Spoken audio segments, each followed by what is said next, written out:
Good afternoon, everybody, and welcome to a little cloudy but still warm and dry Anglesey for the first 24-hour event for the Classic Sports Car Club. My name is Chris Buxton. I'll be one of your commentators throughout this entire event. Very glad to be here, and we welcome everybody trackside and streamside as well. Joining me in the commentary box, there's three of us that will be rotated around. So joining me for this moment is Jack Berrell. Good afternoon, Jack. Good afternoon, Chris. Good afternoon, everybody. Yeah, it's cleared up compared to mainly yesterday and a little bit of this morning as well. There was a fair bit of overcast, quite hazy. There's a little bit of mist in the air as well. And whilst the wind hasn't died down too much, the skies definitely have, and it has got warmer out there. So hopefully the track should slowly get quicker throughout the day if it remains in the conditions that it is. And of course, it's not like we stop at any point. We are going into the night and through the other side. So we're going to see, I sort of hope, I'm sure the drivers don't, but I hope a real range of conditions, whether it be more windy than the race prior, or maybe a little bit of rain as well. Absolutely so. The weather forecast doesn't say there's going to be any perspiration, but, well, we all know how accurate the weather prediction is. So, as you can see on stream, for those that are watching through YouTube and what have you, we have our amazing camera crew out there. Thanking the Orange Army as well before we get going. We couldn't do this without them, and they are with us throughout the entire event. So thank you very much to the amazing marshals and officials across the board before we get going. Now, how it's going to work for this weekend, we have got 5 grids that are built up of vast majority of the usual Classic Sports Car Club categories. I've been trying to practice that sentence so I don't mix it up. I got it near enough right. First one out is comprised of the tin tops, the Puma Cup, and the Turbo tin tops. So we've had the qualifying sessions for all 5 grids take place this morning, and we will be seeing, this is our biggest grid of the event, so 30 entries are going to take part in this first race when they are let loose from the holding area. They are just being formed up now. In the second race is the only single category race. That's the Swinging 60s Group 1. Very much looking forward to seeing those as well. 25 entries in that grid. Then it's the Modern and Future Classics. So anything 70s, 80s and 90s, we'll be looking forward to them. Our fourth grid is quite a mixture, I think it's fair to say. It was Magnificent Sevens, Slicks, the Open Series and the New Millennium will be taking part in our fourth race of the group. And then the final of the pack of 5 is the Classic K and Swinging 60s Group 2, the bigger engine Swinging 60s category. Now, the 24-hour event is made up of those 5 categories racing 4 times between now or when we get the first race underway, and then, of course, 24 hours time. Now, that does include nighttime familiarization races, and also breaks in between. Because let's face it, we all need a bit of a break over that kind of length of time. What are you looking forward to most, Jack? Well, mainly the first series or multiple series that we've got out, like you mentioned, Cobalt Sport Tin Tops, Puma Cup, and the Low and Turbo Tin Tops. I did just note we might be a car short, car number 69. That's the Matthew Griffiths and Joe Mainwaring Ford Fiesta ST. I saw that getting pushed out of the assembly area and back towards the garages, so maybe some early issues for those guys. But the good thing is we get a real range of cars, because whilst they are all front-wheel drive, again, some of them are forced induction, some of them aren't. Some of them are quite strictly tightened down to a specific set of regulations. So the Puma Cup, it's open to the 1700cc Ford Puma, but other than that, that's pretty much all you can change. The suspension, they've got a little bit of control over. They all run a gas shock. You can change the spring rates as you wish, and they all run a controlled Dunlop DeReza tyre as well. But in terms of the low and turbo tin tops, it's for supercharged and turbocharged front-wheel drive cars. Again, they will have their benefits and downfalls at certain parts of the circuit. And the Cobalt Sport tin tops is for saloons, hatchbacks with an engine capacity of up to 2 litres, and it has to be 4-cylinder, but they cannot be any forced induction unless they are diesel as well. So if you've got a diesel car out there, you can run in the standard Cobalt Sport tin tops, and if you are diesel, you can get away with having a turbo as well. But the assembly area is getting ever busier, so I suspect we'll go racing soon. And I'm going to be roaming around the pit lane, so I'll have a good look around, maybe a chat to a couple of the drivers. I've noticed we have got a car in the pit lane as well, which I would have thought would have been in the assembly area. That is one of our 2-car teams. So the car that is currently in the pit lane is the number 2 and 2X combination. That is Blair Roebuck's Honda Civic that is out there at the moment. Now, that's one of the ways you can race in the Classic Sport Car Club. You can be a solo driver, so you can do the entire 40-minute races on your own with the pit stop in the middle, if that is the format of the race, which for this particular category it is. You can be a 2-driver team, so when the pit stop takes place, out hops one driver and in hops the other. Quite a few of our competitors are operating in that way. For instance, the number 7, which is Toby Harris and Lisa Selby, they're in the Turbo Tin Top category, Ford Fiesta. One driver will be starting and the other one will be taking over at pit lane, or, as the aforementioned Blair Roebuck is doing, you can have a 2-car team. So one car of the team starts the race, and at the pit stop, the other car leaves the way. So Sean Ely, in his Peugeot 205, will look set to be starting the way. I can't immediately see the Peugeot from here, but with Blair being in the pit lane, that would indicate that he is ready to take over driving duties from... Oh, well spotted, Jack. You've clocked him. So, yeah, Blair Roebuck will be taking over driving duties for that particular team when the pit stop takes place. So that's why we have one in the pit lane at the moment.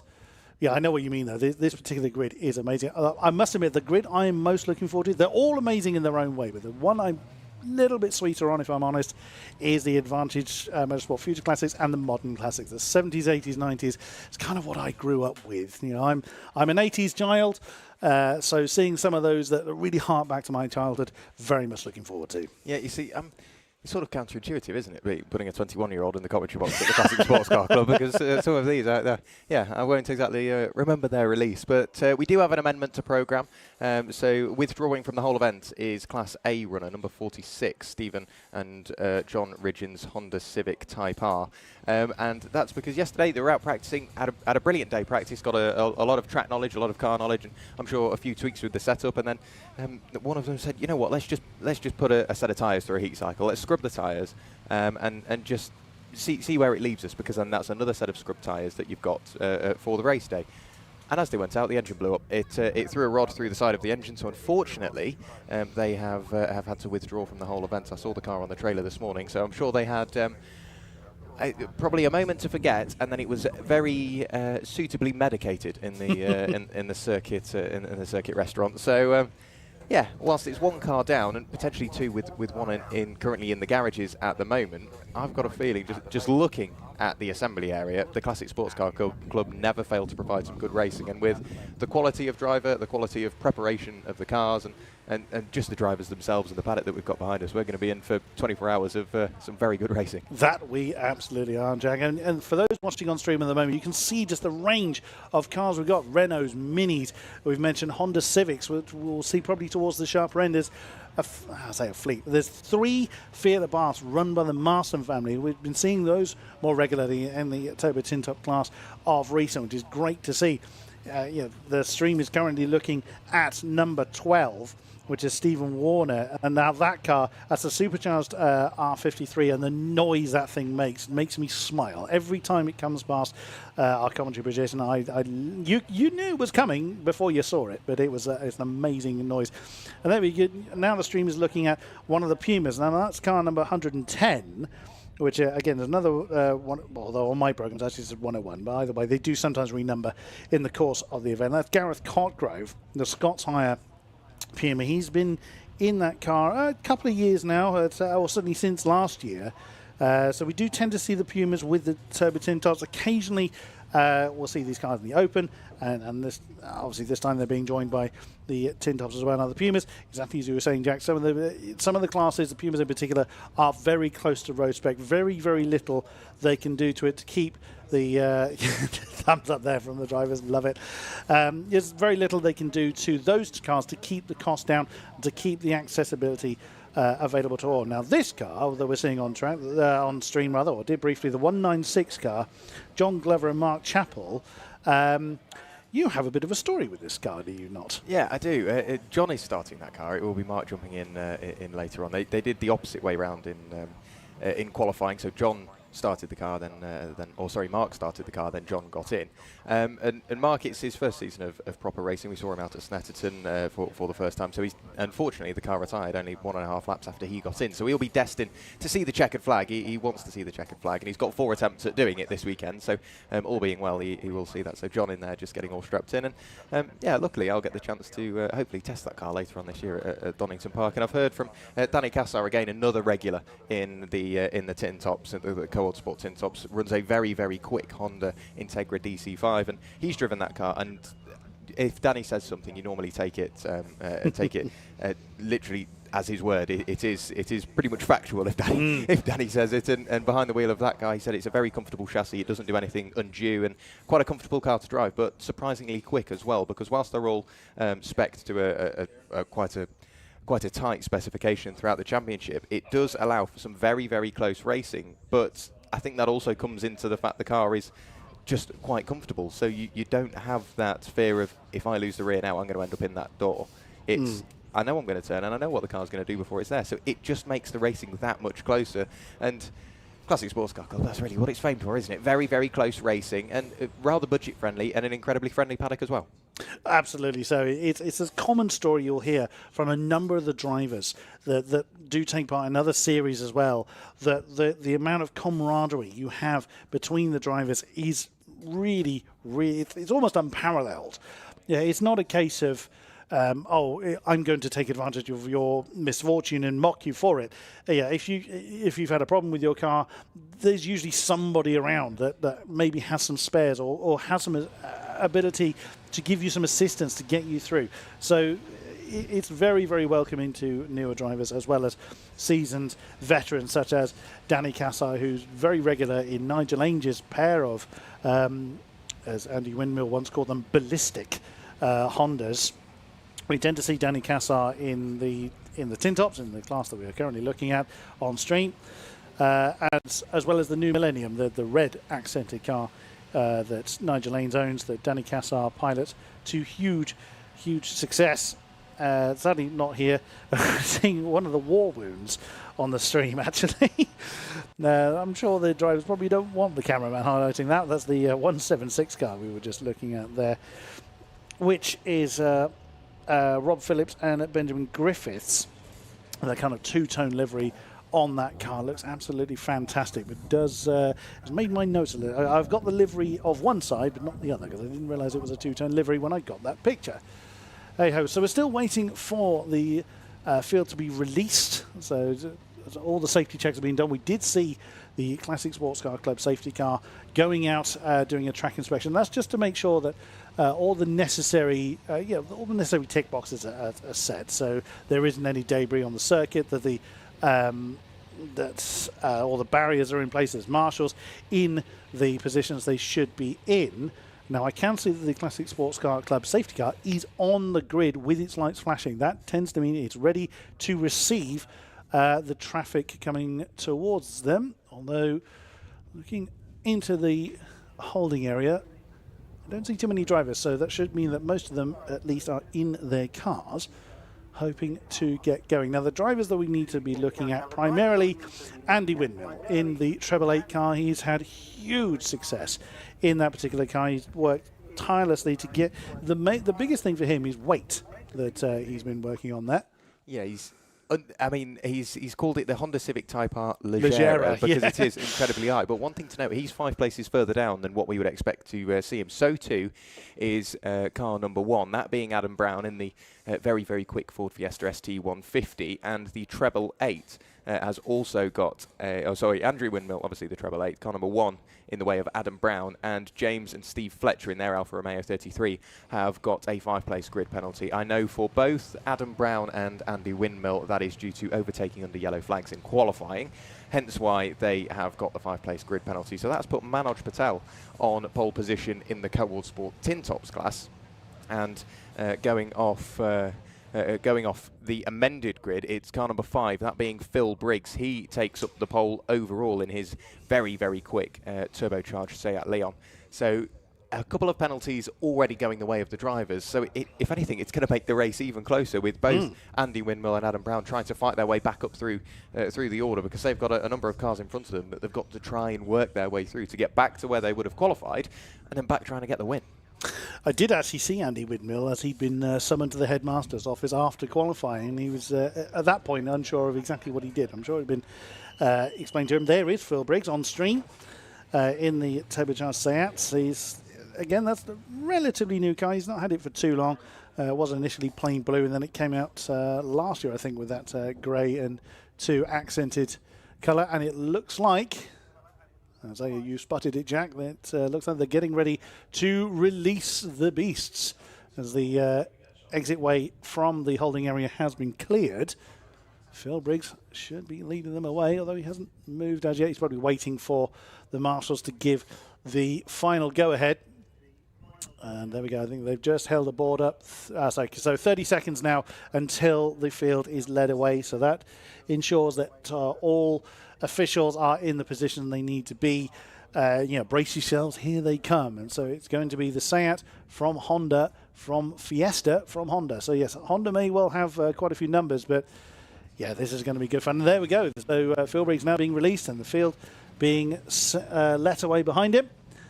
So we are set to get this 24-hour series of races underway.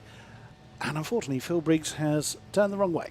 He was going for the pit lane, and he suddenly realised, hang on, there's another way to go. There we go. He's now got that right.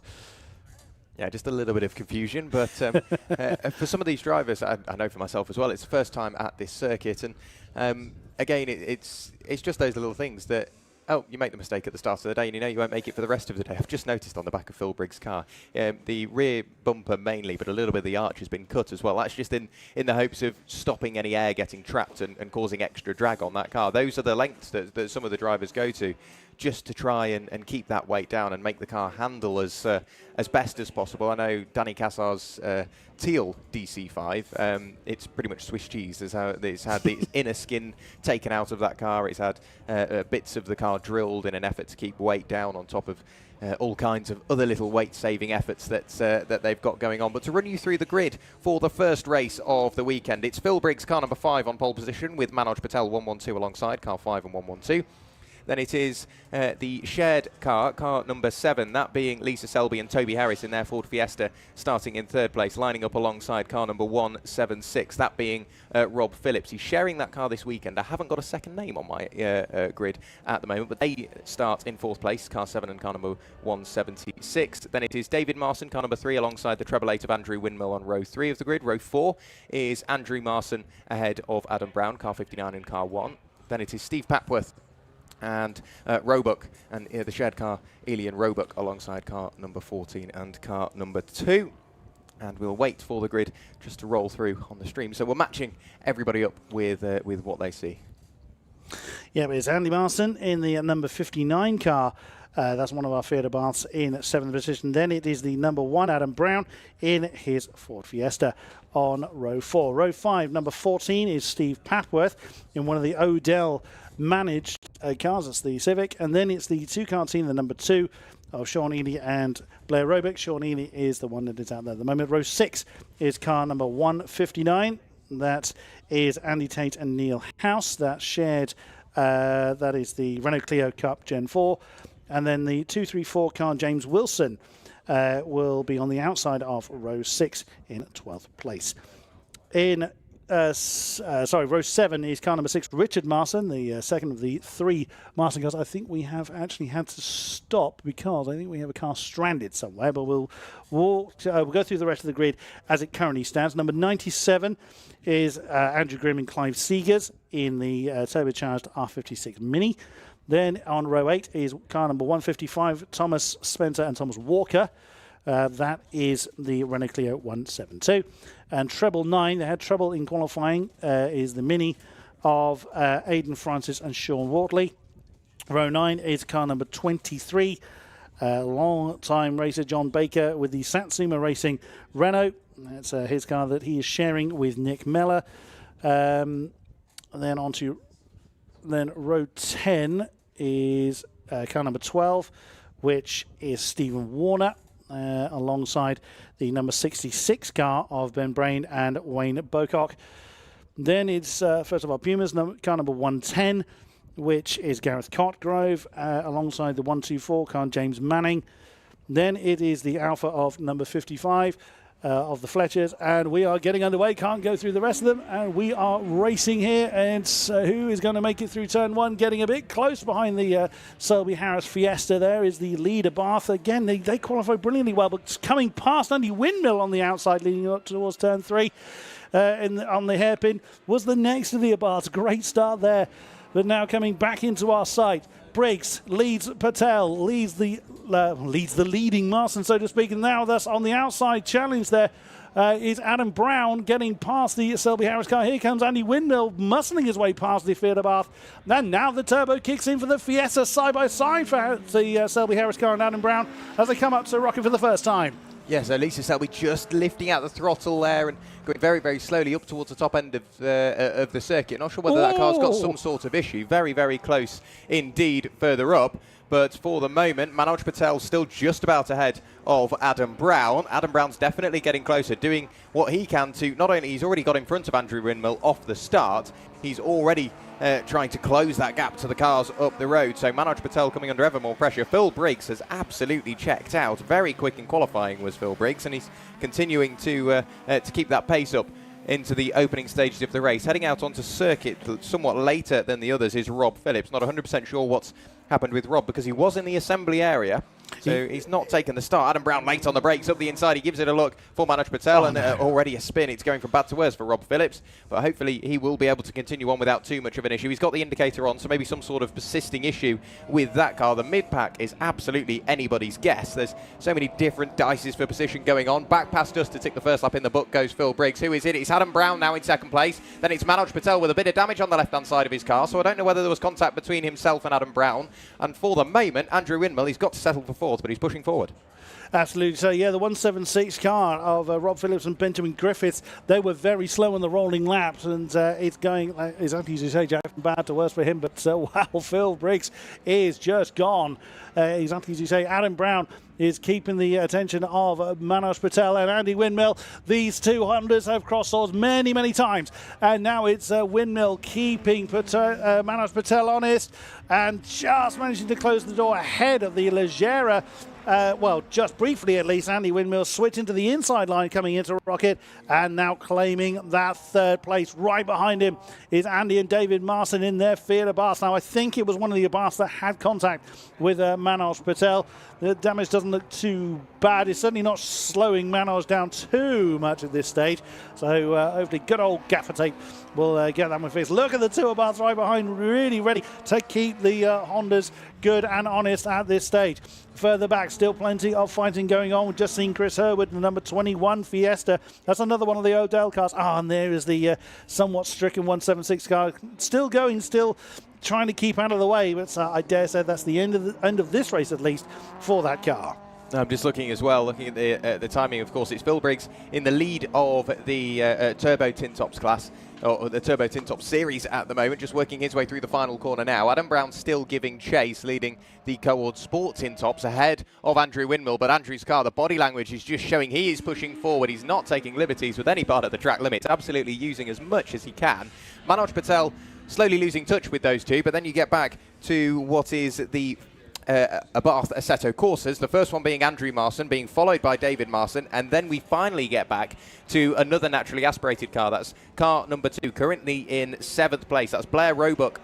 Oh, sorry, Sean Ely starting that car. He will bring that car into the pit lane at a random point throughout the race. He's got to stay stationary for 1 minute 30 before Blair Roebuck can then leave in the Honda Civic. But for the moment, those top 5 fairly close together. The one we need to watch is the Battle of the Marstons at the moment. Still just about Andrew Marston ahead of David Marston as they work their way back up to Rocket once again. Absolutely. So the three Marstons are cousins. So it's been great to see these little Abarths really battling hard against the bigger engine tin top cars. Last year, I remember one of the Marstons, I think it was Andy Marston, qualified 4th. You know, really did well in the mud. Couldn't quite hold on to that pace initially, but really seeing an evolution of these cars at this point. We've got the number 3 is David Marson, and number 59, that's the lead of the pair that we're seeing on stream at the moment, is Andrew Marson. Then a little bit further back, you just saw going out of shot, is the Odell maintained Honda Civic, Steve Patworth. Oh no, that's our commentator curse, one of the Abarths. It's running very, very slowly. They're just gone past by the number 14.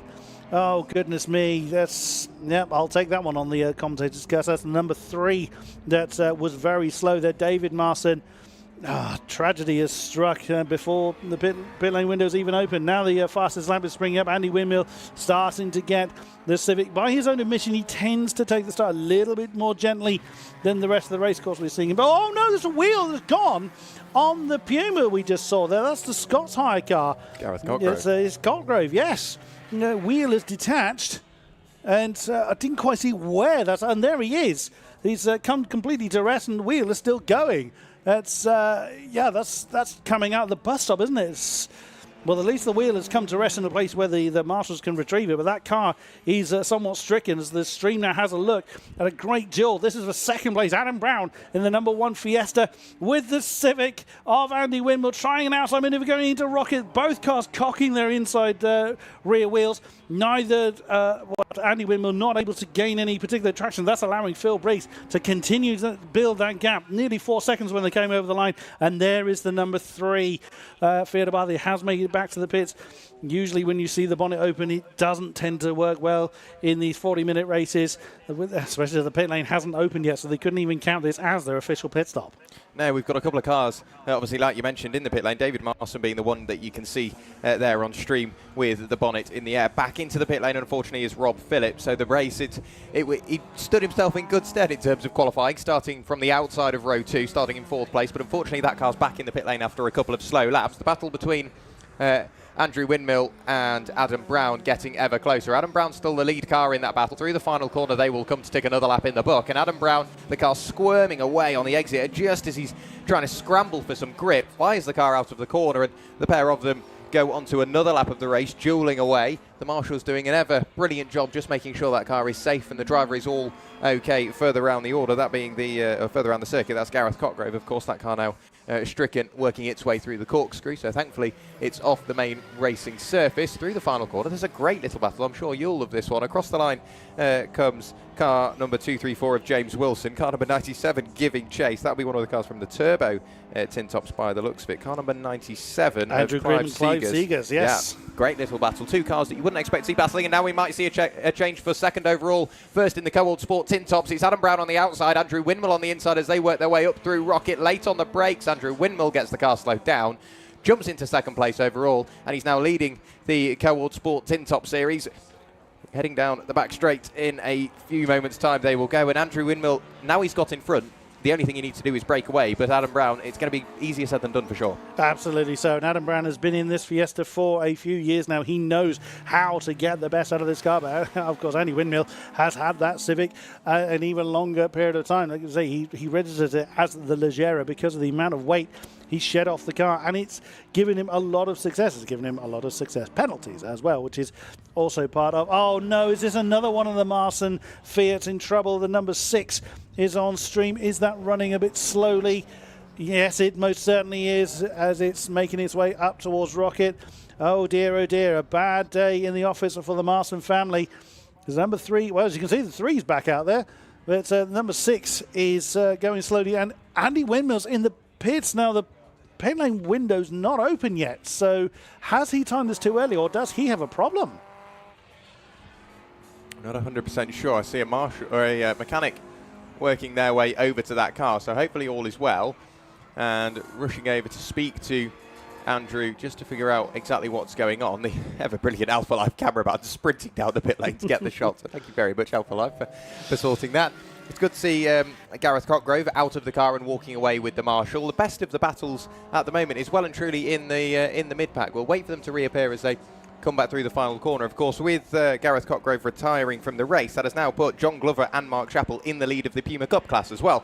So we'll have to keep an eye and see whereabouts they end up throughout the race. Getting ready, kit on, helmet on, and all strapped in the car.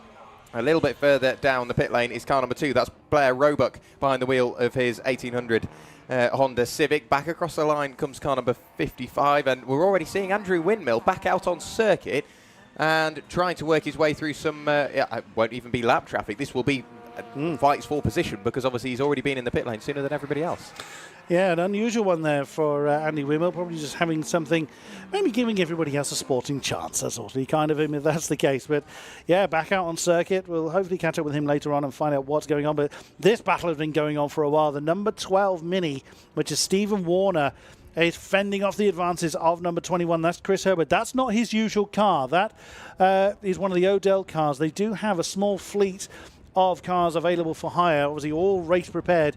Generally Fiestas. They do have. They do also look after Steve Patworth's Honda Civic, whereas Chris Herbert's car is usually white. Now Chris Herbert owns that one. Oh my goodness, that's very, very late. Can you get that one slowed down? Oh, just about. Ben Brain Wayne. That's a difficult one to say. Ben Brain Wayne Bocock manages to get the position from the Mini, but it looked a little bit uncomfortable coming through Rocket. Yeah, it was very, very late indeed. Somehow managed to get the car slowed down before reaching the track exterior, and continues on. Slightly broke up the battle that we were watching, but of course one thing that the CSCC do really well is success penalties. In both the turbo tin tops and the tin tops, you have a mandatory timed 1 minute 30 stop. That's from pit in to pit out. So from as you enter the pit lane to as you exit, that has to be 1 minute 30. You can stay stationary for pretty much as long as you like. Just don't cut it too fine. It's easier to be over than it is to be under. And it must be made during the race unless otherwise put in the supplementary regulations. But of course the success penalties, if you win a race throughout the season, you get a 30-second penalty added to your time. So instead of spending 1 minute 30 in the pit lane, you have to spend 2 minutes in the pit lane. Danny Cassar not being here this weekend, he would have had to overcome a 90-second penalty over those 4 races that we got this weekend. We've had another moment, unfortunately, for car number 166, that being the Renault Clio that we just saw just a few moments ago through the final corner. Car number 66, pardon me. That's, yeah, Ben Brain and Wayne Bocock through the final corner, found themselves pointing the wrong way. They continued on without too much of an issue, but back to the penalties. Andrew Windmill, he's got a 30-second penalty for successes earlier on this season. We've got the overall race leader in the pit lane, so that is Phil Briggs into the pits to serve his mandatory penalty. So the time starts now. He's got to stay in his pit box for, let's say, 1 minute 15, because I think it's 15 seconds from pit in to pit out. So, of course, this is one thing that the drivers have got to bear in mind, how long they stay in the pit lane. A battle slowly starting to form is for, third overall, potentially second overall. No, it is third overall. That's Manoj Patel, and pretty much the final of the unfaltered Abarth that's out there, that being Andrew Marson. Indeed, indeed. So a number of drivers have been caught out with the pit lane duration. They do try and cut it very, very fine to that 1 minute 30-second time scale, because making time up is very, very difficult.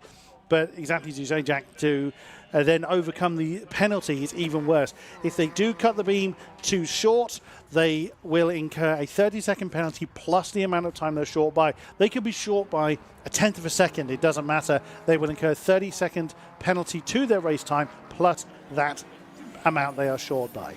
So it is a very heavy penalty should that take place. But either way, Blair Roebuck is still waiting to go, because of course Sean Neely hasn't come in yet. They have a 15-minute window to come in and serve the pit stop 10 minutes after the race has begun. Phil Briggs is away, so he's now served his time, so he'll be looking at the clock. Some drivers may slow down a little bit. They can't obviously stop in the pit lane. That will be deemed as dangerous, and away he goes. We'll see if he has timed that right, but when he returns, when he crosses the timing line again, we'll see what position he reappears in. So on stream at the moment, the treble 9 car. That's Aidan Francis and Sean Wortley. They had trouble in qualifying. They were kind of left stranded on the infield a little bit. Oh no, I can see trouble out the window. Number 23, that is that's John Baker, isn't it? Yes, John Baker, Nick Meller. That car has pulled off onto the infield. It's out of the firing line, and there it is. You can now see on stream that's formerly Paul Atherton's car, but sadly that's encountered trouble and pulled onto a safe spot. In as safe as it can be in the infield, of course, but is off of the actual racing circuit. That's an alternative layer of Anglesey that he's pulled onto to stay out of the way and hopefully not cause a safety car and what have you. If he's able to get the car going We'll see if he's able then to return to the circuit. But at the moment, he is stranded. There is the 66 car that was mentioned earlier facing the wrong way. Ben Brain and Wayne Bocock having a bit of an argument with the 196. That's John Glover and Mark Chappell. As Jack was mentioning, that's the car that he himself is going to be racing later in the year. So, best of luck to Jack for that one. But this is a regular front runner in the Premier Cup. We don't have too many Pumas with us this time, but we do sometimes see quite a healthy turnout of the Pumas. And that does tend to be a fairly good running car, tends to be towards the top. I can see James Wilson in the 234 car has also come in. Usually used to share that car with Tony Wilson. And they've had that car a good length of time. However, head into the under the bonnet doesn't tend to be good, and the number 3 car is also stranded. That's the Marston again. That's David Marston's car that has come to grief, well off the circuit this time, so shouldn't cause any upset of the officials. But oh my goodness me, it's highly unusual for the Marstons to suffer so badly, but they definitely have this time. Over the line, the 66 car is now being challenged by what seems to be the one remaining untroubled Marston. And there it is, just coming onto stream now through turn 1. And that's a little bit deep then for the Clio. Oh, they're still side by side as they come through the hairpin with the aforementioned Puma right behind them. So a great squabble for track position, if nothing else. And the Clio's staying to the outside line, just trying to get the momentum going. Just manages to sweep across the nose of the Theatre Bath before they come through Church and back across our view here. Actually, the number 59, Andrew Marston, he's still going. That's actually right behind them.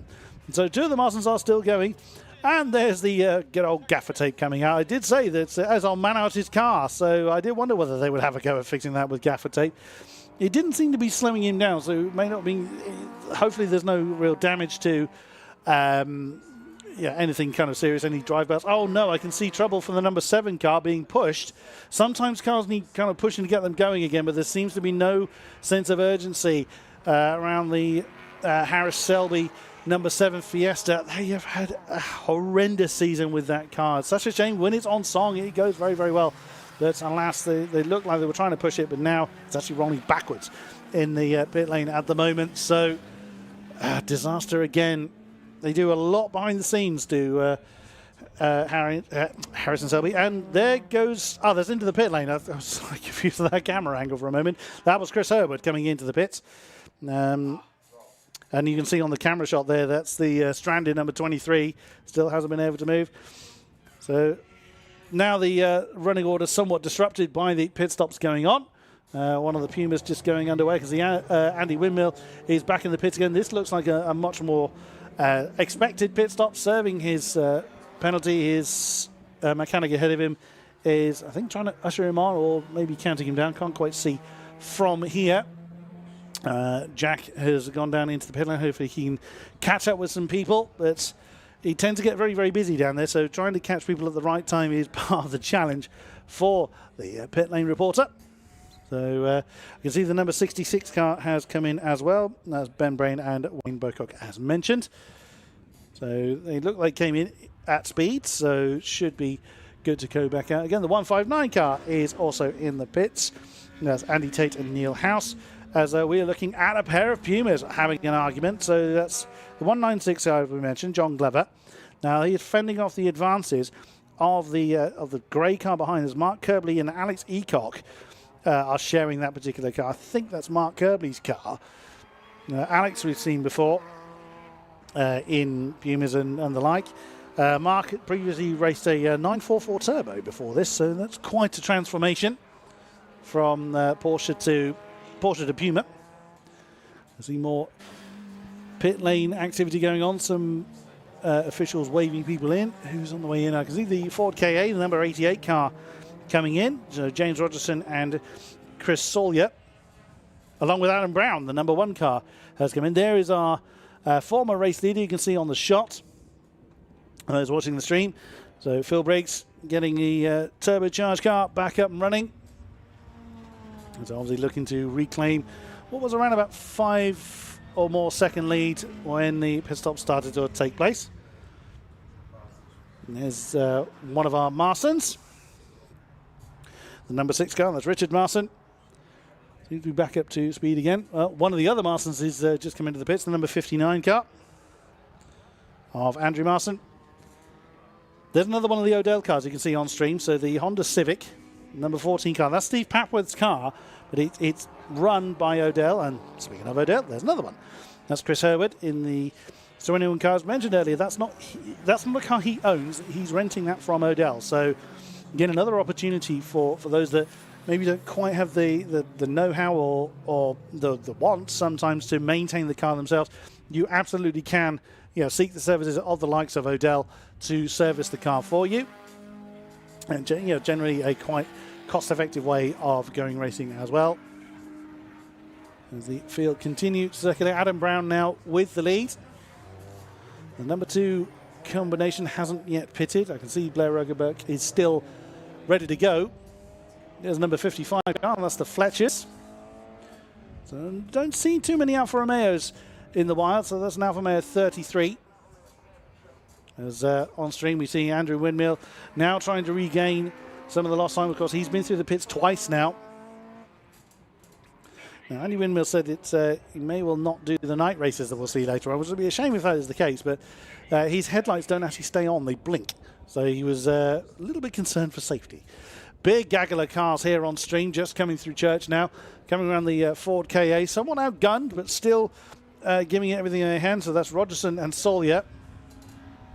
And as we look slightly further upfield from where the Ford KA is, you can see the Adam Brown doing battle again. There's the 166 car. So that's pitted. That's changed its driver. Oh, sorry, it says 166 on the car. It's actually 66 on our notes. So Ben Brain and Wayne Bocock sharing that particular Renault Clio. Now I'm fairly sure we've seen that Ford KA a few times in the hands of different drivers. But at this point in time, it is with, as I say, James Rogerson and Chris Sawyer. They continue to filter their way around. Hopefully Jack has managed to catch up with somebody. And Jack has indeed found someone to have a chat to. So down to Jack Werrell in the pit lane. Yep, so I'm down here in the pit lane with Clive Seegers. Clive, you've just got in after your first stint. How do you find it? Because we know the wind is quite strong here at Anglesey for obvious reasons. Is that affecting the car at all? I feel I did a lot better in this race than I did in the qualifying. I think I knocked off about 3 seconds, which is means I must be practicing or trying harder. So, no, the wind doesn't bother me in the slightest. And I think we played with our tyre pressures a bit as well, and it seems to be understeering less on the hairpins, so that made it feel better as well. And of course, this being the first race of 4, what's the plan for the rest of the weekend? Because it's a unique situation to be in, really, isn't it? We just hope the car will last. We had the engine rebuilt about 2 years ago and had 2 years of it breaking down over and over and over again. And this is the first year we've had several successful outings without any breakdowns, so fingers crossed. Great stuff. Well, best of luck for the rest of the weekend. 4 races today is more than we've succeeded so far, so we'll see. Great stuff. Well, thank you for your chat. And back up to you, Chris. Thank you, Jack. It's always great to have a chat with our drivers when things have gone well. At least they're probably not so happy to speak to us when things aren't going so well. But it's good to see that how the drivers are attacking an event like this. This is, as mentioned earlier, this is the first time the Classic Sports Car Club has done a 24-hour event. We've done night races before, but not through the night. So this will change how the drivers attack each individual race. Generally, they'll want to just throw everything they've got at their race because that may be the only time they're on track throughout the entire event. Of course, these drivers are out there up to 4 times over the next 24 hours. So some drivers may not want to push their car too hard too early. Some will no doubt give it absolutely everything they've got. And we hope that they'll last throughout the entirety of the event. 2 Marsons, or the 2 remaining Marsons, as I say. We know we lost the number 3 earlier on, but on stream at the moment is our remaining 2. So we see we're just coming back down the hill now. So that we can't see everything from the commentary position. So for some of our shots, we do rely on the amazing stream footage being provided by Alpha Live for this event. As they now cut to Manoj Patel, post pit stop I think most people have been through the pits now. And have a quick look to see if anybody has yet to do so that is still running. I think most have. The only one that hasn't, that's still out there, is the number 12. So that is Stephen Warner in his Mini. And the pit lane, he's going to be close. And there is the number 12. So don't see that they've been in the pit lane yet. And the number 2 has changed. So now Blair Roebuck in his car, so that is his Honda Civic, as the old-style Honda Civic, is now taking the place of Sean Ely's black and pink accented Peugeot 205. So it shares the wear a little bit. So they still get the same amount of racing time between them, but not one car is taking the whole brunt of 40 minutes worth of racing wear. So it's a good way to do it if you both have race-prepared cars. On stream once again, Andy Windmill getting past a new car. I believe that's a new car for Holly Brown and Paul Turner. Now, they did have an older style Civic that they raced for a long, long time. It was Holly's car, I believe, that was shared. It was on a Holly or Paul's car, I'm not entirely certain. That was shared between several different people. But that's now a very much newer style Honda they've got. That's in trouble. It's the Marson again. Well, we've already lost the number 3. I can't actually tell which one of that's number 6 is now going to. So that's Richard Marson. That is going very, very slowly now. I think, just jumped straight off circuit, getting out of the way. Nicely done.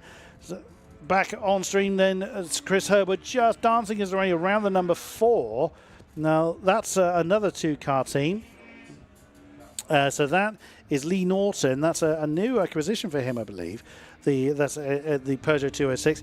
He usually shares Liam Place's Toyota Corolla. Now, the Toyota had trouble at the beginning part of the race, so I wonder whether they decided not to run the Toyota and just run the Peugeot. So there is the number 4. The curious wheel colour arrangement going on. Blue on the front and gold on the back. So you see how stiff the suspension is. You know, Chris Herbert's Odell Fiesta there with one wheel cocking away in the air. That's one way to tyre save. Back up with me now, Jack Werrell, certainly getting your steps in. It'll be my turn next time, so I'll be breathing heavily when I get back up. But, it's great to catch up with the drivers, isn't it, when things are going well? Yeah, and again, it's 9 times out of 10 we will, as commentators, say something and then be proven wrong, whether it be by something that a marshal says, something that a fan says, or something that a driver says. And I said, at the very start of the day, I'd imagine wind will slowly start to play an effect. Lo and behold, the first driver we chat to says it doesn't make a blind bit of difference. So, so yeah, again, it's those little insights that you simply can't buy apart from going to chat to the drivers. But at the moment, yeah, Phil Briggs still at the top of the times, but albeit he's got an exclamation mark next to his name and a little red box. So clearly something going on in that regard. I'll have to check the race control chat just to see if anything has changed on that car. He'll have a penalty, I suspect, is what that refers to. So would I. And Adam Brown's only 6.3 back. So if it's a 5-second penalty, I'm sure he'd be more than happy. If it's a 10-second penalty, that's where he really needs to start shifting forward and running away from Adam Brown. And Manoj Patel only 14 seconds back from the overall leader at the moment. Currently leading the Puma Cup class is the John Glover Mark Chappell pairing in 196, the bright yellow Ford Puma. 20th overall, first in class, leading the race overall, and of course leading Turbo Tin Tops A is Phil Briggs. Leading Cold Sport Tin Tops in C class is Adam Brown, currently sat second overall, and currently leading normal Cold Sport Tin Tops A class is Manoj Patel. So we've got 3 class leaders all in the top 3. Nice. And Manoj Patel and Adam Brown have crossed swords many, many, many times in the past. Now, I was mentioning earlier that we were down on Marsons. I think we are actually down to 1. I was confusing one of the Abarths with a Marson car, and the one I was confusing was actually the 124 car, which is James Manning. It's not one of the. I think it's associated with him, but it's not driven by a Marson. Oh dear, oh dear. That's number 88 in again. Not a good time, oh dear. Andrew Windmill, beg your pardon. Not having a good time. Hopefully that's fixable as we look forward to seeing how Andy Windmill will do later on. And James Wilson is back in the pits as well. Good spot, Jack. Now the pit lane has closed, so difficulty for James Wilson. As he's been already in once, and the body language doesn't look particularly promising around that car. Oh, is it a puncture, I wonder? So they're going straight to the wheel nuts on that front right. Obviously, visually, it doesn't look that bad, but obviously James feeling something is loose in that particular car, not happy about something. Always best to get it checked out, especially as they're due to be out there 4 times. The bonnet is up on Andy Windmill's car. I know in the past he's had overheating issues with that car when he's pushed it a little bit too hard, so I wonder if the same has befallen him, but hopefully fixable. He'll have some time before he's due out again. That's certainly going to be the case. That's about the only comfort he can get right now. Yeah, it's those little wins that you can take, really. You know you've got the pace, and it's just down to making sure that you can extract it at the right point throughout the weekend. And maybe not the best way to kick off the weekend, but then it would just make, if you return to the circuit, whether it be a mechanical issue that's then been solved, if you were to get a win later on in the weekend, it just makes that success taste a lot better. Back across the line goes car number 97, that being in the hands of Andrew Grimm. I know Clive Seegers has got out, and it's Andrew Grimm now behind the wheel of that red Mini Cooper SJCW. Working their way through the top side of the circuit is one of the Odell cars. Back across the line goes our race leader, Phil Briggs. That's a good little battle further around the circuit, isn't it? Heading currently in towards the hairpin, late on the race. Throwing the car up the inside is one of the slightly quicker cars, but car number 12, definitely one to watch throughout the weekend. Quite a quick little mini, Steve Warner's supercharged R53, one of 2 R53s that we've got out there, and they're being caught by the race leader, Phil Briggs, as well. So there's lots of little bits that we've got to keep an eye on. And for the most part, we haven't really mentioned it. Traffic management, very, very crucial if you're one of those top runners. Very much so, especially this being our most heavily populated grid of the weekend. It is obviously going to be most tested. Now, one thing I am looking at is the last lap time. Adam Brown was about 0.3 quicker than Phil Briggs. Now, that partly down to the traffic going on. And there is Adam Brown just going into the shot now for those watching on the stream. Just catching to the back of the 159 car. That is Andy Tate and Neil House. Not sure which driver started that one. But as the camera is doing a great job of trying to catch both cars, when they crossed the line, were only 5.7 apart. So Adam Brown is really pushing on. And if Phil Briggs, as we suspect, is facing a penalty, then that victory that looks like it at the moment looks set to be Phil Briggs may well change. And there's a flash of the lights from Adam Brown, perfectly entitled to do so. He's trying to get past lap traffic. He's simply letting them know they're there. And that's the Tate and House car, as you can see on stream there, doing the right thing, getting off the racing line and letting Adam Brown through, as he's now catching the back of, well, there's the 78 Honda Civic of Holly Brown and Paul Turner. So did a good job of staying out of the way. But unfortunately for Adam, he's got a pair of minis right ahead of him. One's the number 12. The other is the treble 9 car. Now, what makes it difficult for cars that are involved in their own battle, they don't want to then slow down. Oh, 383 wide on the exit of turn 1 there. They don't want to slow down to let somebody through because, as has just been proven here, my goodness me, that's close. Now, on the outside line of the hairpin there, of turn 3, Aidan Francis and Sean Bortley, the treble 9 car, was very, very close to the outside line of the Fiesta. No harm, no foul on that occasion, but yeah, no one really wanted to let any quarter go there. No, it's again, what do you do in that situation if you're the quicker car? You completely respect that the cars you are approaching are having a battle, so you want to let them have their battle and carry on because you're trying to catch up to your battle on its own as well. So it's sort of 6 of one and half a dozen of the other. You want to get through as quickly as possible, but you don't want to disrupt a battle and make it somewhat dangerous as well. But then you don't want to lose any time to the leader. So no matter what you do, it's never going to be absolutely perfect. You've got to. There's a very fine balancing act, and I think Adam Brown, he very cleverly mixed patience with aggression there because he was very patient not to go 3 wide, but then aggressive up the inside, get the move done quickly, cleanly, rip the plaster off, and he's away, which has worked for the moment. I'd imagine he will have lost a little bit of time to the leader, Phil Briggs, at the moment, but just keeping an eye out there. Everyone's fairly equidistantly spread, and it's worked out quite nicely because whilst there are battles going on, there's quite substantial gaps between the cars, so I'm sure the drivers are absolutely loving some clean air. And I've noticed back out on circuit is car number 7. That'll be the Toby Harris Lisa Selby Ford Fiesta ST180. Overheating, I think, was the issue because there was a lot of steam coming out from the bonnet earlier on. It was pushed back into the garage. Whatever they've done has clearly fixed the issue because they're back out there and circulating. Great to see. Excellent stuff, and ideal really, because they can use the rest of this race as a test bench for the races that are coming up later in the day. So, ideal for them. Whoops, that looked like a bit of a lock-up there for Leo Roebuck.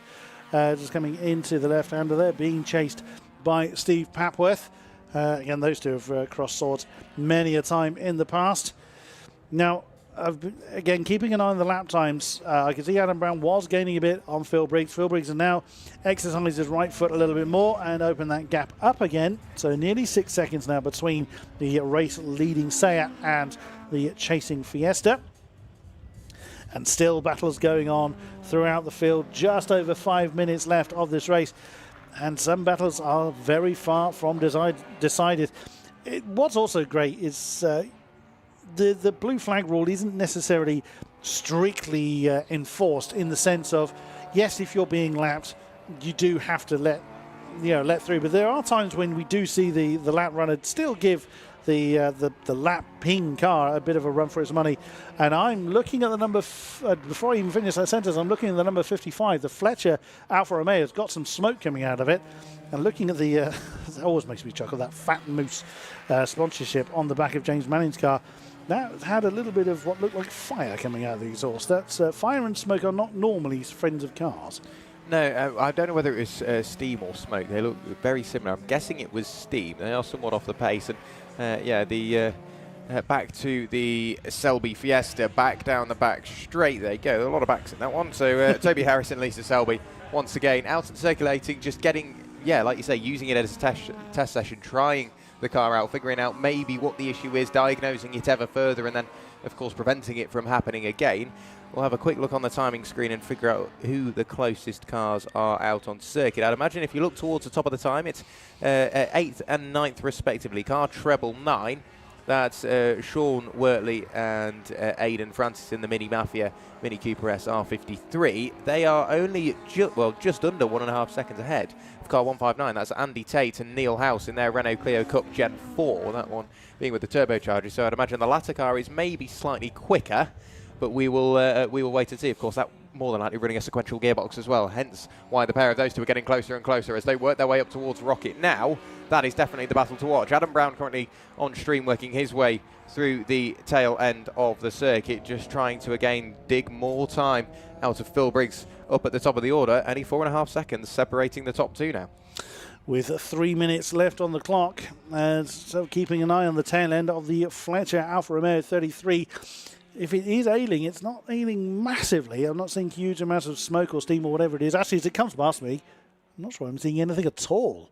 So, it is a little bit. I think you're right, Jack. I think it's actually steam that's coming out the tail of the car. It's not lingering smoke or anything like that. So, it could be maybe run out of fluid a little bit, but it seems to only be when it's really heavily on the gas, which we couldn't quite see from that camera shot as the chasing Clio was slightly in the way.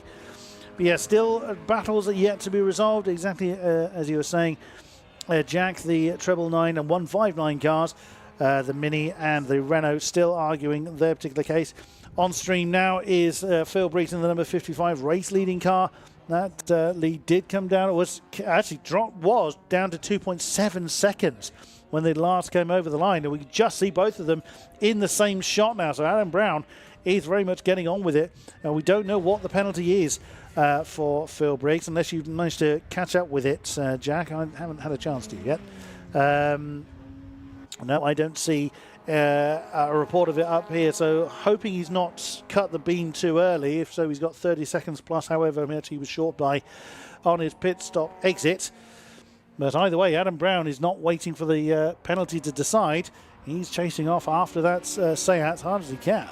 Yeah, I noticed car number 6 back in the pit lane again, unfortunately. Richard Marson. That car spent a lot of time in the pit lane throughout this race, so hopefully they will be able to get that car fixed and back out on circuit later on this afternoon. But Phil Briggs definitely losing more and more time over Adam Brown. Like you mentioned, 2.7 seconds the gap is now down to. Last time through, 1.8 seconds.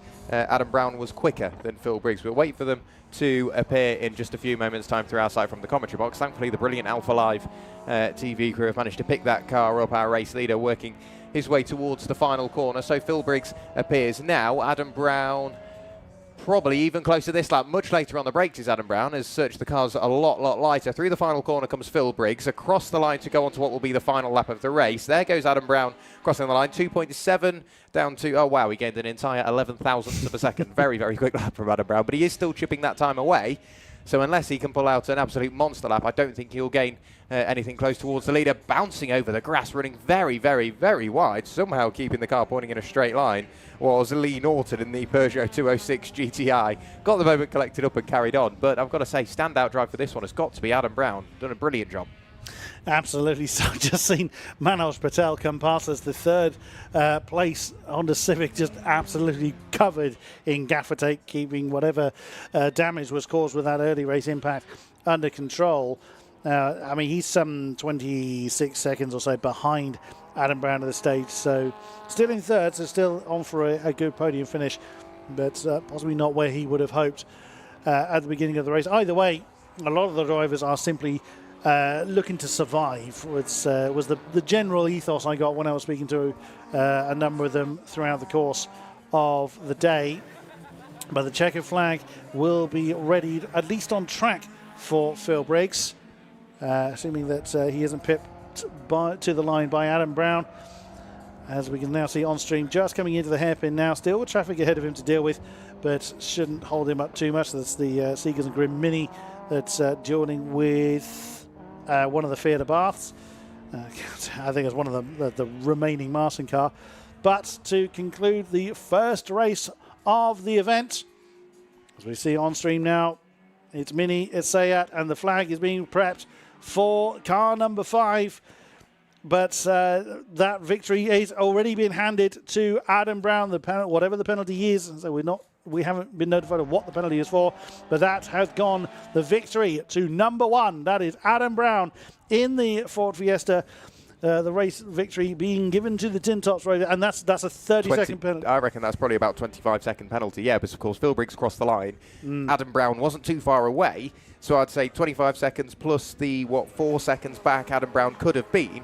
I reckon Phil Briggs has dropped back only 1 place. Wow, very close. Manoj Patel 4 tenths away from picking up second place. So Phil Briggs, whilst he hasn't got the overall lead, of course he's still got the win in class. Adam Brown promoted to the overall race winner. Manoj Patel missing out by 4 thousandths of a second. Now we will await the arrival of Blair Roebuck. Of course, Sean Ely started that race in a Peugeot 205 GTI. Across the line now comes Blair Roebuck, hounded all the way by car number 14. Absolutely nothing between them. Another 4 tenths separating 4th and 5th place. That's car number 14 in the hands of Steve Papworth in his Honda Civic Type R FN2.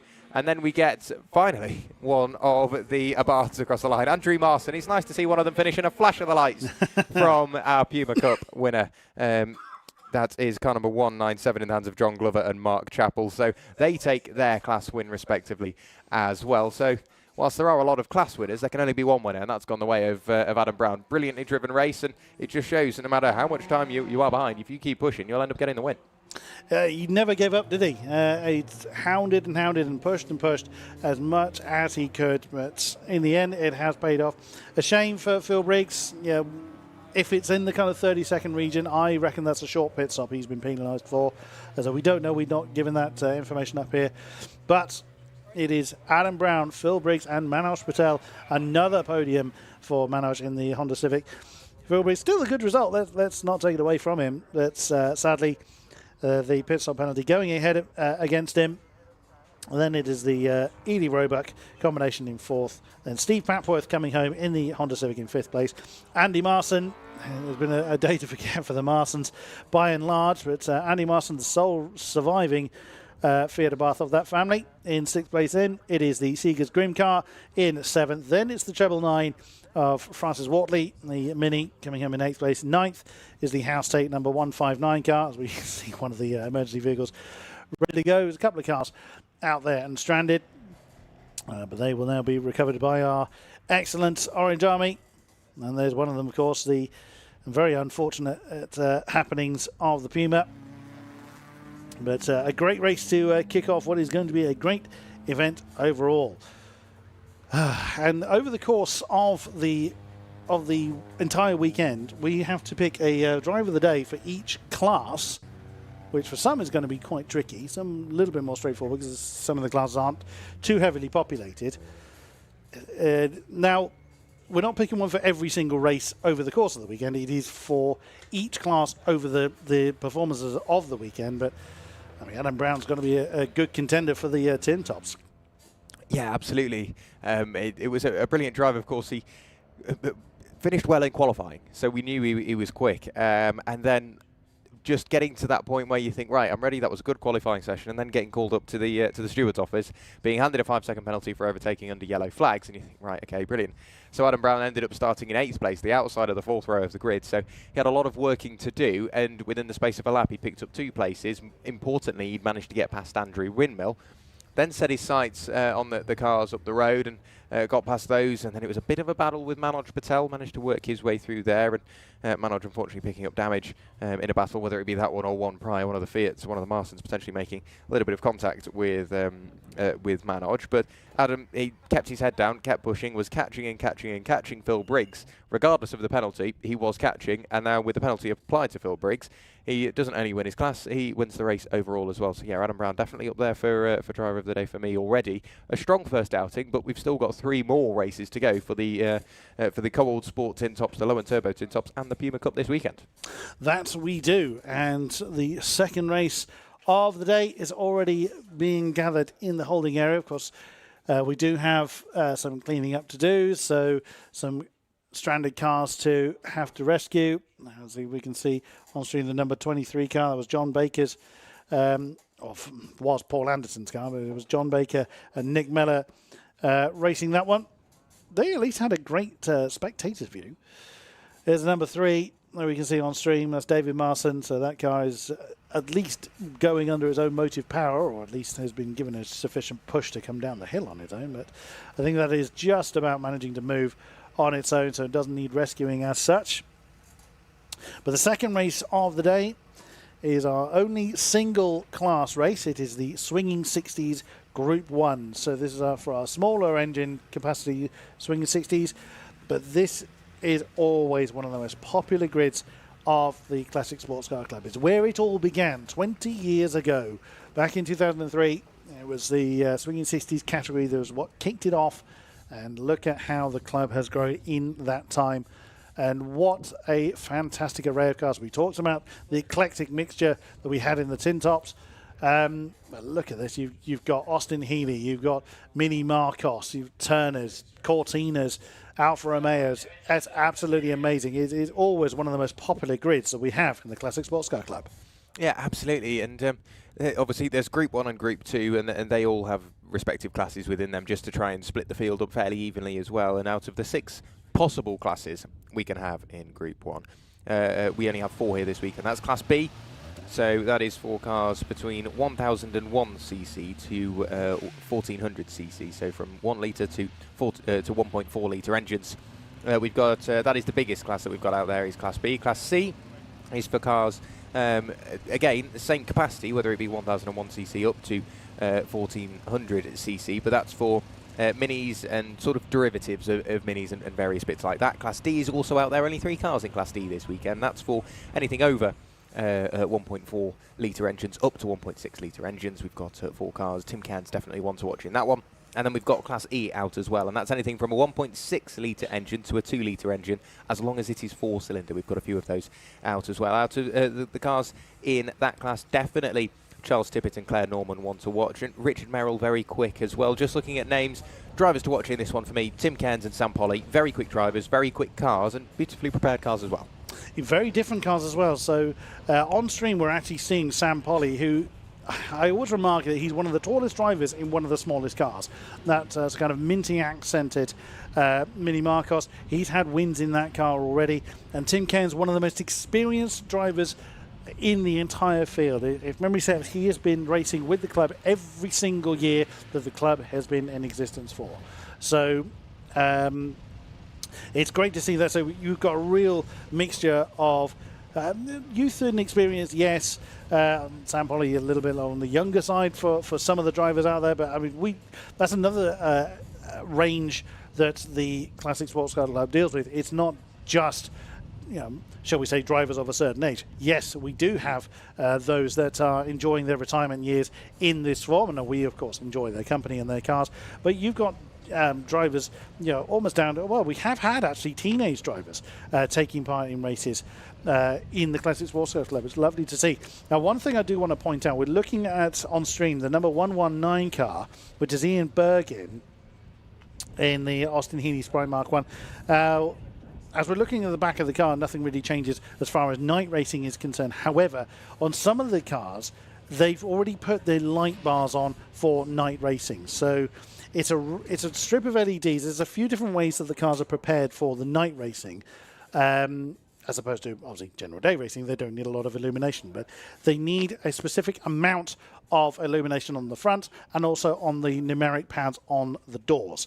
You'll see a number of them have already put it. Now, some have gone for exactly what we're looking at here, which is Richard Perry's car. They've gone for 2 smaller light bars under the lights, or they have one sort of solid strip more mounted on the bonnet or slightly higher. Now, for cars that maybe are not looking to take part in the night racing, they haven't made any kind of adjustment.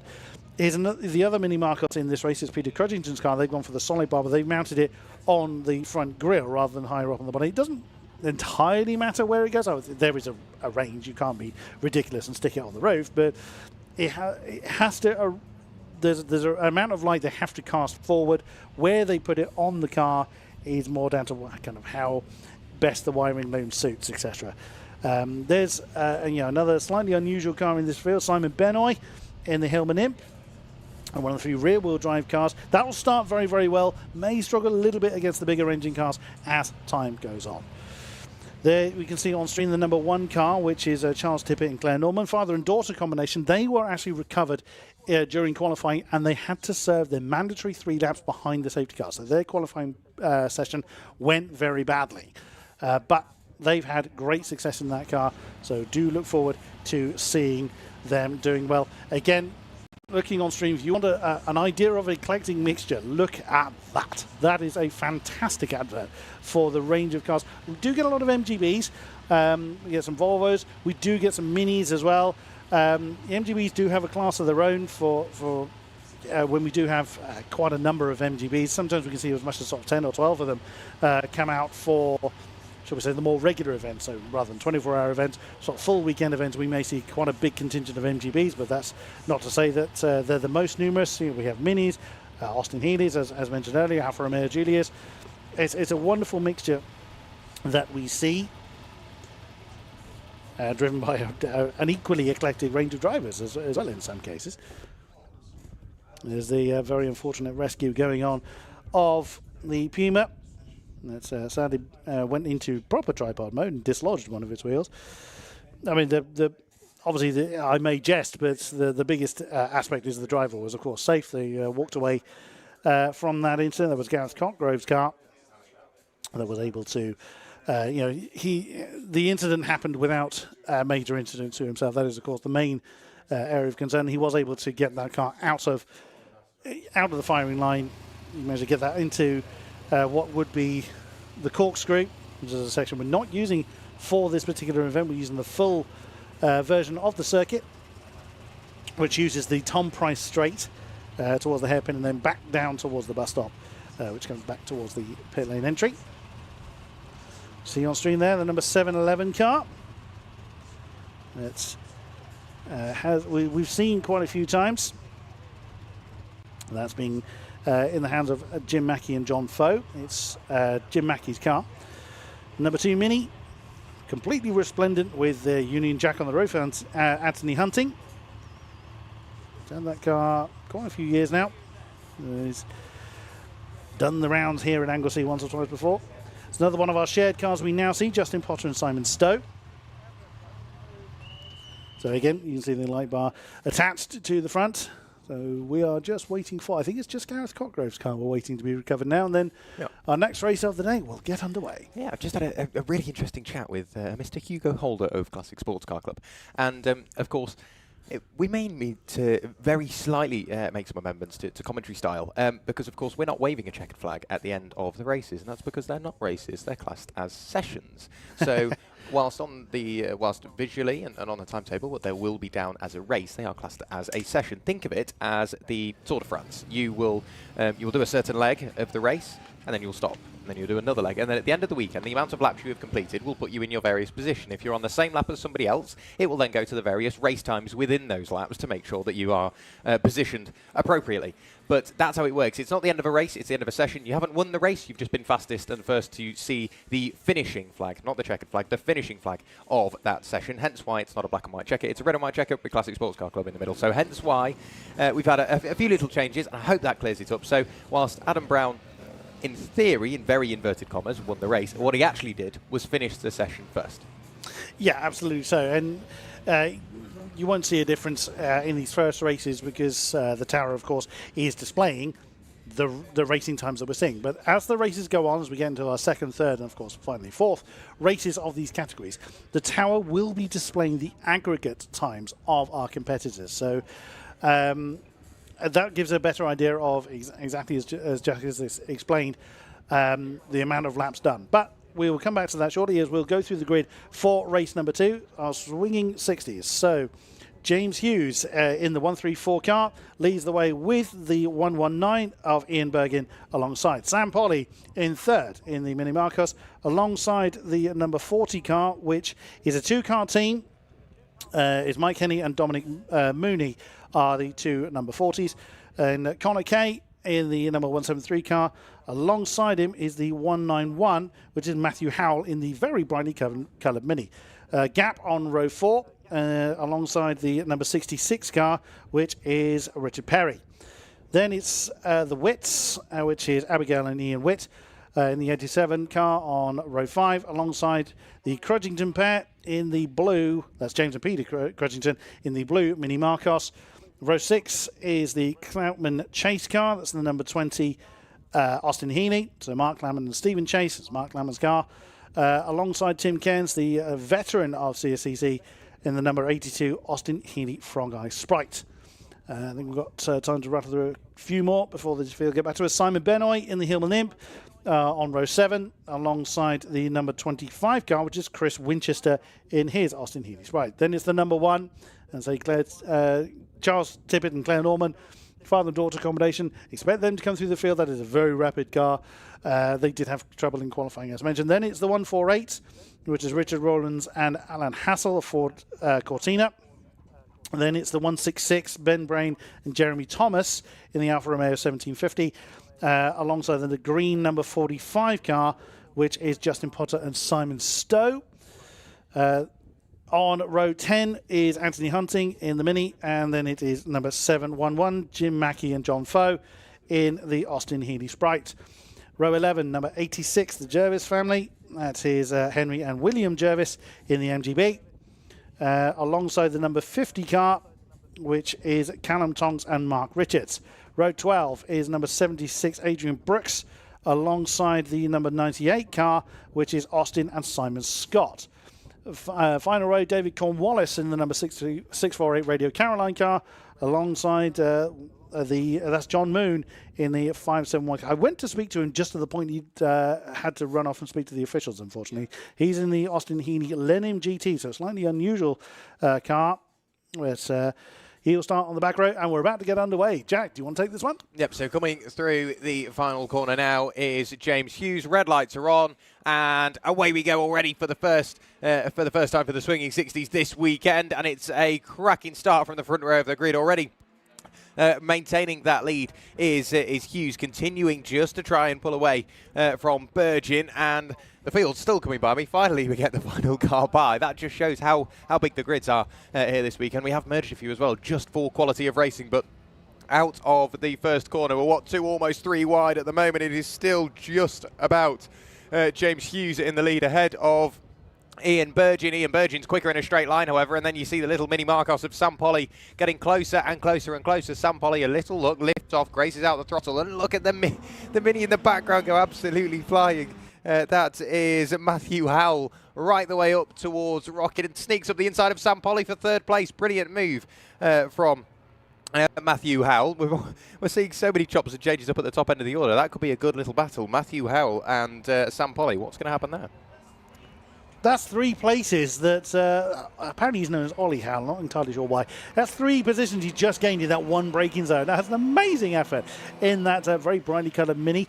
So James Hughes just about fighting the advances of the Austin Healey right next to him for second place as Ian Bergin, as mentioned. And then Sam Polly is now trying to regain that 3rd position, trying to cut either way he can to get past Ollie Howell in the Mini, not having any of it. Mike Henney in the Turner right behind, and a terrible fire in that car at Donington last year, I believe it was. But thankfully it was more superficial than anything else. Look at this now streaming back down towards the bus stop, back into our view here in the commentary position. And James Hughes just about hanging on to the lead. But now Sam Polly getting his car up and running. Sam Polly again, he always takes the first lap a little bit easier, but you can't take it away. That was a storming start from Matthew Howell. Yeah, Matthew Howell, what a start. Took 3 places in the space of 1 lap and done everything that he needs to do. Sam Polly not too far away, absolutely on his coattails. Coming under pressure from the car behind, however, that is car number 40. Mike Henney will be starting that car, I believe. Let's have a quick look. Yes, it is Mike Henney in the Turner Alexander Mark II before he will come into the pit lane and hand over to Dominic Mooney in the Austin Healey Frog-Eyed Sprite, working their way up towards Rocket once again. Absolutely flying is Matthew Howell, now closing up onto the coattails of Ian Burgin. Not quite there, but then late on the brakes. Look at that in the background, a big lock-up as well. Somehow managing to get the car slowed down. That was the 173 of Connor Kay in the MG Midget. Late on the brakes from a long way back, manages to pick up 4th place. Oh dear, trouble for the number 45. That's Justin Potter and Simon Stowe. That looks like his listing somehow. Something is broken, I'd say, on that car. Side by side on the stream. As we've got Mike Henney fending off the advances of Connor Kay. Can he do it with Richard Perry as well, trying to get involved in that particular argument? That is for 4th, I think, overall. How is he able to do? Well, he's gone out of our sight, so I can't quite see at this point. Now people starting to establish the order, but still side by side. Mike Henney has managed to keep Richard Perry at least behind. Connor Kay has gotten his car up front. This battle, you know full well, it is not done and dusted whatsoever. They are being chased by the 87. That's the father and daughter congregation of Ian and Abigail Witt. So that's a lovely 4-car pack staying very heavily condensed. They're coming back towards us. Sam Polly has gotten ahead of Matthew Howell for 3rd position at the moment, but that Mini is not done at all, hounding the back of the Mini Marcos. Fantastic stuff. Yeah, Sam Polly, brilliant driving to work his way back in front of Matty Howell. How long that will last, I don't know, because Howell is definitely getting close to having just lost that position. We'll wait for them to reappear, which they do now. And onto the back straight, running slightly wide, getting caught up on the curb there was Howell in his Mini, but much quicker through the mid-corner by the looks of it. Somewhat counterintuitive is that Mini Marcos is a little bit smaller. And that says a lot when you're comparing it to an old-style Mini. Yeah, absolutely so. But as Matt Howell's already proved, he is incredible on the brakes, coming up towards Rocky once again. And that 4-car pack behind them, they're all red, amazingly, is still going on. Now, Richard Perry has managed to muscle his way past Mike Henney, who didn't have a particularly good run here last year when he was in a 2-car team with Phil Stader. The Turner that he's currently racing in was beached just past the corkscrew, so he's hoping for somewhat better fortunes this time around. If your car is coloured red, please join this particular queue, as that pack is being led by Connor Kay now, as we can see just coming out of our view and along the Tom Price straight. There's the Credington Mini Marcus as well, trying to close in on them a little bit. This pack is just really itching to get involved with each other. Whoa, side by side, was that the Witt car? He tried to get it on the inside line of Mike Henney, can't quite get it done. Then right ahead of them, the next 2 red cars are side by side coming back towards the bus stop again. You can't call it. Then slightly further ahead of them, you've got 2nd, 3rd and 4th involved in their own battle. So that's Bergin, Polly and Howell. Fantastic, this battles no matter where you look. Yeah, Polly, having got past Howell on the lap prior, has continued to pull away this time. And if anything, he's closing up on the 2nd place car of Ian Burgin. Only 1 second up the road now, separating 2nd and 3rd. 4th only a second back from that as well. So there's 2 seconds separating 3 cars, nothing to pick between them. The battle is definitely the one you want to be watching. The big winner out of the battle for 4th place, arguably the best of the rest, is Richard Perry in his red Austin Healey Sprite. He's picked up 2 places, managing to pick the pocket of Connor Kay, and also working his way past Mike Henney on the lap prior. The Witt car between Ian and Abigail Witt has dropped to the tail end of that order, but still not out of touching distance. Much later on the brakes again, heading up towards Rocket. I've got a feeling that was Connor Kay back up the inside. He's got so much confidence on those brakes just to get the car thrown up the inside. It was the 173 indeed of Connor Kay. I don't know how he does that, but he just hits the brakes and the car doesn't look like it's going to stop, and he somehow makes the corner. Very, very confident driving. Either Richard Perry was too cautious into Rocket, or Connor Kay was praying, please stop, and it of course did. But Mike Henney and the Witt car is still right in contention. Mike Henney with that turner, still trying to get the power down at the right time to usurp the cars ahead of him. It's not quite coming off yet. Richard Perry has a look on the inside line of Connor Kay. Is he close enough to do it? Not quite, not on this occasion. Whoa, hello, that's the Witt car diving on the inside of Mike Henney there. Mike kind of left the door open, but that's given the turner a bit of a run on the exit of the hairpin. How's this going to translate when they get back towards us? It's Perry from Kay, from Witt, from Henney as they come through once again. So they are almost attached by string, you could argue. It's absolutely fantastic. Great conga line for these red cars. Then slightly further ahead of them, the battle for the lead is somewhat, I say sterilised. They're kind of minding their own business at the moment. So the closest battle we've got is this 4-way fight we've got. There are battling going on behind them. There's a great 5-car pack, actually, that Alan Hassel and the Hassel and Rowland car is leading. The Cortina just coming up into the bank corner now is in a great battle, but it's difficult to look away from this 4-car fight that Richard Perry is still leading the way off. Absolutely great. Mike Henney again. Is he able to slingshot past the Witt car? Oh, and there goes Connor Kay again. His incredible confidence on the brakes just keeps Richard Perry behind. Absolutely great stuff. Now, this is the 5-car battle I was referring to earlier. Now on stream, you've got the 20 car. That's the Cloutman's Chase car. That's Mark Cloutman's car. Usually races an A40 that's going through a rebuild following a huge incident at Thruxton earlier in the year. That is now being really hustled hard by the number 25 car. That's Chris Winchester. That's also being hounded by Anthony Hunting. Now, Chris Winchester has actually shared that number 2 Mini in the past, so he knows exactly what to expect from that Mini. Having a look on the inside line, coming through the complex at the top, back downhill. Can the Mini outbrake the Austin? Not quite, but Chris Winchester doing everything he can to get past those around him. That's Tim Cairns and Simon Benoit, along with the Charles Tippett-Clare Norman car. Now, the number 1 car started 15th, up to 12th now, following, say, less than ideal qualifying for them. They had to complete their requisite number of laps behind the safety car. Having a look on the inside line of Tim Cairns, does he get it done? Well, we'll check back with them shortly. The red cars are still arguing. Connor Kay on the outside line of the banking. Can he get it done, Ross? Past Richard Perry? Not quite, but we know where Richard Perry has been strongest. They're 2 side-by-sides coming back towards Church. Fantastic. Richard Perry now leads the conga line, but you know Connor Kay is able to throw it on the inside. He doesn't even need to get up to Rocket to have another go. Has a look at the inside line. No. Door gets slammed in his face by Richard Perry. Is he going to bounce out of the brakes once again? Well, and yes, he does, is the answer to that. Absolutely throws the MG on the inside line and retakes the position again from Richard Perry. But they've now got a bit of traffic in form of one of the white MGs that they hopefully will be able to navigate without too much trouble. I can't unfortunately see which number that is. They're getting past. All 4 of them managed to get past without issue, but my goodness me. As I said earlier, you can always rely on the swinging 60s to give us some amazing races. That's trouble for the number 50 that's come in. Well, I say the pit lane has only just opened. They were already in the pit lane, so I think that is trouble for the number 50 with someone looking underneath it. That's the Thompson Richards car. It's back underway again, so it could have been just a cursory look. It looks like he's coming back on track. So that, however, is trouble. So that's Chris Winchester, who was involved in that that 5-car battle. Sadly, the number 25 Austin Healey has come to rest on the outsets of the circuit. Yeah, such a shame.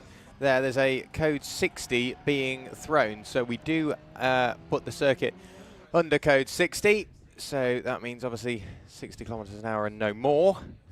And we've got 60 miles an hour and no more. So the pit lane is open. If you are yet to pit, now is the perfect time, because you will lose less time, because everyone is of course circulating slower than they usually would under normal racing conditions. So code 60 has been thrown, and everyone will have to plod around at around about 60 kilometres an hour and just stay nice and slow, just whilst the recovery operation takes place at turn 2.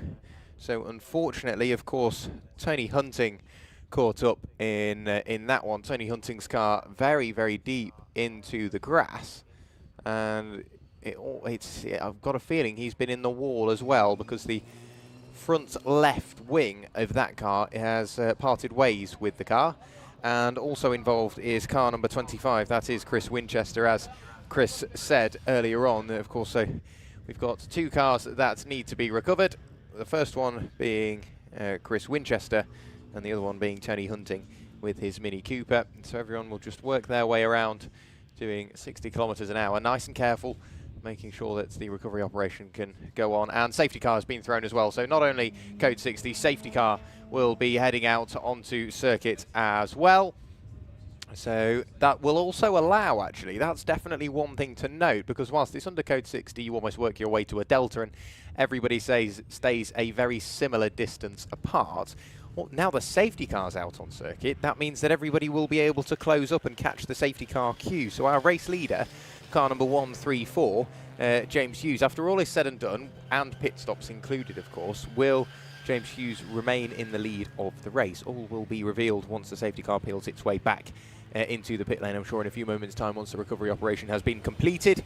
Ian Burgin sat in second place at the moment. Sam Polly, after getting in front of Matthew Howell and working very hard to do it, that gap that he built up between himself and Matty Howell will all dissipate. So everybody will be absolutely nose to tail. Our top 2 in the pit lane. So James Hughes, pardon me, in the pit lane. Ian Burgin in the pit lane, making the most of the safety car, just minimising any sort of time loss. And it's sort of quickest out and quickest in.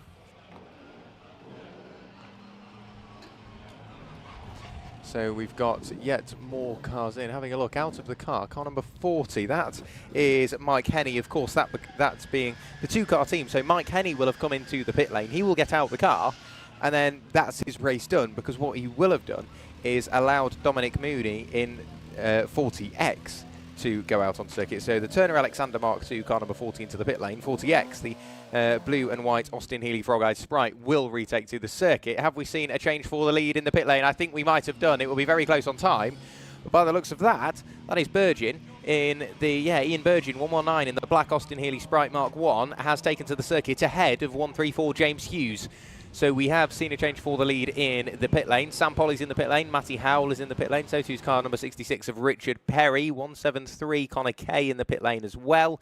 He's joined by the Witt car, Ian Witt and Abigail Witt in the red MG Midget. They are also in the pit lane. There's an absolute raft of cars that have all opted to dive for the pit lane now, whilst they can under the safety car.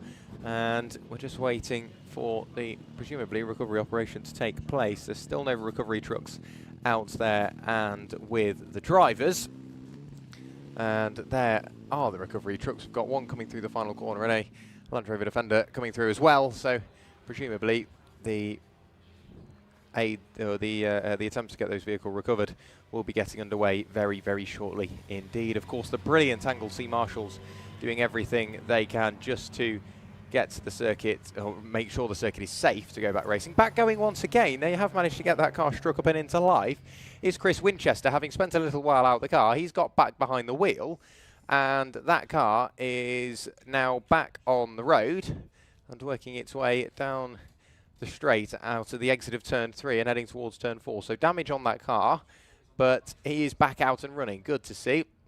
And speaking of the marshals, of course, if you are interested in becoming a marshal, we are always looking for more and more people. Go on to marshals.co.uk, so www.marshals.co.uk. Sign up for what is Taste Day. You spend the morning looking around a little bit of everything. It's a busy day, so you look at Parc Ferme, flag post, start-finish line, assembly area.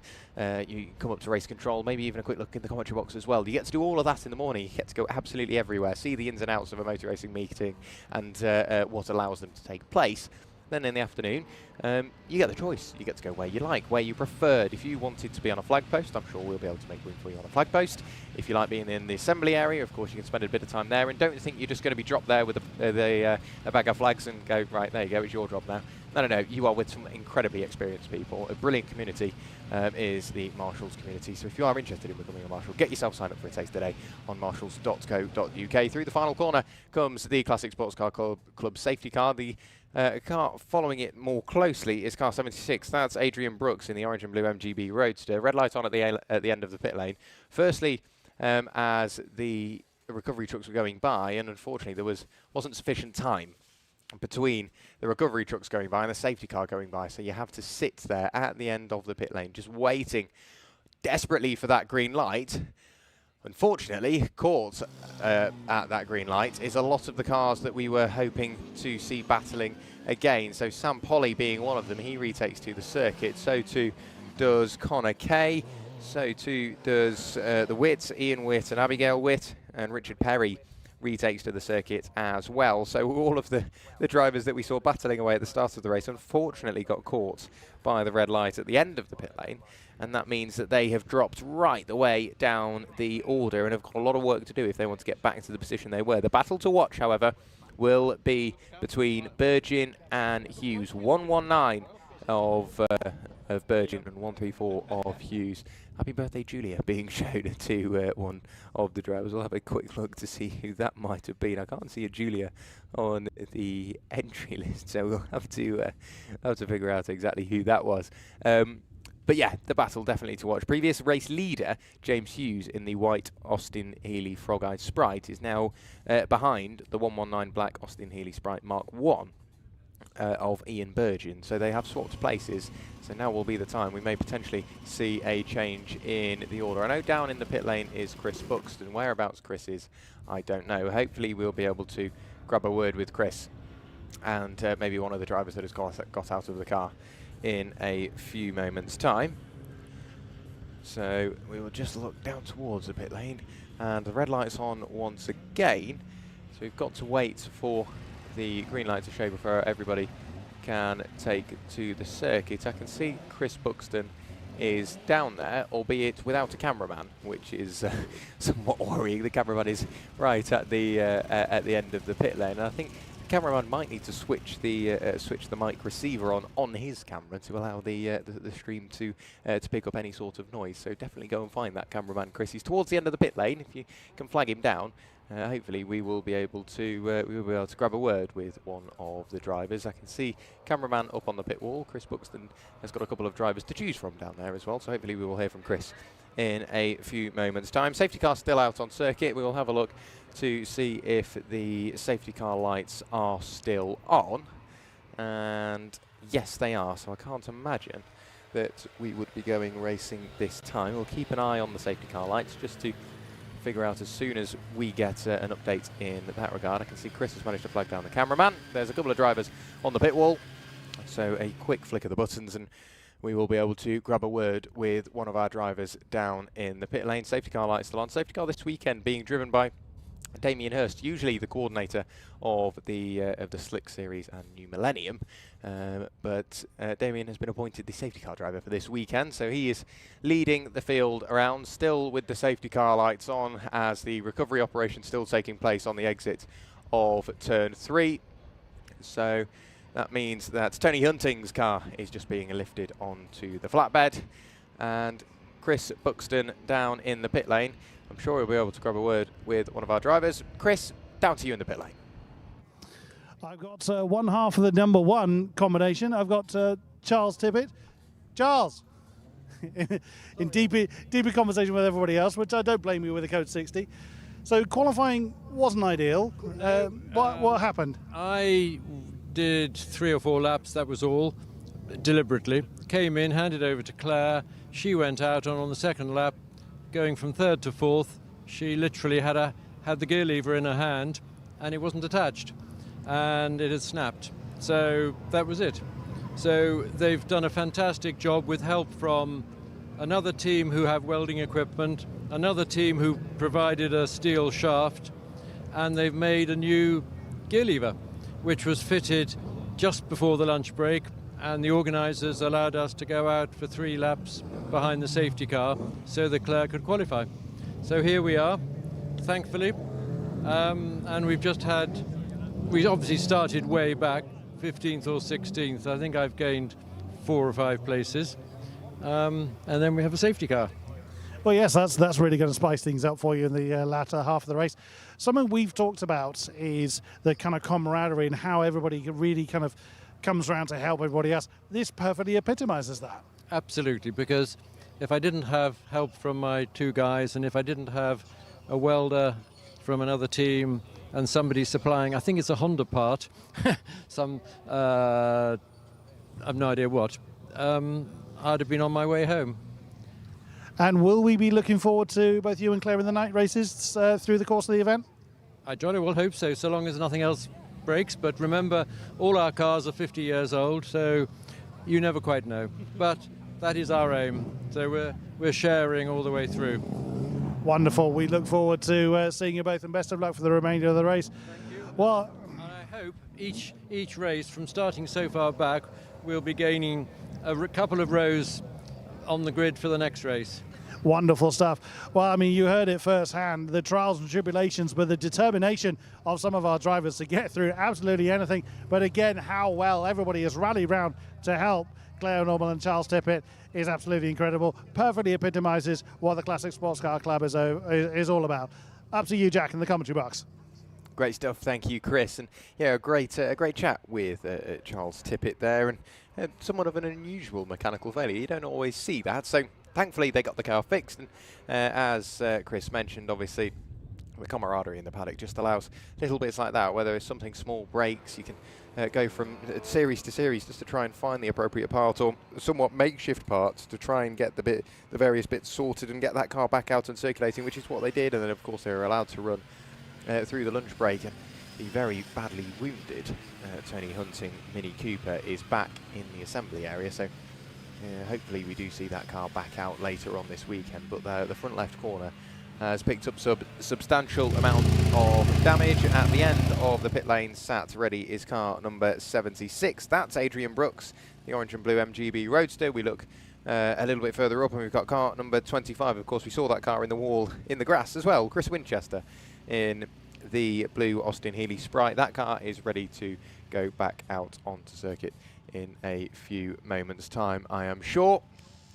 So we will have a quick look back towards the safety car. Safety car lights are off. Into the pit lane comes the CSCC safety car, and back racing we go. In the lead of the race this time is car number 119, Ian Burgin. He's got James Hughes all over his tail. James Hughes a look to the inside. He's got a car on the inside of him as well. Can't quite pick out exactly who that is, but there's nothing to pick between the pair of them. Dominic Mooney, I think, was in on the mix as well, having just taken to the circuit behind the wheel of his car, having that car, in theory, being part of a 2-car team. Mike Kenny started the race. Dominic Mooney will finish in a different car, but still just about in the lead of the race is Ian Burgin. James Hughes not too far behind. Then we get back to Dominic Mooney, and oh, you'll never guess who's there. Of course, it is Matthew Howell once again trying to close upon the coattails of the leaders, but we might see a change for second place, maybe even first here. On the run up towards Rocket we go once again. By the looks of that, James Hughes looks up the inside late on the brakes, and I feel quite sorry there for Ian Burgin. He was in the middle, he jumped on the brakes, and then both cars swarmed all around him. Dominic Mooney on the outside, and it was the James Hughes white Austin Healey Frog Eyes Sprite around the so it is now 134, pardon me, James Hughes in the lead of the race, ahead of Dominic Mooney.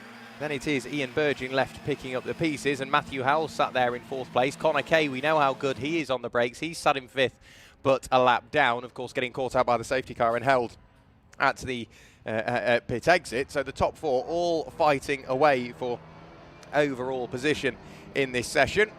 But still in the lead of the race, Ian Burgin, having led for the most part right the way through the start of the race, getting caught out by the code 60, jumped into the pit lane as he seemed fit during the safety car, didn't get held at the end of the pit lane quite helpfully, and that has put him in the lead of the race. James Hughes, who's currently of course leading the way, has the fastest lap of the race. Then it's Dominic Mooney, who's been passed over the reins from Mike Henney. Mike Henney, of course, starting the race, works that car up towards the top end of the order, and now Dominic Mooney is currently sat there in second place.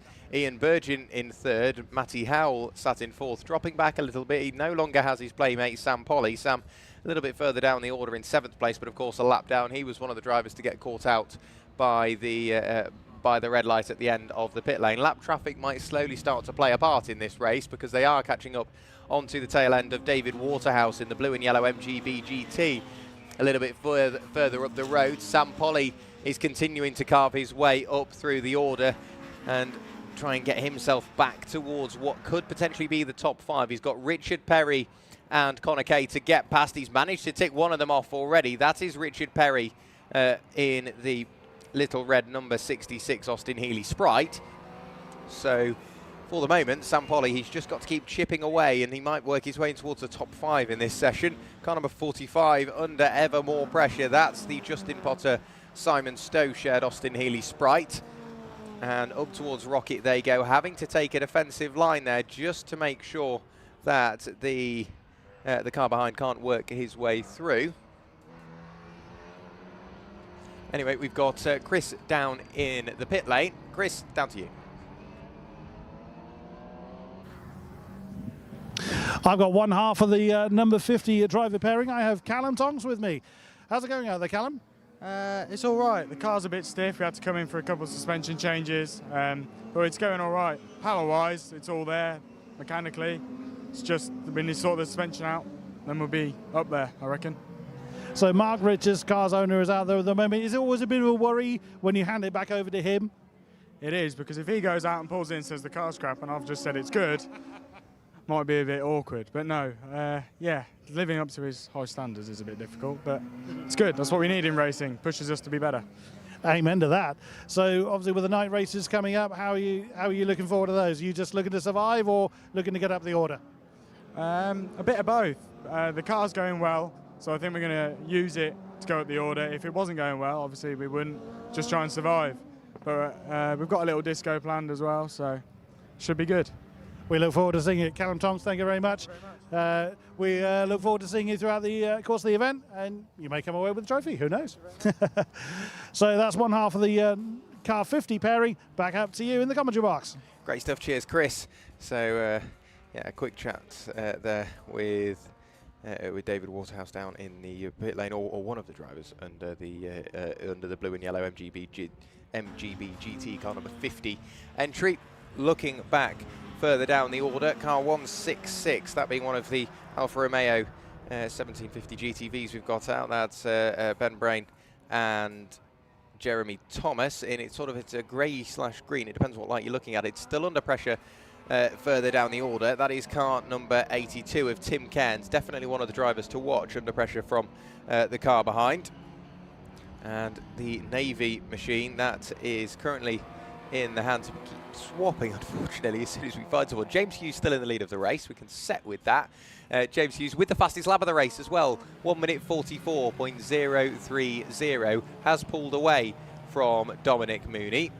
So Dominic Mooney now 2.2 seconds away from James Hughes. Ian Burgin, having led the race for a couple of laps behind the safety car, has found himself rather comfortable in third place. Matthew Howell sat there in fourth at the moment. Sam Polly has managed to work his way past Richard Perry and Connor Kay to get into fifth. He is a lap down. I don't think he will pick up any further places in this session. We've still got 10 minutes remaining, and then we will have to keep an eye on that mid-pack to see what goes on. Sam Polly back past me and storming up the inside there.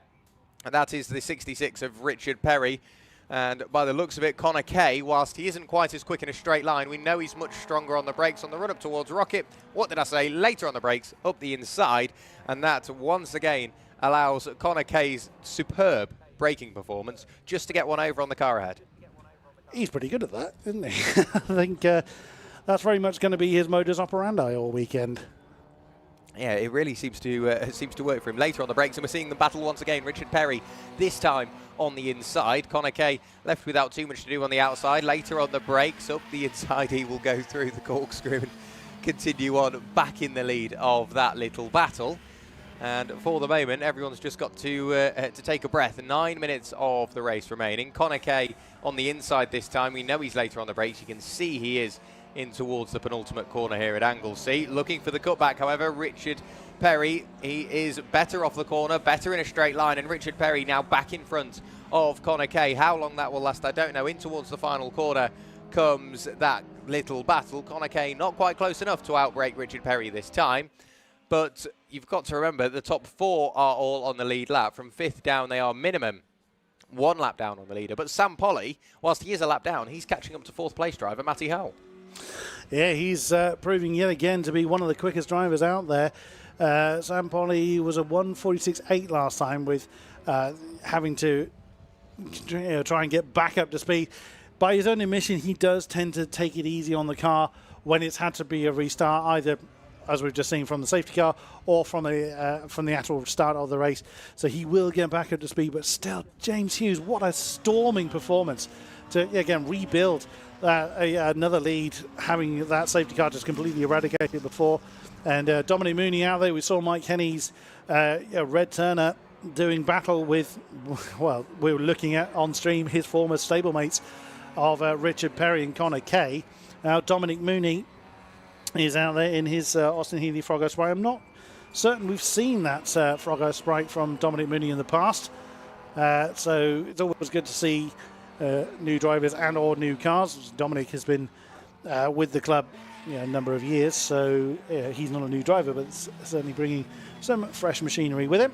And there's the number 1. We were chatting to Charles Tippett earlier on, his daughter Claire Norman now in the car for that incredible fix job. I mean, what a fantastic story, fixing it by welding bits together. But that really epitomises the nature of the Classic Sportscar Club and how everybody helps each other, beg your pardon, as we've just seen a fantastic move on stream. Justin Potter, Simon Stowe, the green car flying past the number 20. That's Mark Clowman and Stephen Chase. Mark's Austin Healey Sprite, whilst his Austin A40 going through a rebuild following, he showed me a picture of it, it looked absolutely devastated following a big impact at Thruxton. Also involved in that melee, as we can see on stream, number 86, that's the Jervis MG. So very much involved in that particular battle. Right behind them is the Alan Hassel car. Alan Hassel, Richard Rowland's car, I should say. But still going on the... whoa, that looked very wide from that particular camera angle for the MG. I think it was just the line he's chosen to take, although nearly wanders off the road, does the Jervis car. But does manage to keep it on the straight and narrow. And still under pressure from the Cloutman Chase car right behind. Then it's right ahead of them is the 166 car, which is, I have to refresh my notes on that one. The 166 is the Ben Brain and Jeremy Thomas car. That's as we're seeing again, even though they've dispersed a little bit following the safety car, there's still these great clumps together, these great battles going on. The Cloutman Chase car falling a little bit off the back of the Jervis MG now as they get back up to speed. But you know full well that the Jervis car is going to stay nailed to the Potter and Stowe number 45. Yeah, they will indeed. I'm just looking at second place drivers. Across the line goes 134 of James Hughes. Last time it was Dominic Mooney, the quicker of the two. That time it's gone back the way of our race leader. But in terms of lap time, we are seeing a couple of personal improvements. Car number 66 last time through, Richard Perry did improve upon his lap time. So too did Connor Kay. So too did Claire Norman, set the personal fastest lap for that car, and she's just done it again. So whilst it isn't a personal fastest lap for just herself, it's the personal fastest lap for her car in this race. We've got a car going very slowly. That's car number 98, unfortunately. Simon Scott and Austin Scott in towards the pit lane.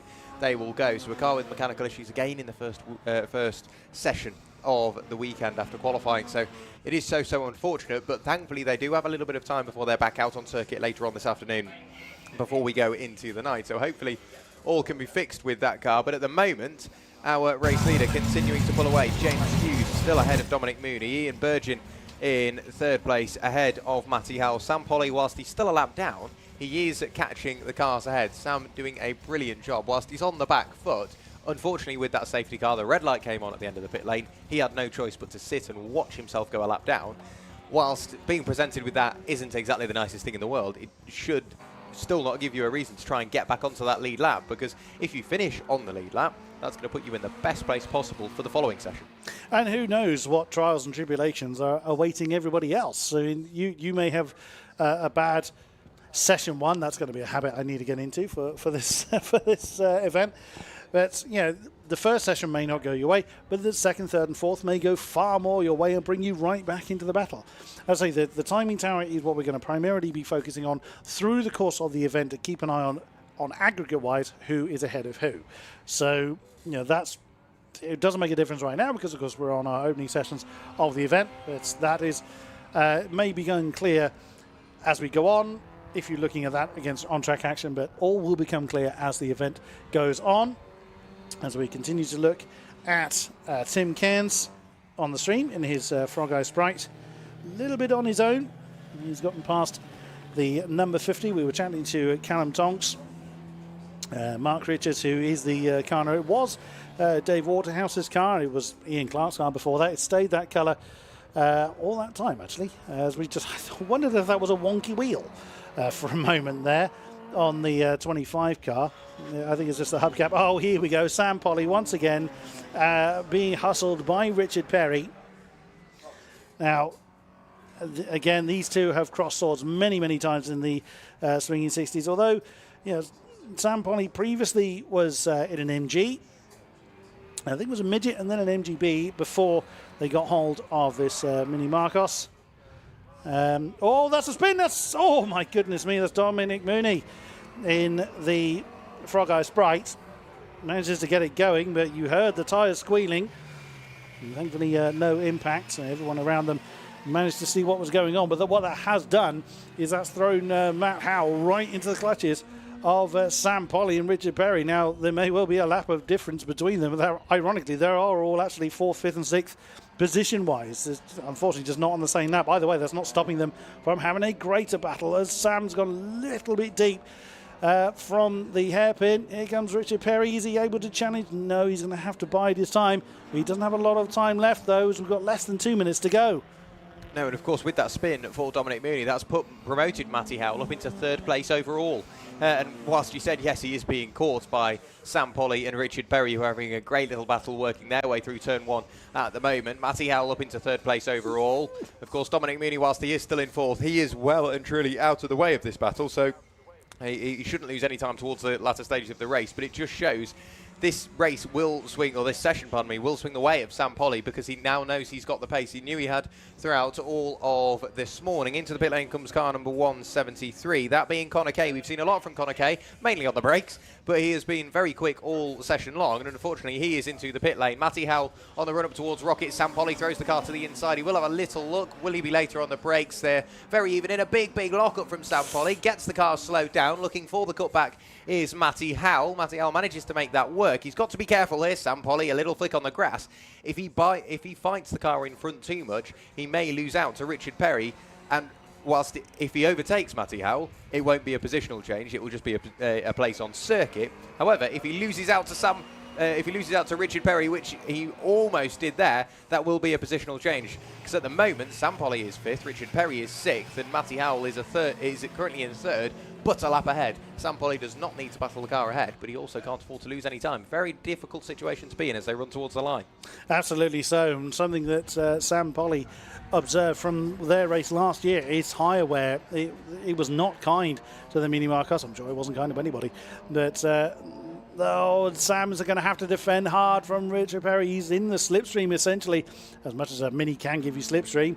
Oh, has a look on the inside line. Doesn't challenge the Mini, at least. Exactly as you say, Jack, a difficult position for Sam Polly. He doesn't want to really upset the race for Matty Howell, but doesn't want to lose the position to Richard Perry, as we can see on stream. That's Connor Kay stranded in the pit lane. At least he made it back that far. Still the battle goes on. Sam Polly and Richard Perry battling for 5th position. Essentially, Matt Howell could just get out of the way and let them go. He would lose nothing by doing so. But let's face it, racing drivers aren't going to do that.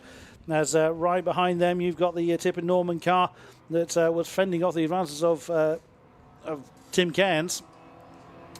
And again on stream, that is Stephen Chase and Mark Lamond in the number 20 car getting around the Alan Hassel.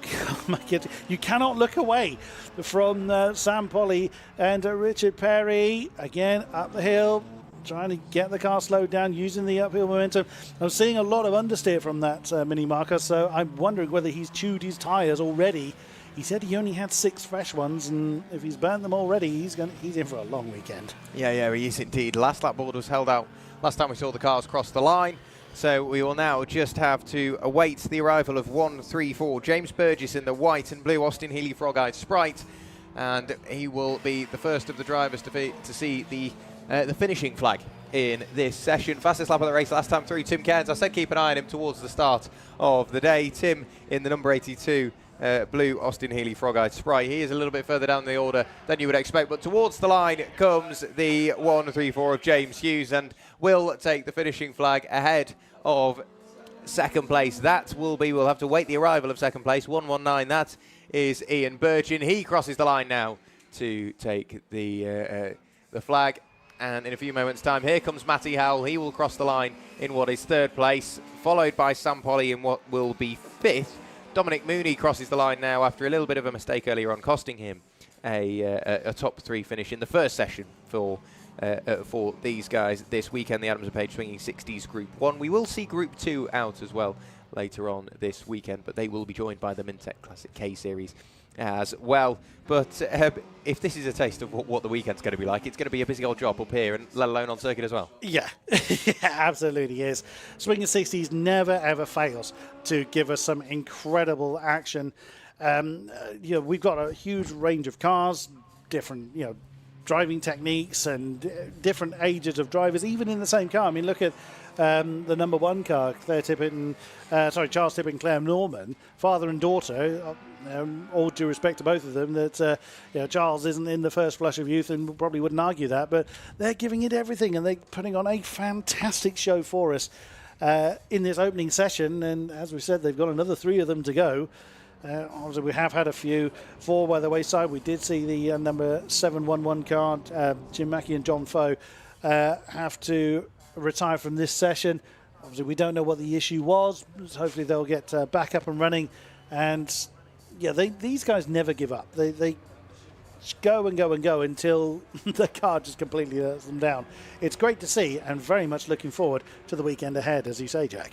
Yeah, it's going to be an interesting weekend because we've got a real range of machinery out there. We've got some more modern machinery, some cars that have been around for a number of years is probably the politest way to put it. And you'll find that there isn't a massive gulf in terms of lap time, because whilst some of the cars out there will have big V8s and they will be thundering down the straight, they've got to slow down a lot more for the corners, where if you get something like Sam Polly in his Mini Marcos, he can absolutely fly through the corners.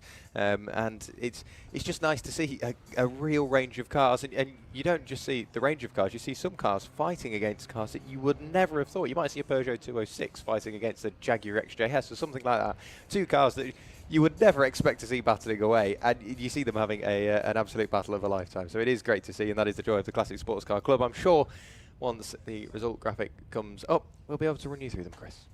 Absolutely so. Absolutely so. So, first session done then for the Swinging 60s Group 1 contingent. James Hughes, car owned by, well, it's now owned by James, but was run by Father John for a number of years. John is actually in the process of building his own car, so we may well see both father and son doing battle against one another as time goes on. It was great fun to have a chat to them. But this is how the results currently stands. Of course, this is without any kind of steward's intervention. James Hughes taking the top spot. Ian Berg in second. Matt Howell in third, and that's a beautifully turned out Mini. Then it's the Mooney-Henny combination in fourth position. Sam Polly just about succeeding in fending off the advances of Richard Perry for fifth place. Then the Tipper Norman BMW takes 7th. The Wit and Wit MG Midget in 8th. The Crudgington pair taking their blue Mini Gem home in 9th, with Simon Benoit in the Hillman Imp claiming 10th place. John Moon in the Austin Healey Lenham GT in 11th. Tim Cairns, early trouble, but storming through, trying to take the fastest lap. I think it was actually taken from him as the time go on. But that is the first race for the first session. It's going to be a difficult habit to get out of. Done for our second group, the Adams Bate Swinging 60s Group 1. Now, this was the pack I was most looking forward to. I look forward to them all, but there are some that I do hark after a little bit more. I know we commentators we should remain impartial. Let's face it, we're human as well. We have our likes and dislikes more than others. It's the modern classic and future classic contingents that are now in the holding area, ready to go. So this is cars from the 70s, 80s and 90s, all combined into one group. This very much harks back to my particular childhood, and there are some cars I'm really looking forward to seeing and hearing as well, because wow, do we not only have a range of marques, we have a great range of engines. We do indeed, and of course they're all split very appropriately into classes as well. So if you are running in the modern classics, usually there's a real range of cars or classes that you can jump into. This weekend there is only 2 classes out on show. Of course, in theory it is Class A. In the modern classics, but as of course we've got the modern classics mixing it with the future classics, it will be down this weekend as MA Mike Alpha. So in class MA this weekend, that's for cars with 3.2 litre engines and over. We've got both the Jaguars, Daniel Stewart and Ray Ingham's Jaguar XJS. That's a 4 litre engine. They will be running in class A ahead of car number 139. That's Chris Boone in his yellow and blue XK8. That's the supercharged 4 litre Jaguar XK8. They both fall under Class A. Class D in the modern classics is all of the Ginettas, all have as close to identical Ginetta G20s as you can get. Luke Plummer in the number 16 silver, black and orange machine ahead of Roger and Nick Hamilton's car. That is 27 and 27X. They are also in a G20. The Advantage Motorsport Future Classics, we've got a couple more classes going on there. Class A, that's for cars over 3.3 litre engines. That is Michael Wright and Liam Wright in their silver Porsche 944 Turbo, and Jason and Louise Kennedy in their red Treble 1 Nissan Skyline GTR R32, of course, turbocharged. That car, so of course that's how it can fall into Class A. Class B, we've got 3 runners again, all Porsches, a 911 Carrera in the hands of Kia Edmonds, and a 944 S2 in the hands of Ray Moan, and a 924S in the hands of Chris Pidcock and Andrew Thompson, 847 and 131. Class C is for cars between a 2 litre and a 2.5 litre engine. That is Matthew Melanoy and Stephen Gibley in their BMW 325i E30, and Jeff Beale in the beautiful blue Talbot Sunbeam Lotus, car number 63. They fall into Class C. We've only got one runner in Class D. That is for a car. That's for cars but over 1.6 litre engines, up to 2 litre engines, and that is Andy Bailey in his grey and Dayglow green Mazda MX-5. And the other Mazda MX-5s we've got out there, they fall into Class F. That's for cars up to a 1.6 litre engine. Car number 68, Stephen Robinson in the blue and orange Mazda MX-5 Mark 1, and car number 96, that's Sam Moody and Stephen Rees in their black and orange Mazda MX-5 Mark 1. We do have an amendment to programme as well. It used to be car number 281, now down as car 3. That's Joshua Smith and Simon Spooner. They are in a BMW 325i E30.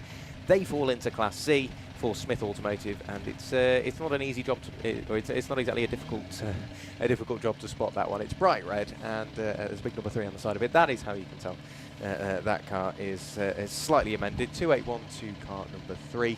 But we've just had the final of the few cars recovered back to the infield. We've just got a circuit vehicle inspecting the barrier, making sure that the circuit is safe to go under racing conditions once again. And in a few moments' time, Chris, we will have the Advantage Motorsport Future Classics and the CSCC Modern Classics taken to the circuit. That we will. Now, on stream, we can see, again, the wonderful range of cars available. I love the smiley face on the front of Ryan Moan's car. That is fantastic. Ryan Moan, involved in motorsport insurance, for those that want to go through insuring their racing pride and joy. Ryan Moan would be a man to speak to. There we can see the Jaguars, the 139. Chris Boone runs Coventry Cats, a Jaguar specialist. There we see the number 28 as well on stream. That is Daniel Stewart's car. Ray Ingman, long-time Jaguar specialist racer, will be joining him. Now there's the Kia Edmonds. I love the look of that Porsche, that classic livery on the side of the car. It looks absolutely amazing. Along with, again, you want to talk about mixture. Look at the size of the Jaguar and the fact that you can fit the next car, which is the 195 Mazda MX-5 of Andy Bailey, could probably fit in the boot of Dan Stewart's Jaguar. Again, wonderful car. One of my favourite cars to listen to is the 139 Jaguar you can see on the left-hand side of the shot. That's Chris Boone's. That gives an earth-shattering roar as that thing comes past. Absolutely wonderful, the XK8. Josh Smith and Simon Spooner, that's the renumbered car, was 281, now is number 3, right in the middle of the shot. Simon Spooner has raced with Josh before. If I recall correctly, they raced this car for Simon's very first ever motor race at Snetterton last year. I can think of easier places to cut your racing teeth than Snetterton. That's quite a challenge. Yeah, whilst it is a very flat circuit, it's not just flat like geographically, it's flat throttle-wise as well. You spend a lot of time flat out at On it, Snetterton. And then heading in towards what would be Brundle and Nelson, arguably some of the most tricky corners in the UK, because you've not only got to jump on the brakes and then turn, so the car becomes very combined. You've then got to hit the brakes even harder in a straight line, avoid the sausage curve, make sure you don't run wide, set the car up for the exit, get on the throttle as soon as you can, fire your way towards the bomb hole, and then you've got the really long right-hander at Coram. And that's just one sector of Snetterton. That's just the final part of that. So then the cars leave the paddock area. We'll run through the grid shortly. The grid, yes. We're getting the verbal faux pas dealt with already.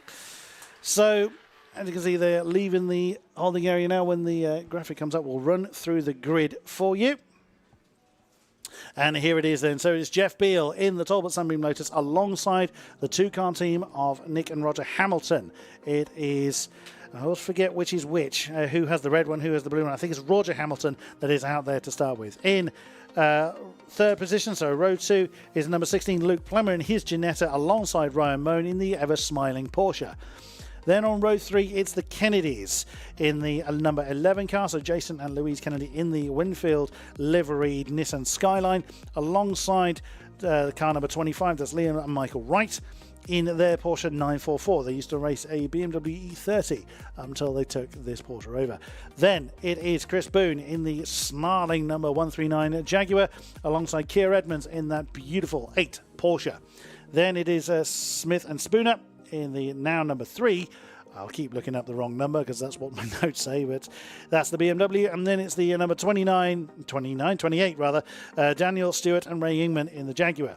195 is Andy Bailey in his Mazda, and alongside the 131, which is Chris Pidcock and Andy Thompson in the Porsche 924.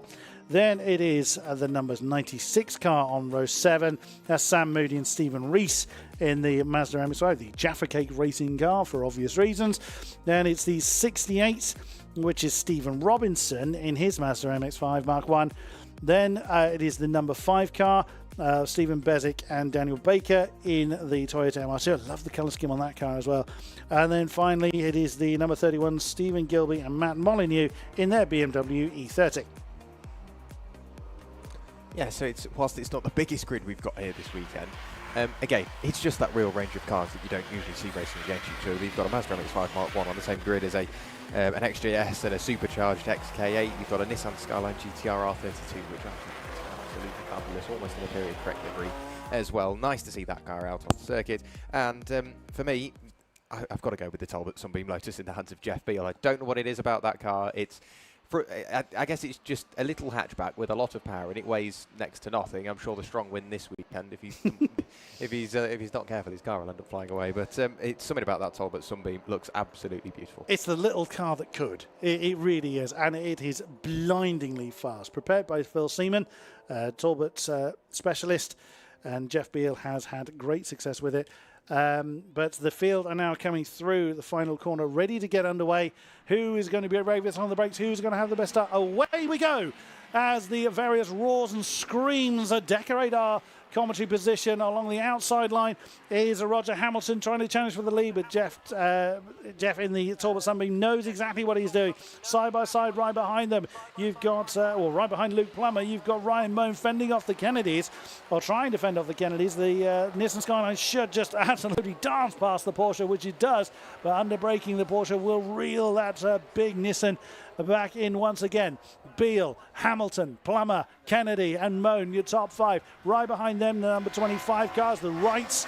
I made the Wright brothers gag at Thruxton last year. I'm not actually sure if they are brothers, but that's the one I ran with. And then is that growling XK8 of Chris Boone right behind.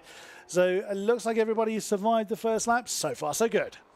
Yeah, now it's just a case of waiting and see, really, because, of course, they do have a pit stop to deal with as well. And, of course, it can be 1 minute 30 as per. It's got to be 1 minute 30. But some of the drivers, let's just have a quick look. Are any of them carrying penalties this weekend? No, they're not. So a couple of drivers have got 20-second penalties, but unfortunately none of them are in attendance. So everybody in this race, in this session, will have to pit for 1 minute and 30 seconds. We look back to our leaders, and it is still Jeff Beale in the lead of the race. Jumps on the brakes, gets the car turned in, and of course, on the first lap, your tyres are cold. The pressures are fairly low as well. You need to avoid the curbs. Make sure you don't get anywhere close towards a puncher.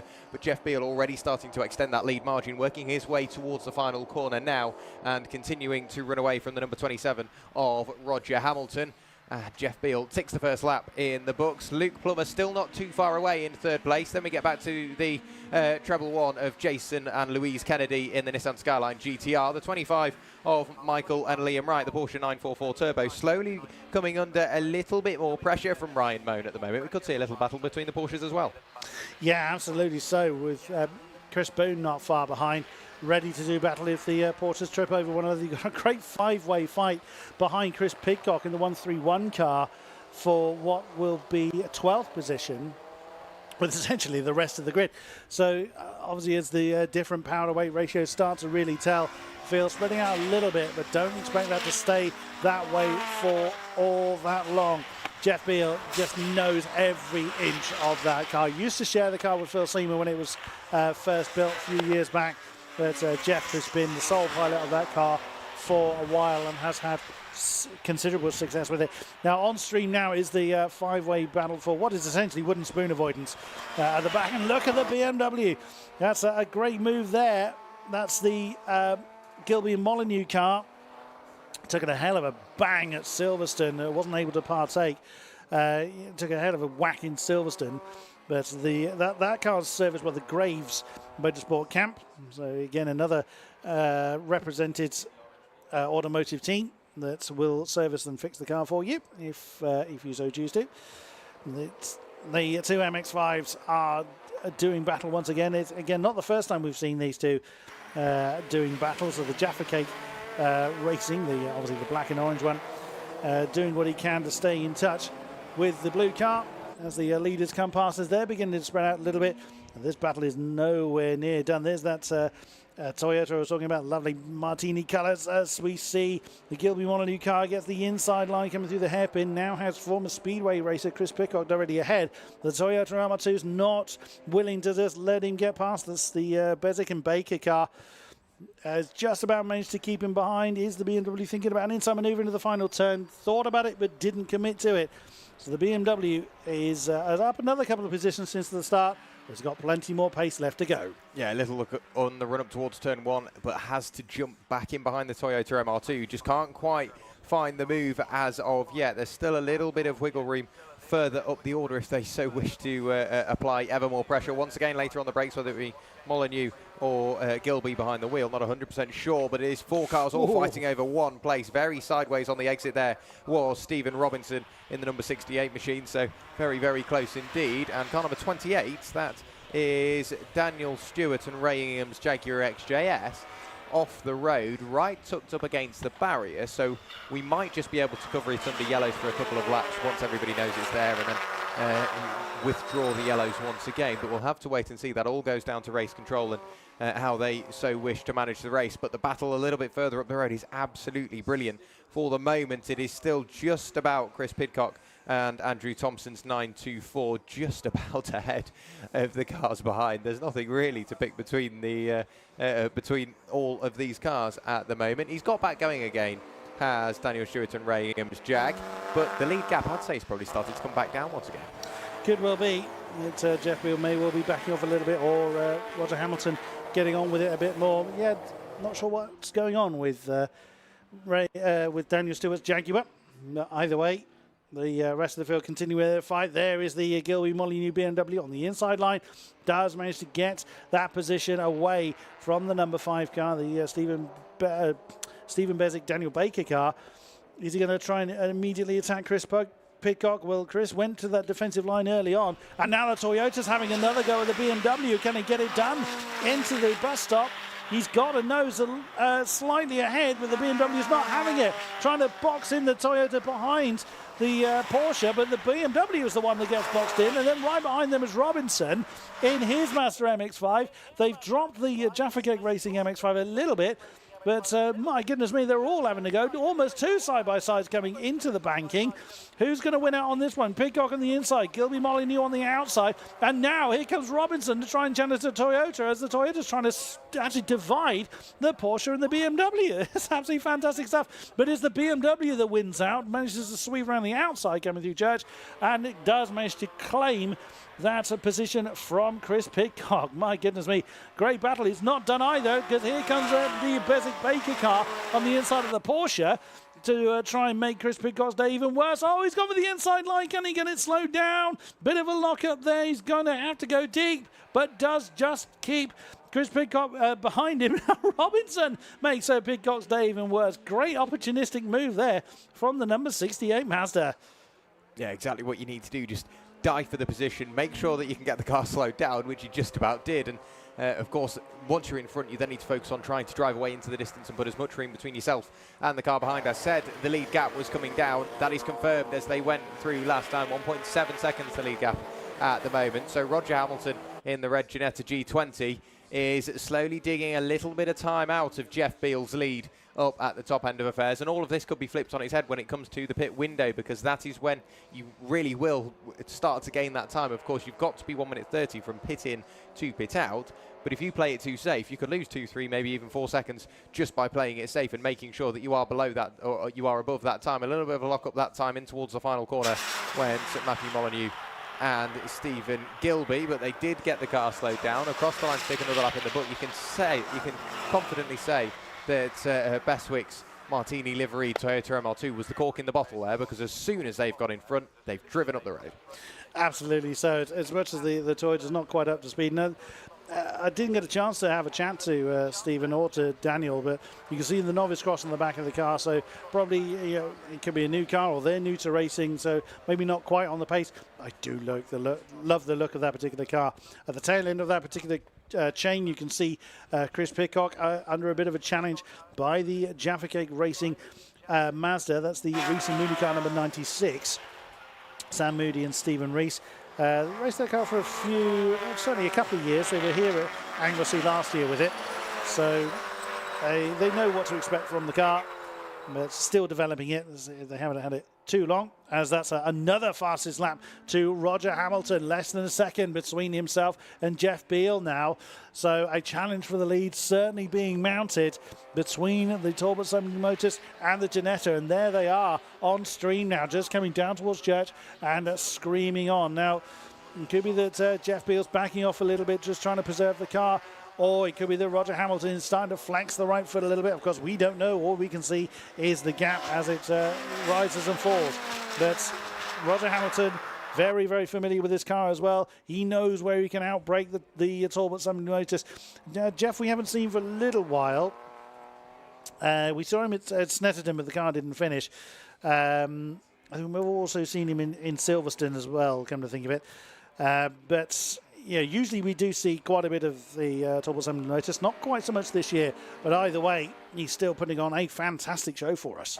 Yeah, whilst we might not see him too often, and occasionally you can pick up a few little bad habits if you don't go motor racing for a couple of seasons, or even miss out a couple of rounds.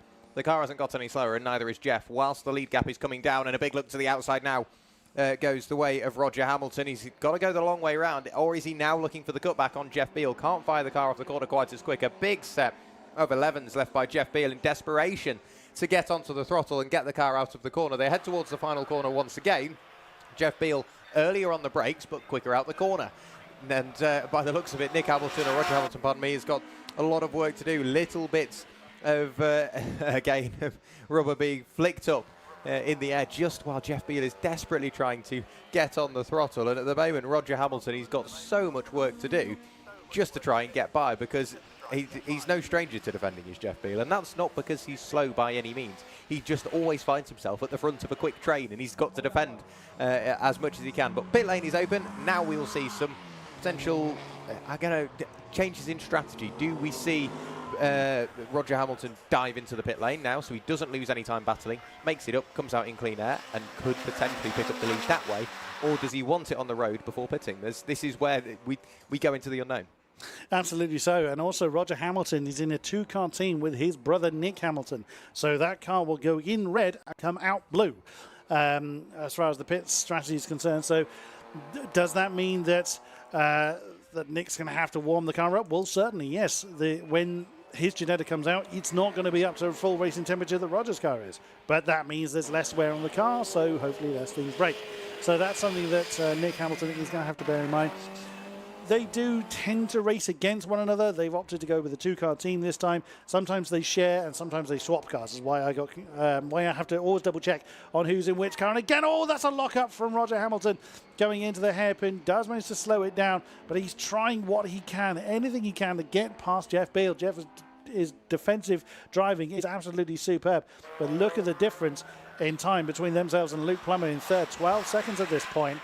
So he knows no interest in the pit lane whatsoever.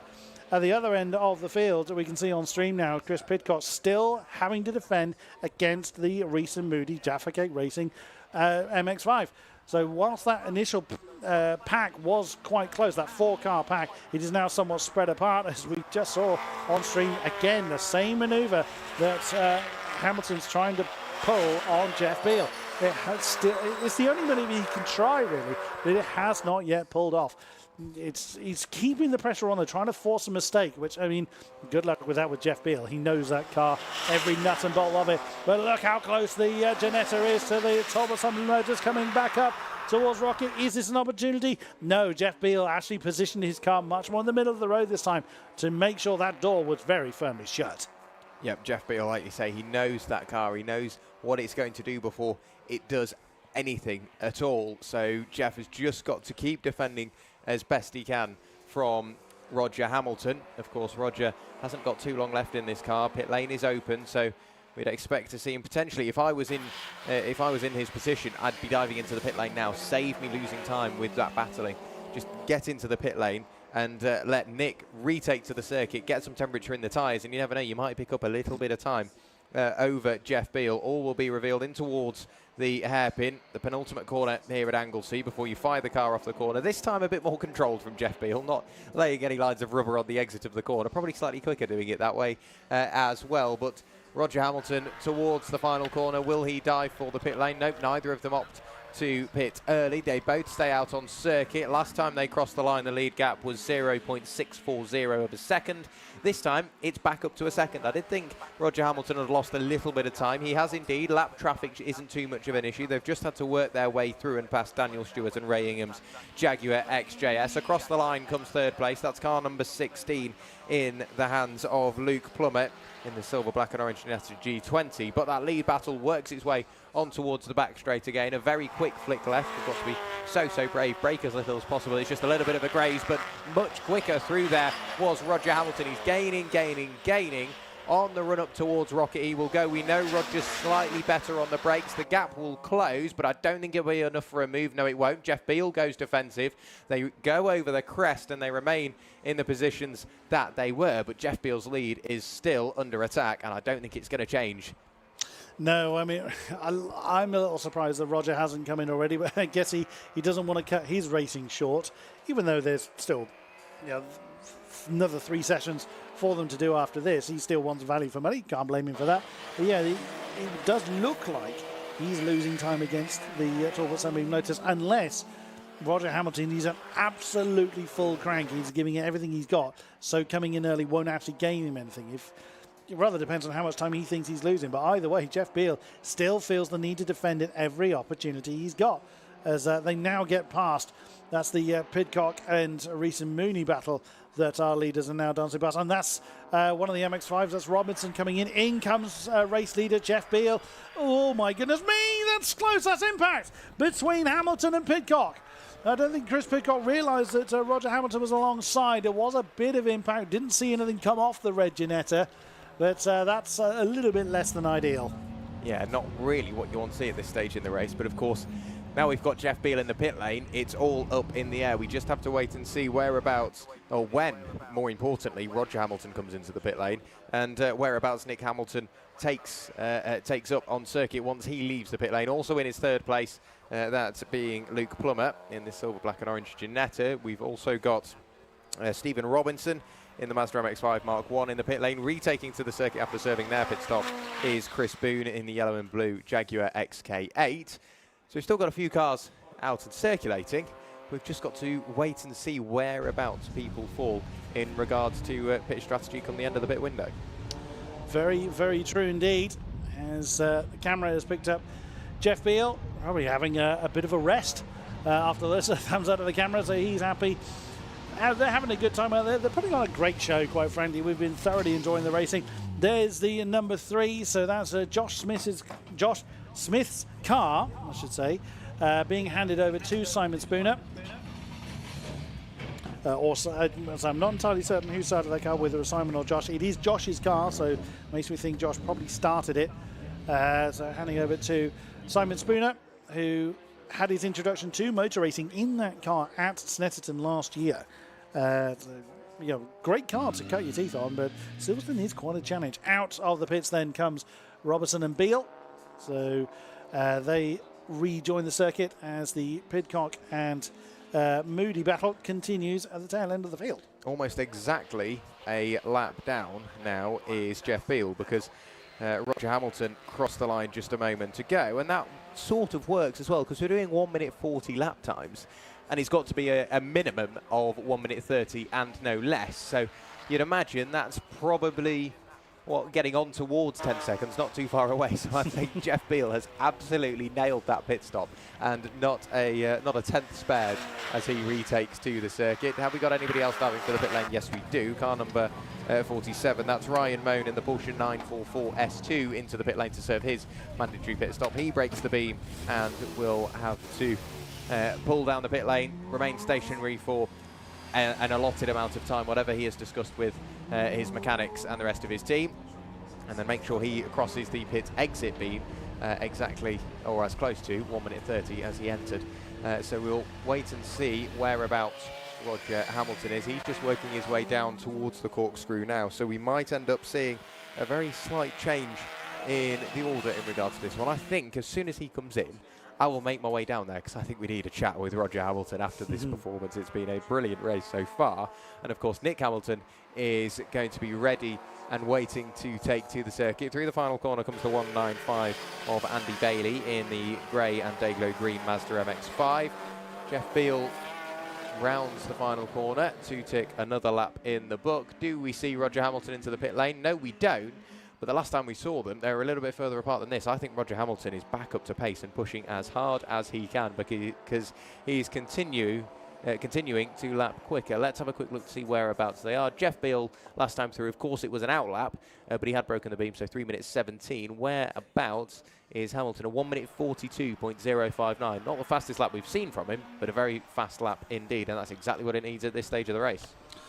In comes Daniel Stewart in his Jaguar, looking to hang over to Ray Ingham. Well, that's the way they did it last weekend. We don't know what the starting drivers are for our drivers, but it's Daniel Stewart's car, and he does tend to start with it. As also into the pits, as we can see on stream, is Stephen Bezick and Daniel Baker. That wonderful Martini liveried MR2. Throwing of the gloves, really making sure that they're doing the handover properly. There's the Jaffa Gate racing car as well on stream, the number 96 Mazda MX-5, Sam Moody and Stephen Reese. So yeah, they don't have to do the pit stop as quick as they can do it. They used to be the way that a lot of pit stops were done, as quick as you can get a stop done. So engine off, belts off, get out, shut the door, open the door and reverse the process. But as you can see, with the mandatory 1 minute 30 pit stop now being done, especially with them running 4 sessions across the entire weekend, it does make sense for them to not have to rush and make sure they do it properly. The doors open for some much needed air for Ray Ingman taking that car over. That's Daniel Stewart, you can see, stood next to the car. He had a rather unfortunate incident here last year. He caught the side of the race leader coming up into Rocket. Also on stream at the moment, Chris Pidcock handing his car over to Andrew Thompson, the 924 2.5 litre car, and in comes Hamilton. So Roger Hamilton brings in his car. Now, I don't see the blue one, so they have either opted to just do a 2-car team, or Roger is going solo. I'm looking down the pits and I don't see him getting out. No, so I think that's solo. I wonder whether instead of doing a 2-car team, which I thought they were definitely registered as, it could be that instead of sharing each race half and half, they are sharing half the races, half the sessions, beg your pardon. So for 2 sessions we'll see the red one, and for 2 sessions we'll see the blue one. So they've opted to stick with their own car, which negates the whole point I was making earlier about Nick Hamilton going out with a cold car. Roger Hamilton is obviously remaining in it, and the brakes are still going to be broadly up to temperature. The tyres will still be the correct pressure, although there is a bit of a war wound on that car. Although it doesn't look like they need any gaffer like Manoj Patel needed in the first session of the day. No, it will just be a bit of cosmetic damage, so it could be a bit of tyre from the car that made contact, and there's nothing a bit of brake cleaner and a rag can't fix really in that regard. We'll have a look up towards the other section of the circuit. One thing I've noticed is getting hotter and hotter in our commentary box, and that's because the sun is well and truly out. You can see every now and then I get blinded by a wave that catches the sun at just the wrong angle and fires a beam of the sunlight in towards our commentary box. Through the final corner comes Jeff Beale. He punches the throttle, and I thought we might see a change for the lead in the pit lane. It is Roger Hamilton retaking to the circuit, this time in the lead of the race, but of course a little bit of heat from the brakes, a little bit of heat from the tyres will have dissipated, so it might take a lap or two to get everything back up to temperature. But Jeff Beale has lost the lead of the race, and of course it's all thrown the way of Roger Hamilton, because whilst he was running around in clean air on his own, he will have got into a brilliant rhythm, and he will now just want to get straight back in that rhythm, not really miss a beat, and continue to pull away. But into the lead of the race goes Roger Hamilton, and Jeff Beale left without too much to do. Into the pit lane comes pretty much everybody else remaining to pit. Jason and Louise Kennedy in their Nissan Skyline. So too comes car number 25. That's being in the hands. That's one of the Porsches that we've got down. I don't currently have him on my entry list. Car number 25. It's one of the Porsche 944s. That's Liam and Michael Wright in the silver Porsche with that air intake on the front. And as you mentioned, there is the Kennedy Nissan Skyline. Husband and wife combination run this car. Now, they've actually set this one up for more endurance racing. So as far as flat-out speed is concerned, it could go quicker, but they've actually very purposely set this up more for endurance racing. They want to race it in endurance races at the Nürburgring in particular. So it's down to 500 horsepower, which is a strange sentence to say, because 500 horsepower is a monstrous amount of power, but that car is quite heavy in comparison to a number of others. So we did have Mark Chilton in his impossibly powered, some of that 650 horsepower Nissan Skyline. Those two used to regularly run together, but an unfortunate incident for Mark at Donington. Rather saw the end of that car. He's fine, but with the Kennedys, it's quick, but not as quick as it could be. But that's because they do more endurance racing with it. It does actually have an MOT, unbelievably. I mean, I'd love to see the faces if they went shopping in it. I'd love to see the faces of everyone around them. Yeah, I'd imagine parking in the multi-story, somebody would hear you, I think, a little bit. Oh, yes. But I know a lot of the Pumas that are here this weekend with the Mr. Tyre Puma Cup. A lot of those are road legal and have got MOTs. And Manoj Patel, whilst this circuit's a little further afield, usually he drives his Honda Civic Type R to the circuit. And usually it's with earplugs and headphones because obviously all of the sound deadening has been taken out and it's got. It's probably quite it's got a roll uncomfortable, cage. I'd have thought. Yeah, see, I thought that, but Manoj says it's one of the most comfortable cars he's ever sat in, and I've seen Manoj's car collection and what he's previously had, and it's not like it's not the last lap of luxury, put it that way. He's got some he's had some very nice pieces of kit for the road. I've just seen our race leader heading in towards the corkscrew, so presumably they're on their way up towards the hairpin. Yes, they are. We'll wait for them to reappear in a few moments' time, coming towards the final corner. So it will be Roger Hamilton still in the lead of the race. Whereabouts is Jeff Beale? He's getting closer, but he's not quite close enough to think about a move, and he is running out of time. We've only got 14.5 minutes of the race remaining, which sounds like a long time, but you've not only got to sort of chip away at the time, you've got to catch up, set the car up, figure out where they're maybe slightly weaker, scare them a little bit, fill their mirrors every now and then go for the move, and then not lose it straight after and drive away from there. It's a busy old job, and overtake, there's quite a lot going on. Yeah, absolutely. So when you've got the different strengths and weaknesses of our competitors, again, take our leading two of Roger Hamilton, who may not quite have the power of the Turbo Assembly just behind him, but certainly has the braking efficiency. They are going to be strong and weak in different parts of the circuit. We've just seen on screen the number 195. That's the Mint Alloys MX-5 of Andy Bailey being pushed into the garage. A bit of a shame. Their session is done, but hopefully we will see them later on, as both of our race leaders managed to dance past the number 3. That's Josh Smith and Simon Spinner. We did see that car facing the wrong way soon after the pit stop had happened up at Rocket. But either way, Jeff Beale, exactly as you say, Jack, filling the mirrors, being that daunting force for that Ginetta. Not for the first time. I say these two have crossed swords many, many times before, but Roger Hamilton is not letting anything bother him at the moment. Jeff Beale with a bit more of a power advantage, and he's using that along the back straight, along the Tom Price brake. That's going to force him to the outside line, but he has to brake earlier. And this is very much roles reversed from when Roger Hamilton was trying to get the move. What? Stylish, but not fast, I'm afraid, Jeff. He gets the tail wagging on the Talbot. Still challenging for position, though. You see the defensive line that Roger has to take. Jeff managed to just kind of nose alongside before the bus stop there. But look how defensive Roger's having to be. Jeff Beale is piling all the pressure on at the moment. And you would have thought with how much pressure that Roger was putting on Jeff, woohoo, as again, tail wagging for the Talbot Summing Motors. With the amount of pressure that Roger was able to put on Jeff, you'd have thought that the Ginetta would just dance off into the sunset, but this is now forcing Roger onto the back foot, and this is where the Talbot has been a little bit stronger along this straighter section, but again, just can't quite overcome the Ginetta at this point. No, he'll have him here. It depends how late Roger Hamilton is on the brakes, and Jeff cleverly pulls out of the move on that one. He knows that Roger is much better on the brakes, but Jeff Beale, the move is coming. The change for the lead is well and truly here. We've just got to wait and see whereabouts Jeff Beale is comfortable enough to go for that position. Will it be in towards a very, very heavy braking zone?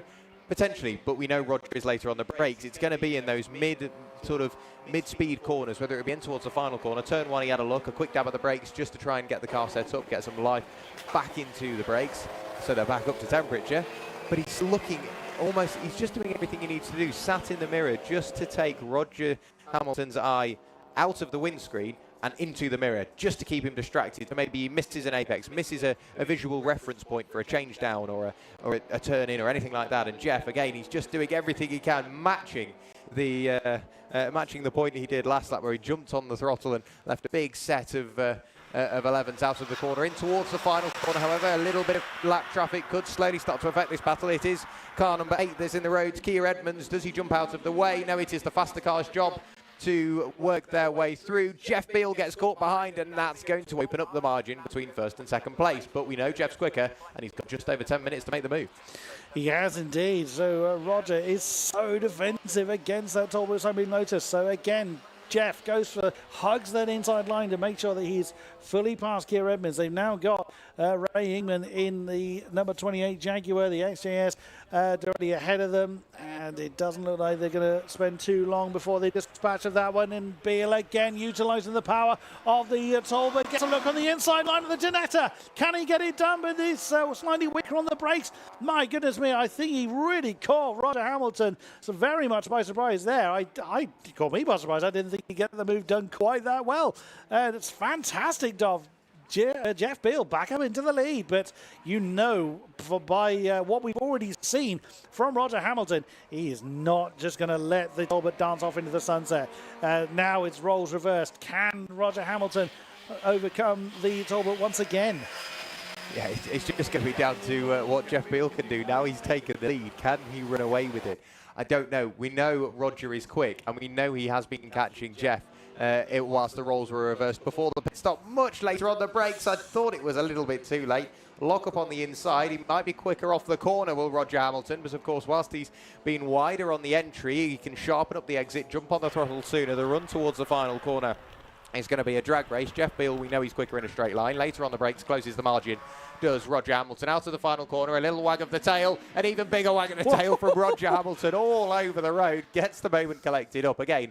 Looks absolutely fabulous, but look at that lead gap now. A small mistake like that, Jeff Beale's going to capitalise, and he's running away. I think we've got some rather baked tyres out there. It's, like you were saying earlier, it's getting pretty warm up here. It's quite warm outside. The breeze has certainly eased off here in Anglesey, so I think people are starting to get to the edge of what these tyres are really capable of. Not that that's slowing them down to any great degree. They're still putting on a great show for us, but I think that's why we're starting to see some more, shall we say, exuberant driving going on, particularly from our lead two, as they are having to push so hard to try and overcome the difference between each other. Yeah, it's now just a waiting game, really, because the time is still ticking away. 8.5 minutes of the race remaining. Jeff Beale still in the lead of the race, but slowly extending that lead margin over Roger Hamilton. And Roger, again, struggling with that rear end. And the thing is, all it does is take 2 or 3 little mistakes where you're slightly too quick on the throttle and you end up overheating your tyres, and then you've got to go slower before you go faster again. You've got to let the tyres cool. A brilliant MIG battle at the moment. Toyota MR2 fighting away with both the little Mazdas at the moment. The lead Mazda in that battle is Stephen Robinson, car number 68 for Mazda Misfits. Then it's Sam Moody and Stephen Reese's black and orange MX-5, who had a little look up the inside, position made. So the 96 jumps in front. And was that contact, or was that just a spin? No, it was a big spin. It made me jump. I just sort of looked around and saw the Toyota doing a lighthouse impression, as it certainly caught the MX-5s out. We had one of them taken to the grass, but now the Bezic and Daniel Baker car getting back underway.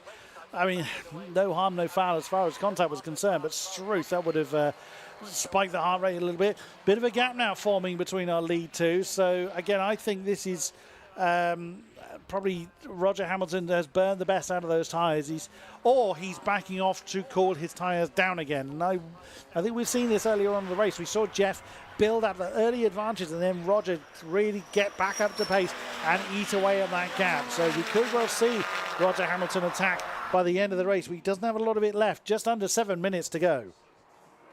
Yeah, he's not really a million miles away, dealing with the traffic well. Of course, Jeff Beale arrives at the traffic sooner, so he's got to make a decisive decision. Roger Hamilton is in the lucky position. He can follow Jeff through. The gap will already be there by the time he arrives. The door will be open.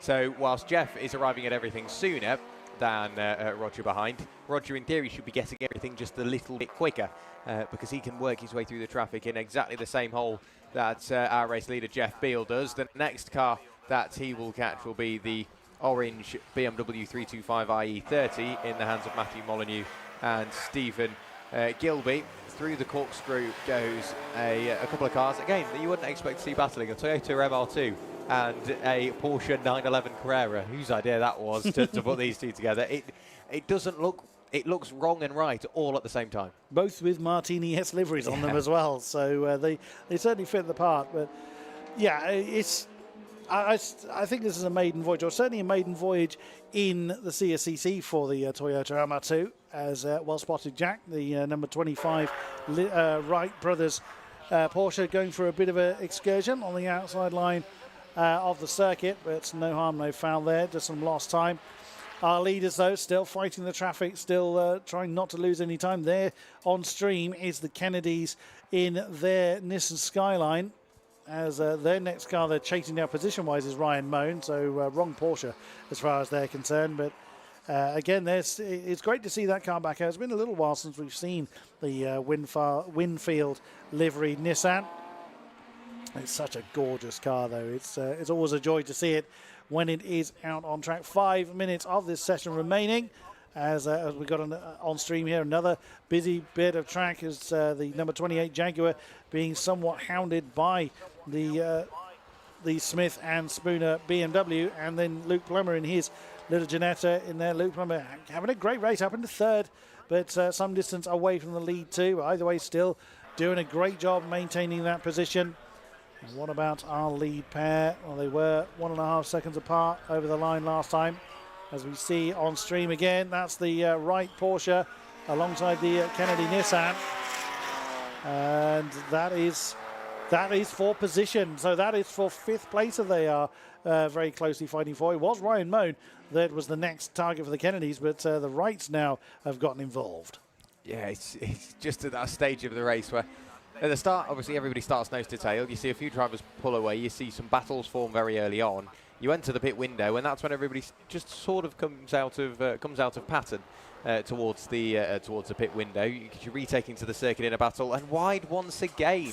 So whether there's some sort of issue with the Michael and Liam Wright 944 Turbo, whether it be a bushing that's slowly started to wear and it's finally given up when they're struggling with the left-handers. I haven't seen them go off anywhere else or at any similar corners, but clearly not all is well with that car and or driver. But we're at that stage of the race where everybody will work their way together once again, and we'll see the battle slowly start to form. Unfortunately, continuing to pull away, I'm sure Jeff will somewhat disagree. Jeff Beale continuing to pull away from Roger Hamilton. He is more than happy doing so, but I think we'd love to see that battle slowly start to reignite. But with now only 3 minutes and 20 seconds remaining, I don't think we'll be so lucky. Maybe not this time, but I dare say we look forward to seeing them in their second session later on in the weekend. I have no doubts that no matter which Hamilton that Jeff Beale will be fighting, as speaking of Roger, very, very deep into the left-hander there. Referring back to the Wright Porsche and where it's going off, that's one of the quickest corners of the circuit. I wonder whether it's just tyres overheating and not giving them the grip that they've been used to earlier in the race. So that would be one explanation of why they keep going off, just needing to adjust how much pace they take into the corner. And exactly as you said earlier, Jack, you've got to slow down to get those tyres back into operating range, which means you're losing time, which is obviously counterintuitive to the kind of drivers' the modus operandi.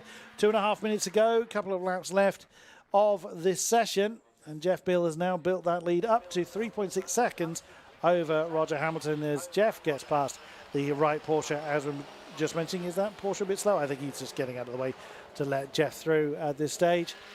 So Roger Hamilton, I think his fight may well be done in this session, but you can bet that he'll reignite that battle in sessions later on in the weekend. Yeah, the Wrights managing to negotiate turn 3 this time without going for an off-track excursion. So blue flags being waved by the brilliant Anglesey marshals just to let the Wright Porsche know that Roger Hamilton is getting closer and he will be looking to overtake. He has done so. Held up a little bit there is Jeff Beale. Can't quite find his way through and past Chris Boone in the yellow and blue Jaguar XK8. Of course, that thing is supercharged, so it's not slow by any means, but it is very, very heavy, meaning it's got to handle its weight out of a corner, and a lot of power and a lot of weight. I'm sure a lot of fun, but maybe not the easiest thing to drive. So I've got to say, I take my hat off to Chris Boone managing that sort of power around what is quite a roller coaster of a circuit. Up towards Rocket, we've got a great little battle. It's between the Mazda MX-5 once again. It is Stephen Robinson in the MX-5 Mark 1 on the outside. It is Sam Moody and Stephen Rees who's had to tuck in behind. So it's the blue and orange MX-5 leading that little battle ahead of the black and orange MX-5, the trail car. They have just swapped around their places, but once again, nothing to pick between them. And the next time they cross the line, they will be going on to the final lap. Jeff Beale crosses the line now to go on to his final lap of the race. A little bit further behind is Roger Hamilton, but anybody crossing the line now, they've got one lap. If they've got a position to be made, they have to do it now. Absolutely so. Clock is no longer with them. as we see our race leader coming through the banking and continuing along his merry way. Doesn't need to push too hard now. Can't let off the gas too much, of course, but just needs to bring it home now with 3.6 seconds between himself and his pursuer over when they were across the line last. Still with some traffic to deal with, but nothing too much. There's the Molyneux and Gilby BMW. They've had a few of those in the past. They had a Cadbury's flavoured one that was black and purple until they got this one. So look at the gaggle of cars just coming through Rocket now. Again, another advert for the diverse range of cars that we get. We've got Talbot, Jaguar, Ginetta and all sorts going on. And of course BMW right behind our race leader. The timer has hit 0 for this session, so just waiting then for Jeff Beale to get the session finishing flag. 2-4, of course we won't see the proper checkered one until the end of the 4th session tomorrow afternoon. It's Jeff Beale continuing along his merry way. Nothing too much to worry about, but still wants to press on. Obviously the racing instinct still there. You don't want to have something deny you a victory, or a session victory if nothing else. But no such melodies for the Talbot Sunbeam Motors, prepared by Phil Seaman, driven by Jeff Beale to the line for the top spot in this session. It is Jeff Beale in the number 63, then it is Roger Hamilton in the 27. And then some distance back, but still going strong, is Luke Plummer rounding out the podium 3 in his Ginetta. So it really has been a day for the small cars in this race.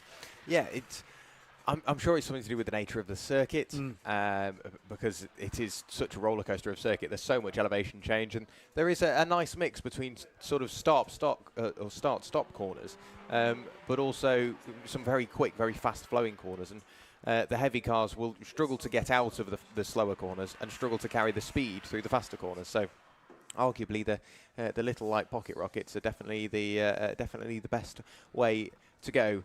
And as and when we get the results available to us, of course, we will bring them to yourself. Just waiting for a final few cars to cross the line. Who will win the battle of the MX-5s? It will be Stephen Robinson ahead of Sam Mooney and Stephen Reese's very similar Mazda MX-5 Mark 1, pardon me, and then across the line comes the number 16 of Luke Plummer, shortly followed by the Toyota MR2. And here is how they finish. It is Jeff Beale that takes the finishing flag first here in race 3A ahead of the Hamiltons. It was Roger Hamilton that did the full race. Then it is the number 16 of Luke Plummer. Ryan Moan finished in 4th. Then it is number 11, that being Jason and Louise Kennedy in their Nissan Skyline, finishing in 5th ahead of Chris Boone. The Wrights in number 25, that being Michael and Liam Wright. And it is Keir Edmonds, number 3 in the hands of Smith and Spooner. And then it is Gilby and Molyneux finishing in 10th. Pidcock and Thompson finishing 11th, and it's Reese and Moody 12th. Stephen Robinson finishes in 13th ahead of Bestwick and Baker in their MR2. And then rounding out your 16-strong car grid was Stuart and Ingham in the number 28 Jaguar XJS, unfortunately having a bit of a moment early on in the race, and retiring from the race, I believe, was Andy Bailey, car number 195. So it's difficult to believe there was only 16 cars in that race. That kept us very, very honest. And whilst I can go for a breather, I don't think you can. You're on for another 4? I am on, another yes. 2 hours or so. And yeah, I'll be leaving you in the capable hands of Paul Tarsi, and I'm sure Paul is grinning from ear to ear, looking forward to what's going out on circuit in a few moments' time. Of course, we have already seen the Cobalt Sport Tin Tops Puma Cup Lowen Turbo Tin Tops, the Adams and Page Swinging 60s Group 1. We've just seen action from the Modern Classics and the Advanced Motorsport Future Classics. In a few moments' time, the Gold Arts Magnificent 7s, Liqui Moly Slick Series, Wasp New Millennium, and the Viren Builders Open Series will be taken to the circuit. So I'll go have a breath. I'll hand you over to Paul. Excellent. Thank you very much, Jack. So that is Jack Werrell signing off for the time being. So as much as we will be endeavouring to bring you commentary coverage throughout the entire 24 hours, of course, it's not just down to 2 of us. I'm sure you lovely people watching along don't want to be bombarded by myself, but I do have now joining me in Jack's place the Wonderful. It's an honour to have you alongside for your CSCC maiden voyage, Mr. Paul Tarsi. Tush, you're over generous, but thank you, and I don't believe a word of it. But yeah, this is great, isn't it? That when I arrived this morning, it was a bit overcast. It was a bit mitherly, as we say. But now the sun's out. Where else? Can you think of any other commentary box anywhere that has a better view than this?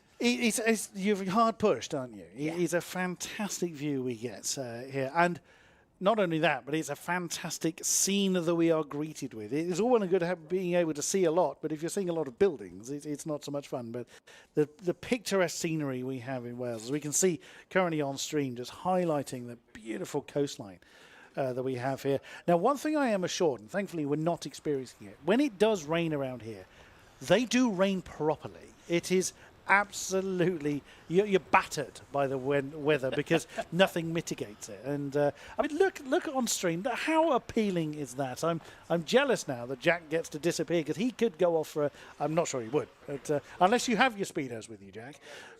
He's off for a swim. He just oh, look, he has got his speedos with him. Oh, look at that.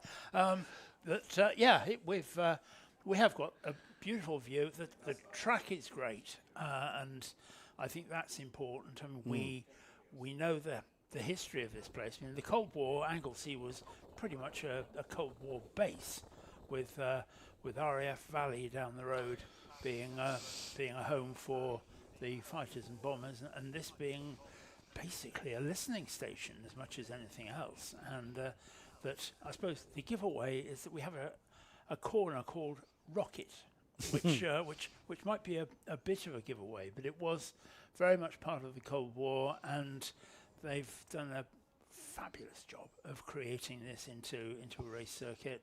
And I said earlier on, it's like a very deformed kidney. It is. It's got two very good overtaking spots on the hairpins, but we've already seen with a lot of the stuff that's going on that there are some great opportunities. I mean, into the aforementioned Rocket, down what doesn't seem to have a name, but I've been calling the back straight, which is the other side of the bit from us, between us and the sea. That's a great spot, and we saw the lead in the last race change at that very spot. And I think, talk to anybody and they'll tell you that there isn't just one place that you can overtake, which these days is getting more and more to be the case with a lot of circuits. Sadly so, but we are very grateful that it's not the case here. Now, the cars for our next race are just leaving the holding area, and as Jack was explaining earlier, it is quite a few different categories, and it's probably the most really mixed up type of cars that we're going to have throughout the course of the weekend.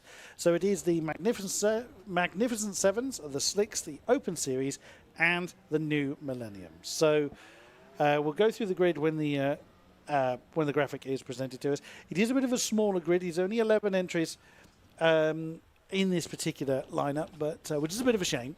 But we are still going to be in for some amazing racing nonetheless. So starting from the front row is the number 3. Now that is a Caterham 420R, driven by Jeremy Adams. You will not miss this car. It is bright yellow. So when you see it on the cameras, you'll know it's him. It is very, very distinct.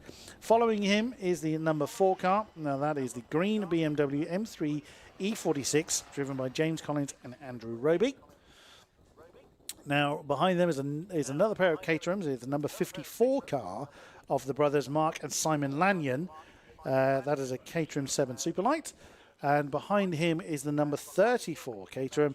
That's Pascal and Richard Green, father and son.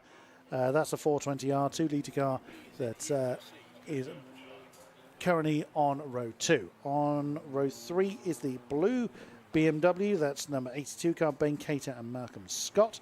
That's the M3 E36, the slightly shorter one.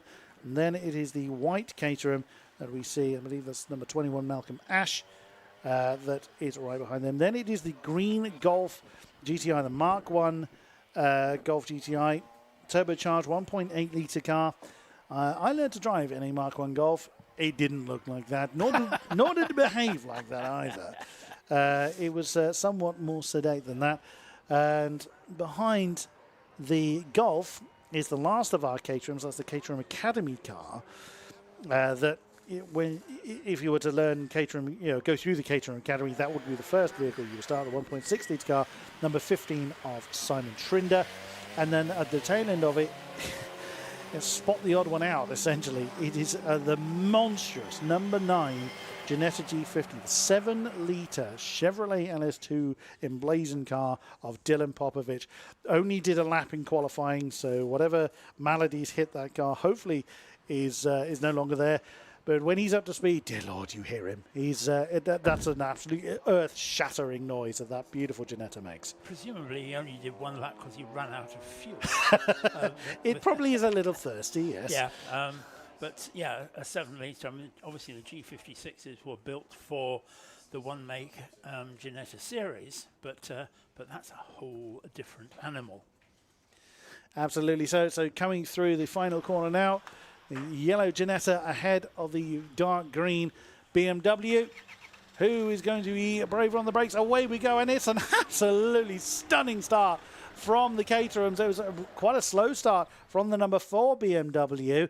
It's already been demoted down to third. The Lanyons had an absolutely cracking start with absolutely no weight to the cars. He was able to capitalise on the slightly slower starting BMW. BMW almost lost out to the Greens as well, but managed to get the car up and running again. So it is Adams from Lanyon. Now the BMW getting up to speed. Can he challenge the Lanyon number 54? Not quite. Although as they now get their way up towards Rocket, the raw speed of the BMW gets alongside, but has to brake so much earlier than the Caterham. I mean, the Caterhams weigh barely more than a damp flannel, so they can brake so late in comparison to the BMW. Everyone is so far so good, except for, where is the Ginetta? Have we lost Dylan Popovich already? I think probably we Fear have. we may have done. He hasn't gone through, which is a shame. But that start. Oh yes, he has. I was looking at the back. He's already up to 4th behind the greens. So there he is. He's in the middle of the screenshot there. My apologies. I was looking at the back of the field and I was thinking I can't find him. That's because he'd already stormed up the front. Likewise, that is a big marker saying "Watch me."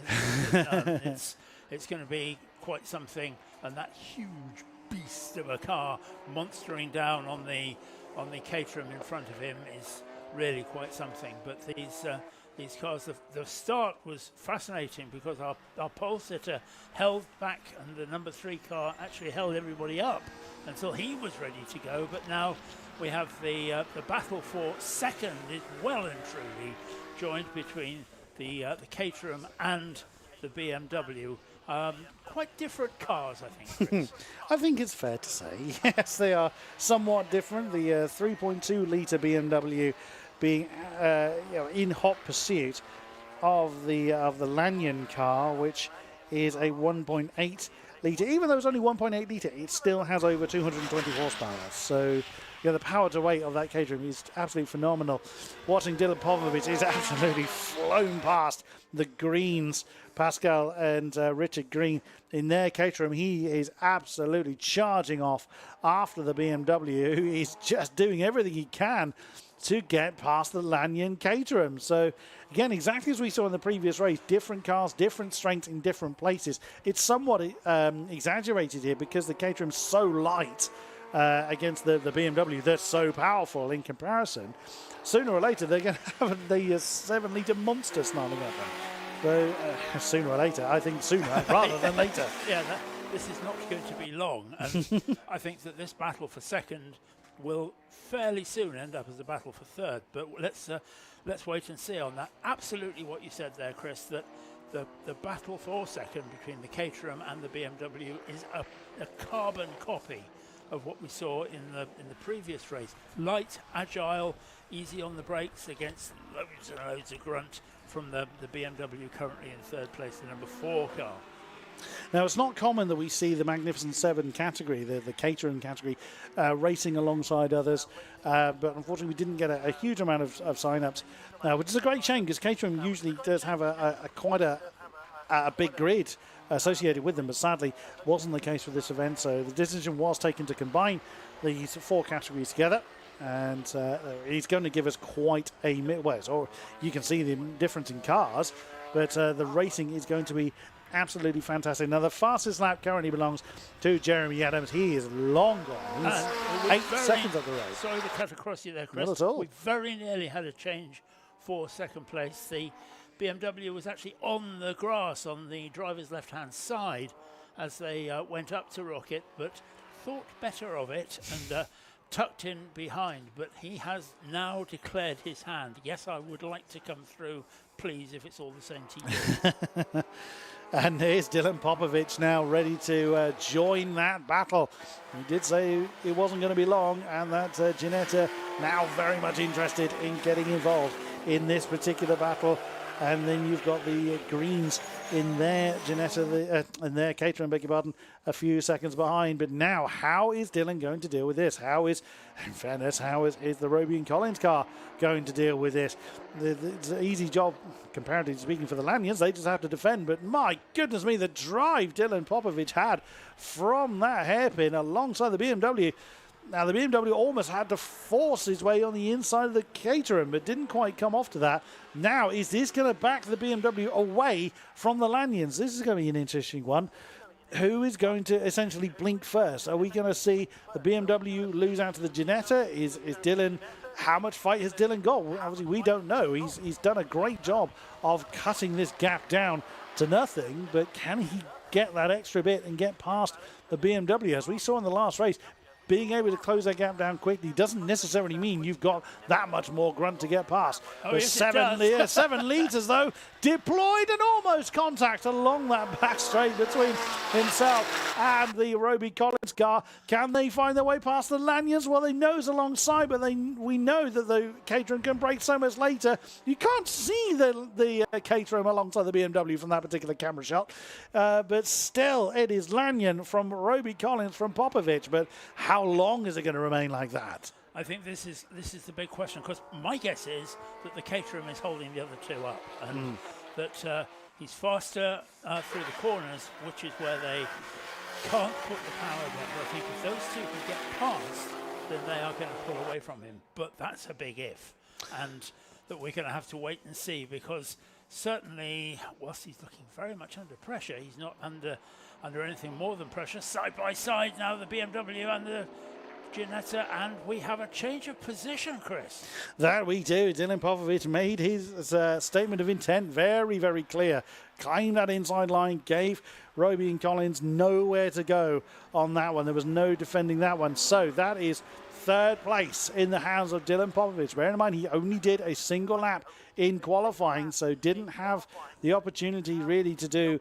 I mean, he did the prerequisite 3 laps, but that's it. That's all he was able to do. And now the car very much back on song. Now, what is the Lanyards? What is that Caterham able to do against that grounding Ginetta? Well, I guess we're about to find out. Can the BMW hold on to the Ginetta? Certainly not along that back straight. Dylan Popovich, all the horses galloping, absolutely mugs the Lanyon Caterham. And in comes the Collins car as well. Collins and Roby BMW gets very close. But again, this is where the Caterham has that bit of an advantage. Oh, Dylan Popovich, that car looked like an absolute boat to try and get through Rocket there. So can the Lanyon car get alongside? Like you say, I think the Lanyon Caterham, well, he's the odd one out visually, but certainly as far as overall pace is concerned, I don't think he's going to have anything to answer now. And he's actually under pressure from the BMW, the Lanyon car, having to take a defensive line up at the top of the hill, coming down towards us very shortly now. They're side by side on their way, and yes, and we have a change for position. The number 4 BMW goes through into third place. Can he hold on to it though? Because they are still side by side with a bit of a deceptive camera angle there, because the BMW now coming into our sight is comfortably in third place. Can he answer the challenge from the Bosnian driver of Dylan Popovich? That's going to be the next thing. 20 seconds is Jeremy Adams' lead now. Now, Dylan Popovich, with some clean air, did set his fastest lap of the race course, not having now to fight the Roby Collins car, but still some 3 seconds off of the ultimate pace of Jeremy Adams. That Caterham absolutely untouchable up front. But we'll see if that is able to continue. Of course, it's all good being quick over a few laps. It's being quick over the amount of laps that these drivers are going to have to do through all 4 sessions over the entire weekend. That is the biggest question we will have. And, of course, we look forward to answering as time goes on. But now the field's starting to spread out a little bit, although Roby and Collins not giving up on the back of the Ginetta. Both of them setting their personal best lap of the race, and still about 6/10 in favour of Dylan Popovich at this point. But will it remain that way? We've seen several overheated tyres in the course of the previous race. Are we going to see that as time goes on? We will see. And I think one of the things there, Chris, is that the cars that are lighter and squigglier than the others are going to be less heavy on their tyres. So proper technical term. It is. It is. You probably have worked out already. I'm not an engineer, but that it's those cars, like the Caterhams, are not going to be as hard on their tyres, but they are going to be easier. Whereas something with 7 litres under the hood certainly is going to be working through brakes and tyres and all sorts of other things as well. So that may be a thing, but that is a very, very quick Ginetta. That's incredible. Yeah, it went from a 3.7 or 3.2 litre engine to that. That's quite an evolution.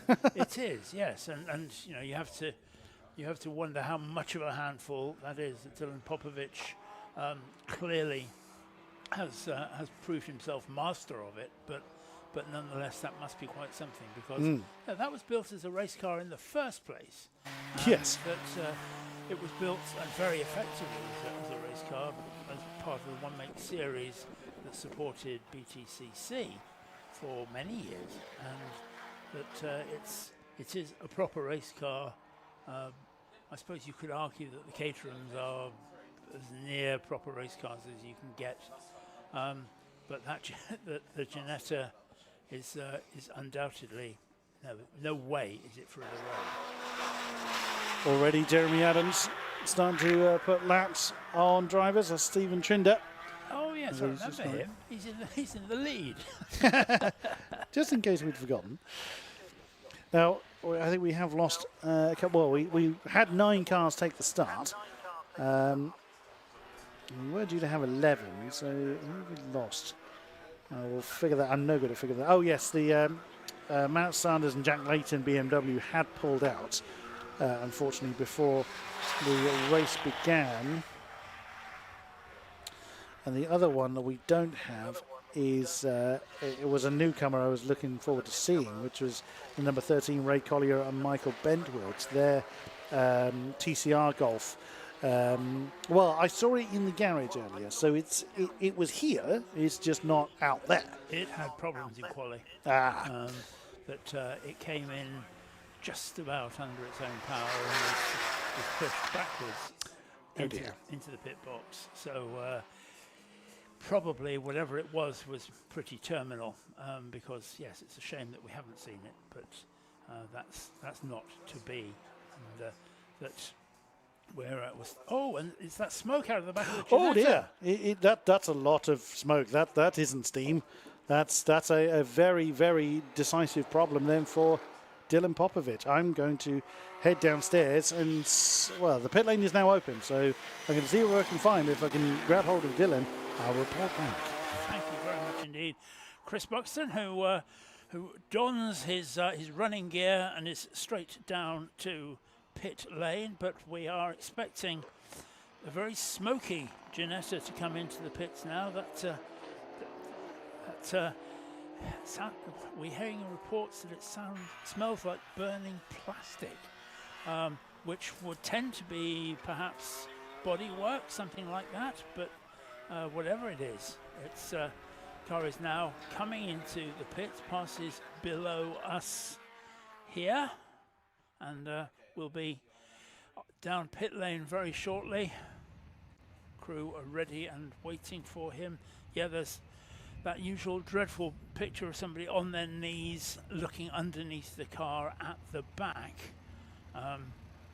Don't forget, this is not a series of races. This is one race broken into the 4 constituent parts. So Dylan will be very keen to try and, if he can't get the car out this time round, to get it out next time. But it very much depends. Ooh, is that oil?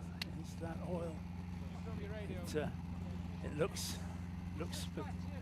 yeah, I think that's oily. That's oily.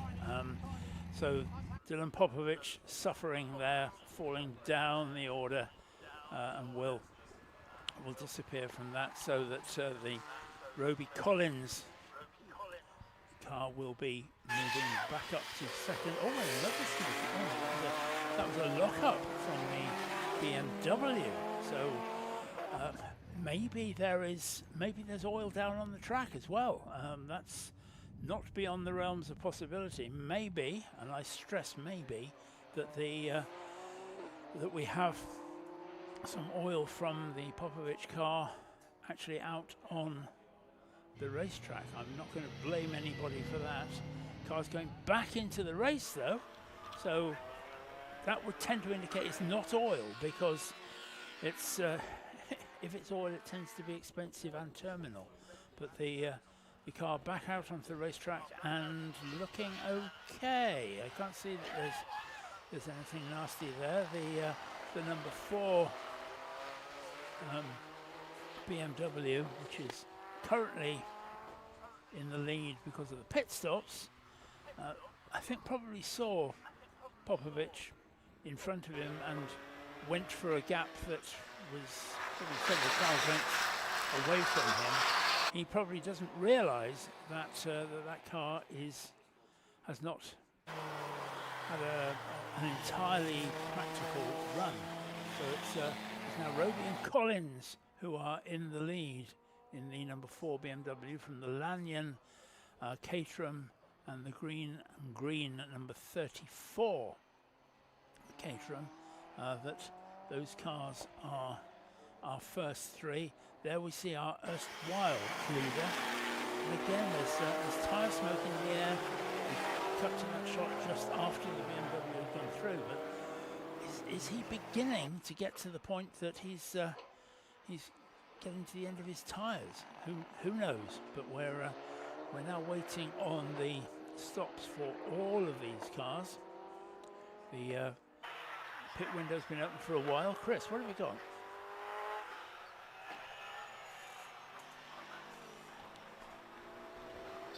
Oh, okay. Sorry, I thought I heard Chris, but obviously not. He's having trouble with his microphone, I think.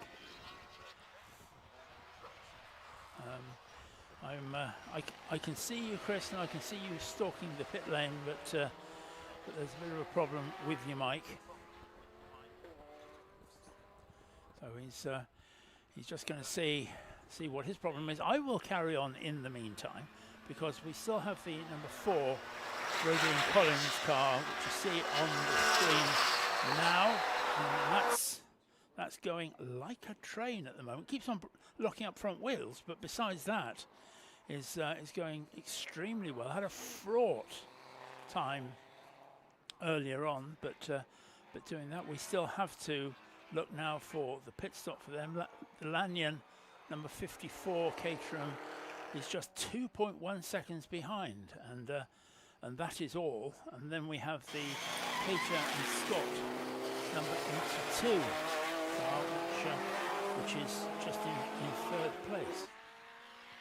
So we're in that difficult period now of quite a lot of messing about, and we don't really know who's where. The pit stops are mandatory in terms of their time length, but nonetheless, you can lose time coming in or going out, or vice versa, and so therefore that can make all the difference. And we're going to get Chris Buxton down in pit lane. Well, no driver swaps yet. The green Caterham, beg your pardon, is in the number 4 BMW. is popping and banging its way down the pit stop. Well, one thing I did want to report on was Dylan Popovich. So as soon as I got down here, the car had come in and had the back completely covered in scrutineers, trying to figure out what it was that was causing the smoke. The engine seemed to be performing okay, but something is dropping on what they think is either the diffuser or the exhaust.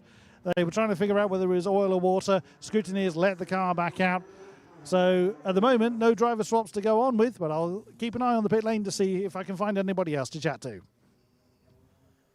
Thank you, Chris. And yeah, there's drama already. We're only in race 1, and we're into drama already. Oil or water was the thought that Chris Buxton said there that the scrutineers were looking for. We haven't seen any more on either coming out of the back of that Janetta. That can be great news. It can mean that it's great. It can, of course, mean that you've either run out of oil or run out of water. But that's remaining to be seen. The number 54 Lanyon car is currently in the lead with the Superlight, the 1800cc car. Simon and Mark are out there doing that. The number 4 car sitting serenely in the pit. Those minutes, seconds tick by so slowly when you're sitting there waiting to go out. And he gets the sign, he's back out onto the track. So the number 4 will be the next car out onto the track. Oh, there's the other BMW. That's interesting. That's the number 82 car, which the Cater and Scott car. We haven't seen that on the screen so far, but it's still out there. It's still running, coming into the pits for his stop now. That's the BMW compact version, which has got the hatchback and all the other paraphernalia. But that will be coming in now. The timings mean that that car currently moves up to 2nd place, but obviously he owes us pit stop. I'm presuming that Popovich is running smoothly. And Chris Buxton, what have you got? I have Andy Roby alongside me, one half of the number 4 driver pairing. Bit warm out there, Andy? Yeah, it certainly gets a little bit warm in the car, but, you know, it's all part of the game. So how's it going? Obviously, you've got a few less playmates out there, but you were having a few duels with Dylan early on. Is the car behaving itself? Everything going okay? Yeah, the car's fine. We had a couple of little moments, opening couple of laps, and we've settled down, and the car's doing what it needs to do. So hopefully James will have a good run now and keep it clean. Excellent stuff. So how's the nighttime preparations? Are you all set for night racing this time? Yeah, well, we've got lights and we're ready to go. So what more can we do? What more can you ask for? Great stuff. Well, thanks for taking the time to chat to us, Odie. So all good for the number 4 and some more pit stops going on. We'll report back when we have something else to say and see if there's any other drivers to chat to. But so far, that's the only driver change we've seen. Back up to you, Paul, in the commentary box. Thanks very much indeed, Chris. And that it's a great answer, isn't it? Are you ready for the night race? Well, we've got the lights.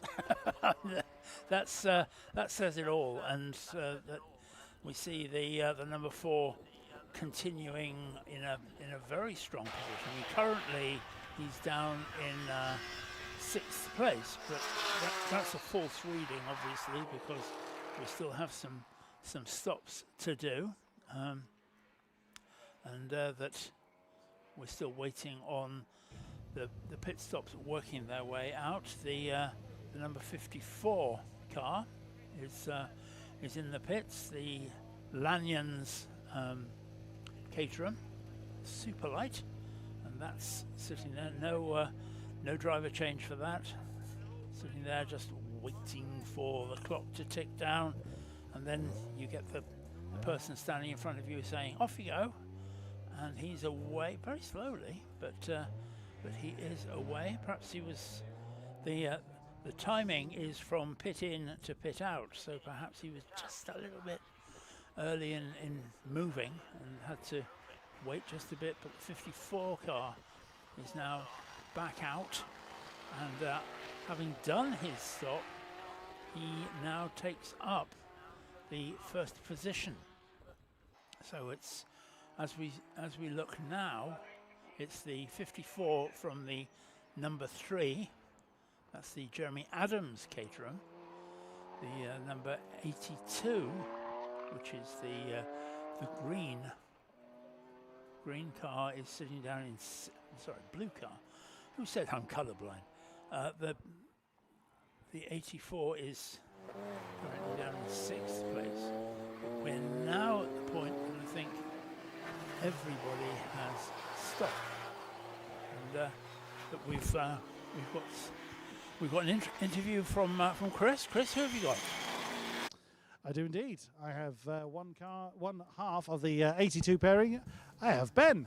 Hello, Mr. Gator. How are you doing? I'm very warm and very well, thank you. Glad to be in Anglesey. It's lovely. It is a beautiful place up here, isn't it? So, how's the car running so far? Do you know, it's the first time we've actually used it and we've actually managed to get ahead of ourselves with some of the jobs instead of just trying to make sure it gets onto the grid. So I'm very happy, thank you. So you've actually gotten ahead of the usual kind of club racing scene of panic, prepare, hope. Well, we got the car a while back and it did half a race and then went clank, clank, clank, and it took about a year to sort it out. Realised we couldn't do it in its more terminal. So yeah, this is a learning experience for us. Wonderful stuff. So it's Malcolm Scott out there at the moment. Are you all prepared for the night racing later?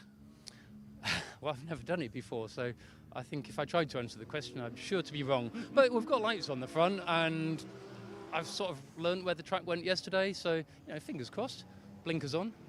What more do you need? Best of luck, and we look forward to seeing you in throughout the course of the weekend. So best of luck, and that concludes all the pit stops down here. Back up to you, Paul, in the commentary box.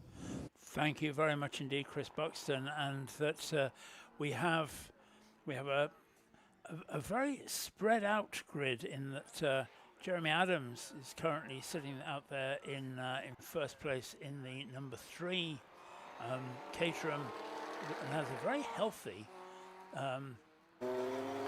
12-second lead over Malcolm Ash in the number 21 car in second place.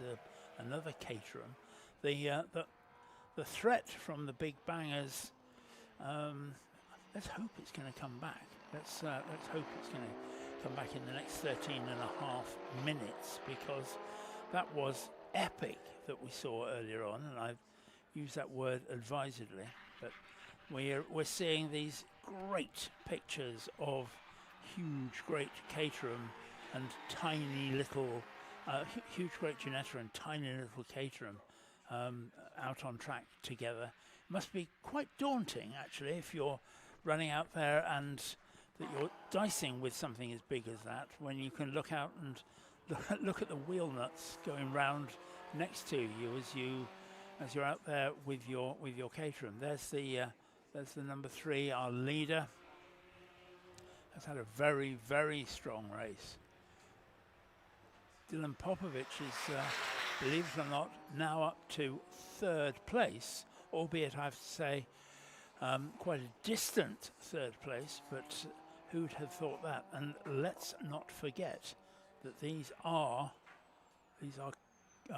cumulative races. This isn't one race and then they go into the next in a few hours' time. These races are cumulative. So when we give you the next set of races, we will actually be giving you a cumulative position on the racetrack. So this is the first part of a 4-part race rather than just a race, which is why there are no podia or trophies or anything else. That's all different. But the number 3 car has, I think it's fair to say, dominated this from the offset. He certainly had his lion's share of the time up front, but I mean, you can't really take it away from him. He's done a superb job as long as everything stays as it is, sliding his way through the corners, having a great deal of fun out there. was interesting what you're saying about being alongside the wheel nuts. Now, the Mag 7s used to run with the Open Series up until about 2019 with the CSCC, I believe. I believe it was 2019 when that rule changed. And that's very much what they were concerned about, with the Caterhams being so much lower than GT drivers, or any other type of car. With the Caterhams being that much lower, it was difficult at times for the bigger cars to see the Caterham. So when they would turn into a corner thinking it was empty, yeah, they could essentially hit a Caterham with, take Dylan Popovich's car that we've just seen on stream. If that was to hit a Caterham, it could be a little bit unfortunate, shall we say. Yeah. So it has, of course, happened where we've seen a few times where the Mag 7s have run with the bigger cars. We're looking at the front left corner of Dylan Popovich's car. Something did look like it flew off that particular corner earlier on, but hopefully not more maladies for Dylan Popovich. So that's why we don't often see the Magnificent Sevens run with other categories. There's a few exceptions aside, of course. This event with having to combine some of the smaller grids into this type of event. We have seen it where time doesn't allow for certain categories to, or for all categories to run on their own. So there have been times when grids have been combined to make all the categories run in the same day. So we had that at Silverstone before, when it was the first time that the club ran on the full GP circuit. We had a similar situation there where all the categories ran on the same day, therefore they had to combine some of the grids and pay for some 60-odd car grids. They were absolutely colossal. Oh, wow. But, of course, Silverstone being somewhat of a large circuit, they could house that many in club racing circumstances. Also, looking at the timing, Malcolm Ash and Dylan Popovich are getting somewhat close together. I suspect that is that's Dylan closing in on Malcolm. And yes, looking at the lap time difference, it was a 1:37.3 from Dylan last time and a 1:44.2 from Malcolm Ash on the previous lap. So yes, I think that's fair to say that there's not going to be a huge amount Malcolm Ash can do to defend against that snarling Ginetta. And he's been through all that problem that he had earlier on, and he's coming, perhaps, who knows, back to a second or third or even a second place, and that would be quite an achievement. And that I was saying while you were downstairs in the pit lane, Chris, that these are cumulative races. So it's not as if you can say, well, that was not a very good race, I'm going to write that one off, I'll drive round at a fairly sensible speed because I'll win the next one, because you don't win the next one. Not as such, no. I mean, you may cross the line first, but your aggregate time will likely, or could potentially, put you behind other people. Just made me laugh that we're seeing the left indicator. It's very easy to nudge the indicator stalk on these cars, and you have to bear in mind that these cars are stripped out to the absolute bare minimum they're allowed to, so they don't have a great deal in the form of dashboard in these cars. So you can understand that Malcolm Scott, who's in command of the number 82 car, he won't know that that's blinking away. Not that it makes any particular difference. It can cause a little bit of confusion if a car is putting a lap on you. If you're indicating to the left, you might, the car coming up behind, for instance, Dylan Popovich, is about to put a lap on Malcolm Scott. Dylan, no doubt, has noticed that indicator is constantly on, but it can cause a bit of confusion on, are you going that way or are you telling me to go that way? We saw it in the previous race where one of the Mazda MX-5 literally stuck their hand out the top of the car and pointed to the right-hand side of his car. I mean, you can't get more definitive indication than that. And that, in days of yore, was very much the way that it was done. That these days in modern racing, you can't even get your hand out of the cockpit, let alone anything else. But in days of yore, it was that the driver would point whichever way he wanted to be lapped or overtaken or whatever, and that there is little that can be more definitive than that.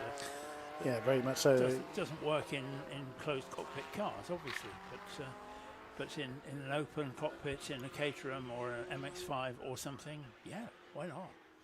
Yeah, we just saw at the bottom of the shot there on the stream the Lanyon Caterham getting past Malcolm Ash. Now, there was a gesture there from whichever Lanyon brother it was. Not entirely sure what it was he was gesturing about, but there was an indication given there from the Lanyon car. Now, they did have two of those Caterhams. Their brothers are Mark and Simon. They've had that particular car since '99. And they still, how they get 224 horsepower out of it is quite a feat. So they did used to have a second one, and they did used to race against one another, but the second one they converted back to a road car and opted just to run this car, saving on cost and what have you, and driving time. But yeah, they did used to race against one another, but having this car since, I say, nearly 25 years, that's a lot of horsepower in such a small package. And you've got to think that the Lanyon car is quite some distance behind the Jeremy Adams car.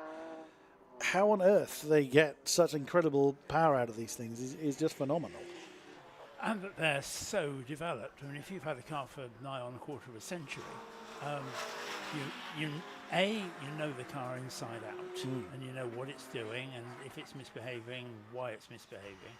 And secondly, you can do little tweaks which find the odd 2 or 3 brake horsepower, or a quicker lap time because you can dial out the understeer or whatever it might be.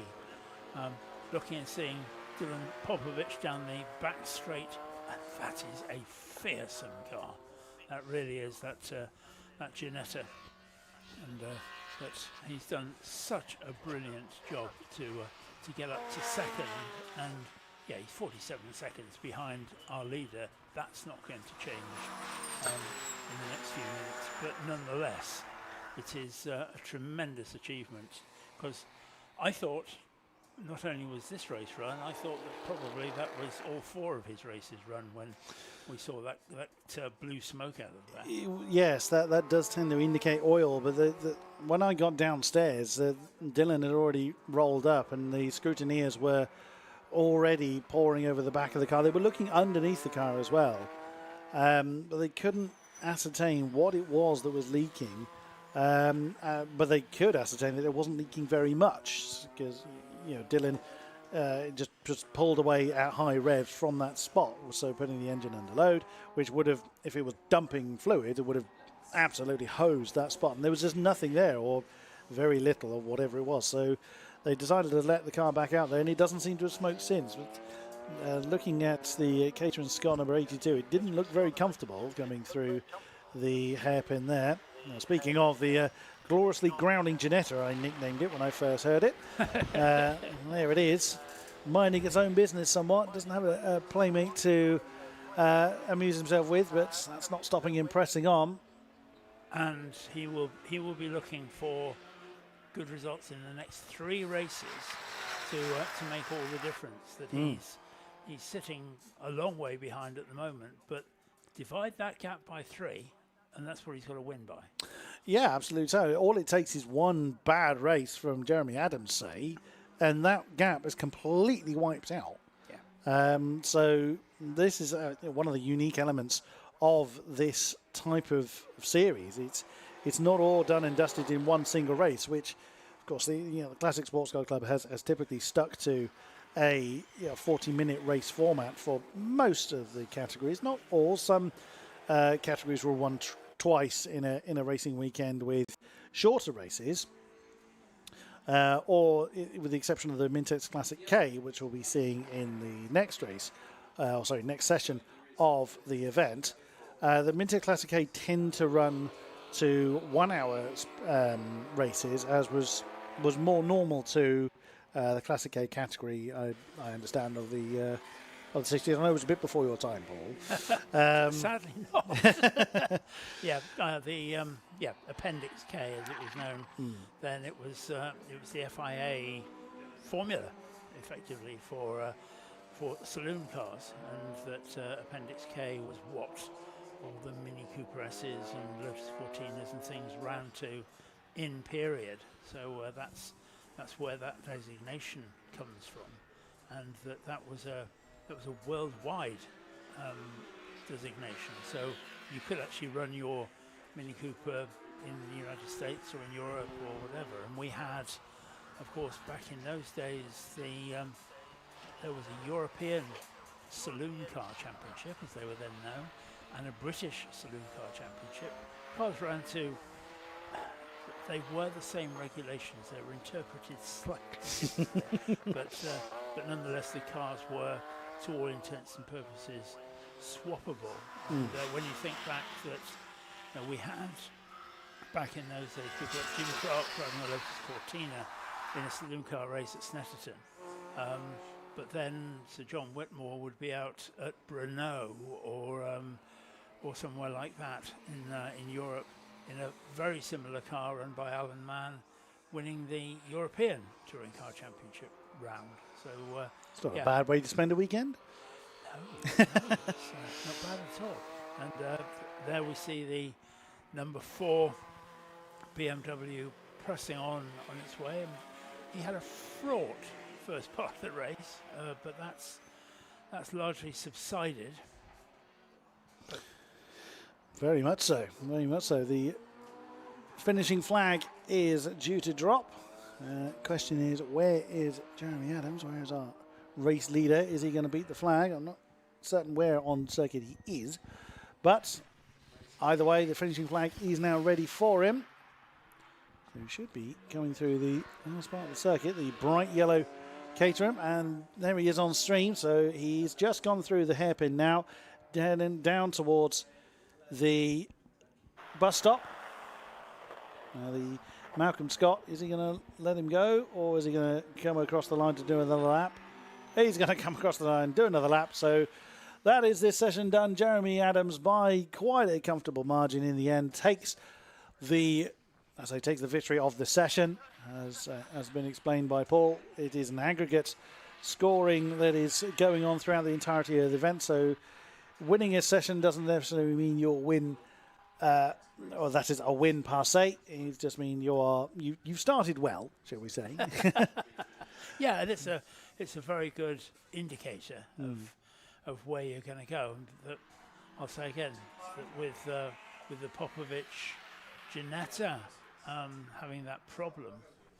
Oh, we've got one in the pits. Sorry to talk over you, Paul. Number 15 has just come into the pits. You haven't crossed the line, sir. That's Stephen Trinder. He's not going to lose anything because he's already at the tail end of the field. So that's probably why he's opted to come in. Wave of the hand there from Dylan Popovich. He's probably quite happy that the race ended up going that way in the end. As fast as that remained with Jeremy Adams, that's probably not entirely a surprise. It's the power to weight ratio. He certainly had an advantage in the Caterham. In his Caterham, I should say. There is a penalty out for the car that we are looking at, or was looking at briefly on stream, the green Golf of Ross Irvine, but with the exception of Stephen Trinder, there's no one behind him anyway, so that'll be of little matter to Ross Irvine. So we'll get the graphic confirming the finishing positions shortly, and I think everybody is done. There we go. So without any steward's intervention, Jeremy Adams takes the top spot in this session in the Caterham 420R. Then it's Dylan Popovich in the 7-litre Ginetta D50, followed by the Lanyon brothers in the number 54 Caterham Superlight. Then it is Roby and Collins in the number 4 BMW M346, and Malcolm Ash in the number 21 Caterham Supersport, followed by the Green family, number 34 Caterham 420R, and it is the BMW E36 Compact of Ben Cater and Malcolm Scott.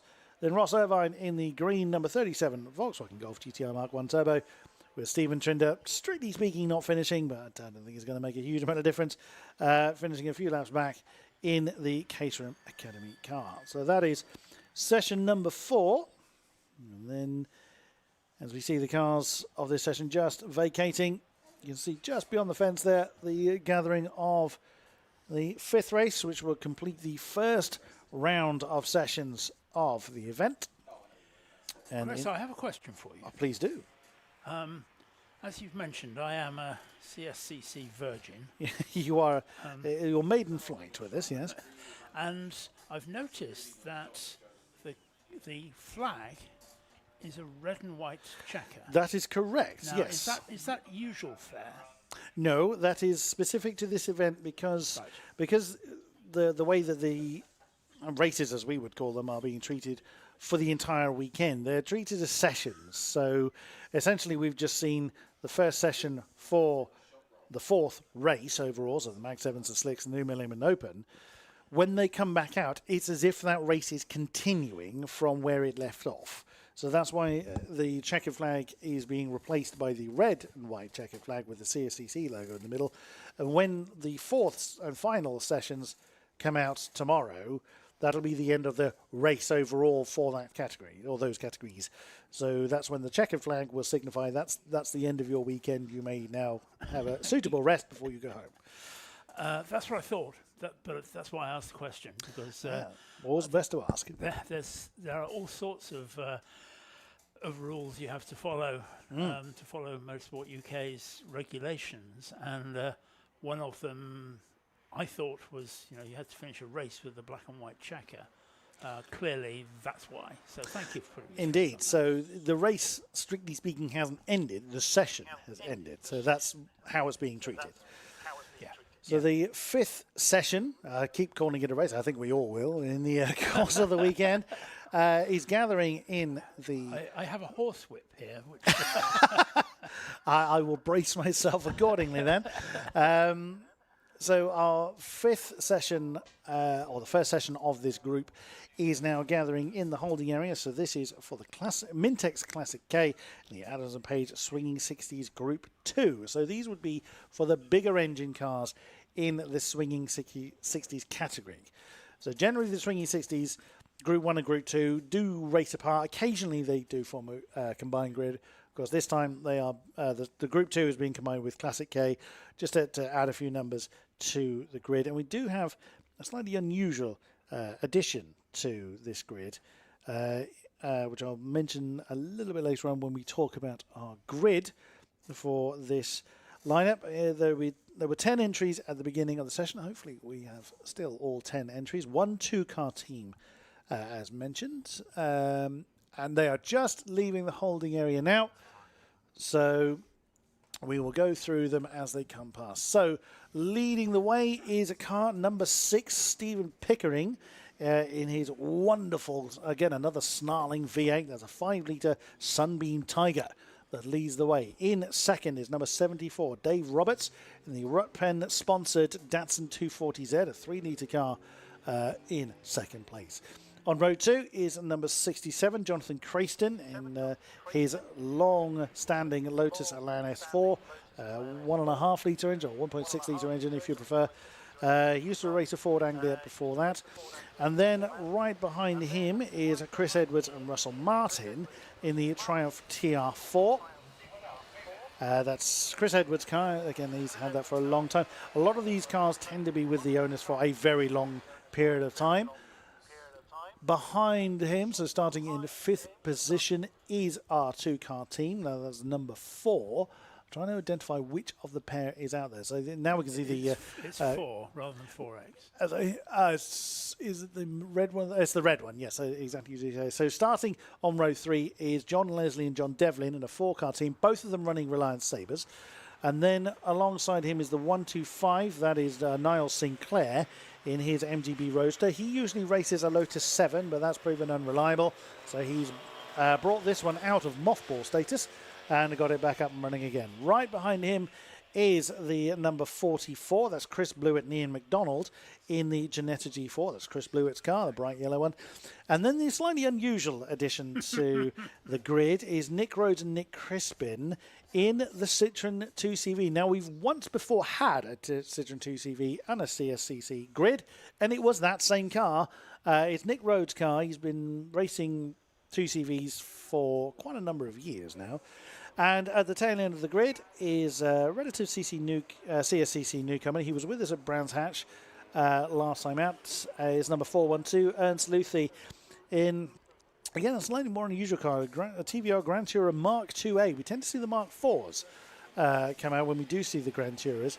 But that's the first time, I think, or certainly one of the few times we've had a Mark IIA, so the 1.6-litre Grand Tourer at the tail end of the field. Now, the last, not the last grid, the previous grid to that, the Advantage Motorsport and the Future Class, let's try that entire sentence again. The Future Classics and the Modern Classics were more kind of my sort of thing.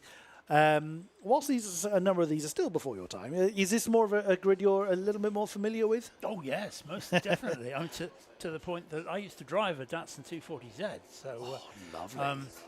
So that puts me clearly in. Mind you, it was when Datsun's quality was perhaps not everything it might have been, and was known everywhere as the lacework Datsun, because it had very lacy sills. But I see. Cars now coming down into the bus stop, ready for the start of this race. Nice, neat grid. It's the number 6 Tiger that holds the grid very well. Beautiful start from the number 6 car, and takes the lead neatly. We have a very, very tidy start. Towards the back, we have a Ginetta, an MGB, and a Citroen 2CV trying to get around the same bit of race course. And I think that's the first time I have ever said those words in many, many years of commentary. Just broken a duck. Yes, it's new for many frontiers, isn't it, this weekend? So yes, Stephen Pickering starting to break away a little bit from Dave Roberts, and still side by side, Chris Blewett and Niall Sinclair, MG versus Giannetti D4. Now, when I saw that Citroen 2CV in the entry list, it was originally with our Open Series. It got moved onto this particular grid to slightly balance the numbers, but also it falls under the Swinging 60s category. I really did think it was going to be quite heavily outgunned, but it's got a BMW 1100cc engine in the car, as opposed to the standard 2CV, which I think is a 600cc engine or something motorcycle orientated. So it is actually able to keep up quite nicely with the MGB and the Ginetta. We just saw Niall Sinclair locking up a little bit. But here we see Stephen Pickering being chased by Dave Roberts, then Jonathan Crayston and Chris Edwards. A little bit lonely existence there for John Devlin in the Reliance Sabre 6. At the front, we're beginning to see a battle starting to form. And there is certainly a battle at the back of the field, but the 240Z is certainly looking glorious in that second place behind the Tiger. And talk about two cars to lead a field: a Sunbeam Tiger and the Datsun 240Z. The Z, or I mean, bearing in mind it was built for America, it sounds so much better when you call it a 240Z. But 240Z is perhaps slightly missing out to the Tiger currently. There's a bit of a gap forming there with the Elan, the number 67 car, is again dropping away very slightly, but this is very, very early in this 25-minute race, and there's an awful long way to go for all of this. Very, very true. It's very much a two-field race here. We've got that lead group that are still fairly close together, and then you've got the group at the back that are having their own squabble. And John Leslie, sorry, I said John Devlin earlier, wrong one. It's John Leslie's car that's out there at the moment. John Devlin's car is parked patiently ready to go. So when John Leslie brings his car in, it'll be John Devlin leaving in his Sabre 6. One car that sadly we didn't see take the start was the Lotus Elan Plus 2. That's Richard Mitchell. That lost a wheel, didn't it, in qualifying? Yes. So something a bit more severe than lug nuts not being done up. We did suspect that at the time when we saw it, didn't we? We did. I mean, yes, it's unusual for a car to lose a wheel just on its own.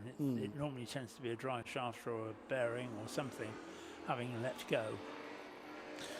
Oh, 2CV's having a go at Niall Sinclair coming off of the hairpin. Just say that again, Chris. I never thought I would say any such thing. I also love the emblem on the back of the Citroen. There's anger. Interesting motif going on there, but Again, I'll give them their due. I very unfairly judged that car would be absolutely nowhere. And wow, that's a list. That's quite a lean going on for the Grand Tourer there. I can see why the camera picked up on that one. A little soft on the suspension, Yes, it seems. yes. Perhaps it's a bit more road going than anything else. But yeah, great cars. I mean, TVR have been in and out of liquidation and receivership and things ever since they were started.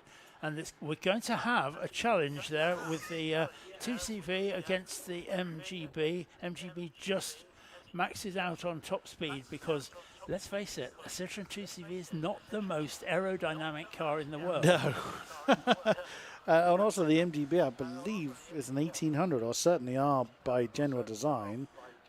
Yeah, they might Yeah. get the old one by boring or stroking, but I'm looking at that TVR. That is how those cars used to run in period, and it's quite interesting to look at the running of historic cars now, because modern tyres require a car to sit absolutely flat, which they didn't in period. And so back in the days, we've all seen those pictures of Jim Clark in the Lotus Cortina with wheels waving in the air and everything else, because that's how you ran them. And that car, to me, that TVR, just looks like it is running the way it would have done in period. But great to see it. Love it.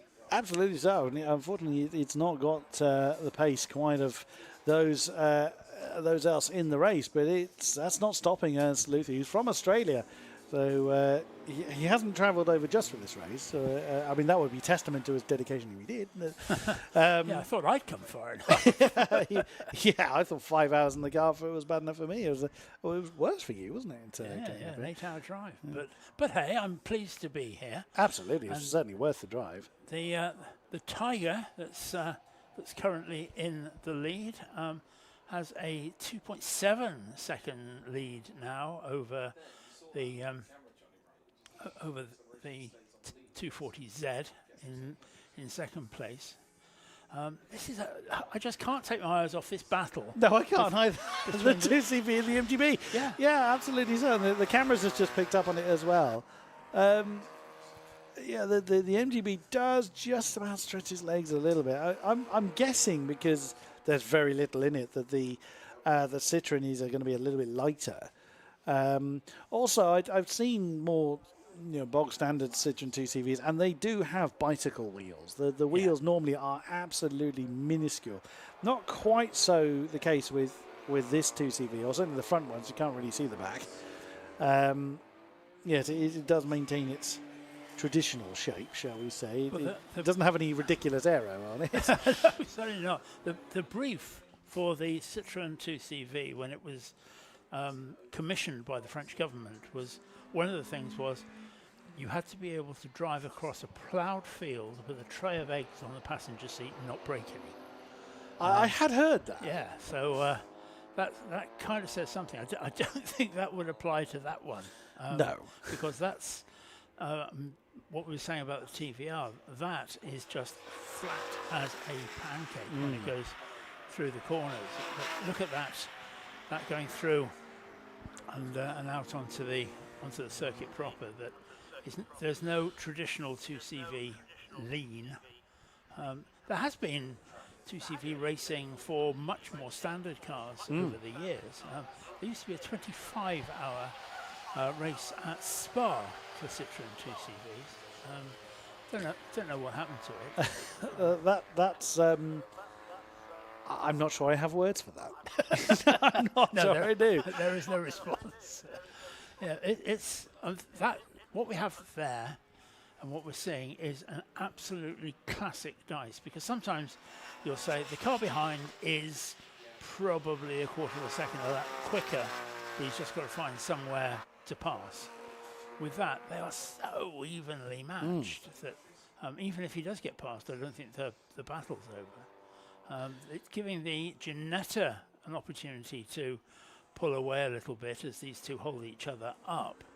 But But that's we don't mind that 'cause this is just No. so entertaining. It is. It's fascinating to see.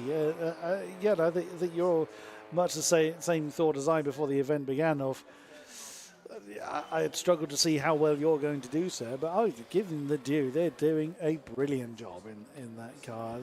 Not to take it away from anybody else. In fairness, everyone is doing the best they can in the machinery they have, but it's the achievement against expectation that is very much what we're seeing here. And wow, look at the Citroen really hugging the inside line.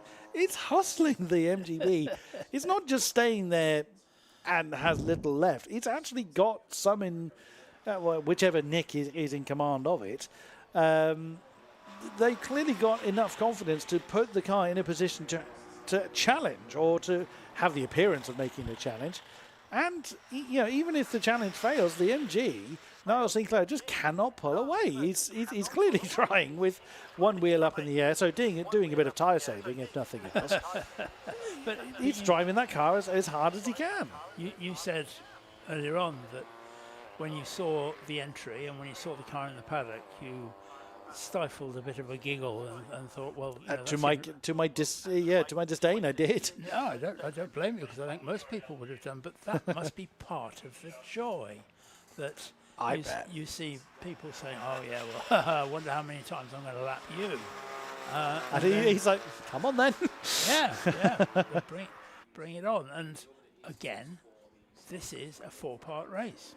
Yes, it is. That this isn't all over when these cars finish running in a few minutes' time, that it's going to go on and on.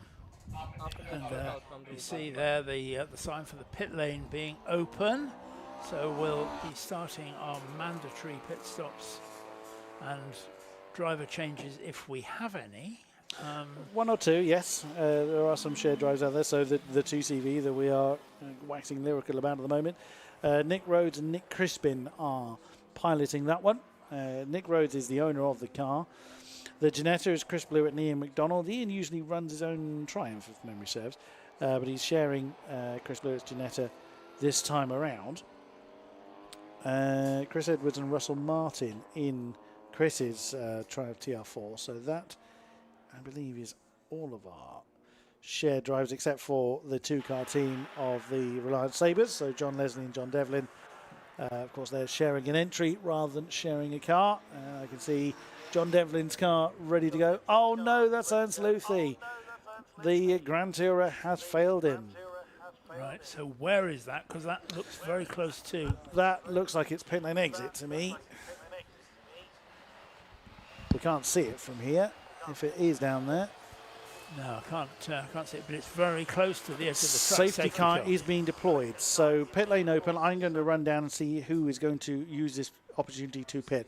And that would make sense. If the safety car has been deployed, then I think Ernst's car is down there by pit exit. We can't see it from our commentary position, but that would make sense of why they've dispatched the safety car. So that's going to bunch everybody up again. Well, you can have a quick look through the back window on your way down. And, I shall see what I can find. Okay, thank you, Chris. And so we have safety car due out on track.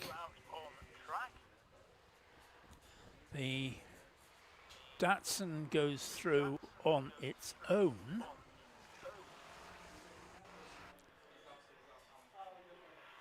So the safety car has picked up the Sunbeam Tiger. And the Datsun is just a little way down, so that gap, of course, will disappear. There is a benefit to be had from the using the safety car and the pit window. The pit stops themselves are of a minimum time, but clearly the cars out on track will be travelling a lesser distance under the safety car than they will be when they're racing. So therefore it does make sense. I would expect that we're going to have quite a few pit callers, but let's wait and see. The first one in is the Ginetta, which comes in. The gruesome twosome of the MGB and the Citroën 2CV pass at a sensible, considered speed. The car's beginning now to queue up behind. The flatbed has gone down pit lane, and I think probably supports Chris's idea that the car is somewhere at pit out,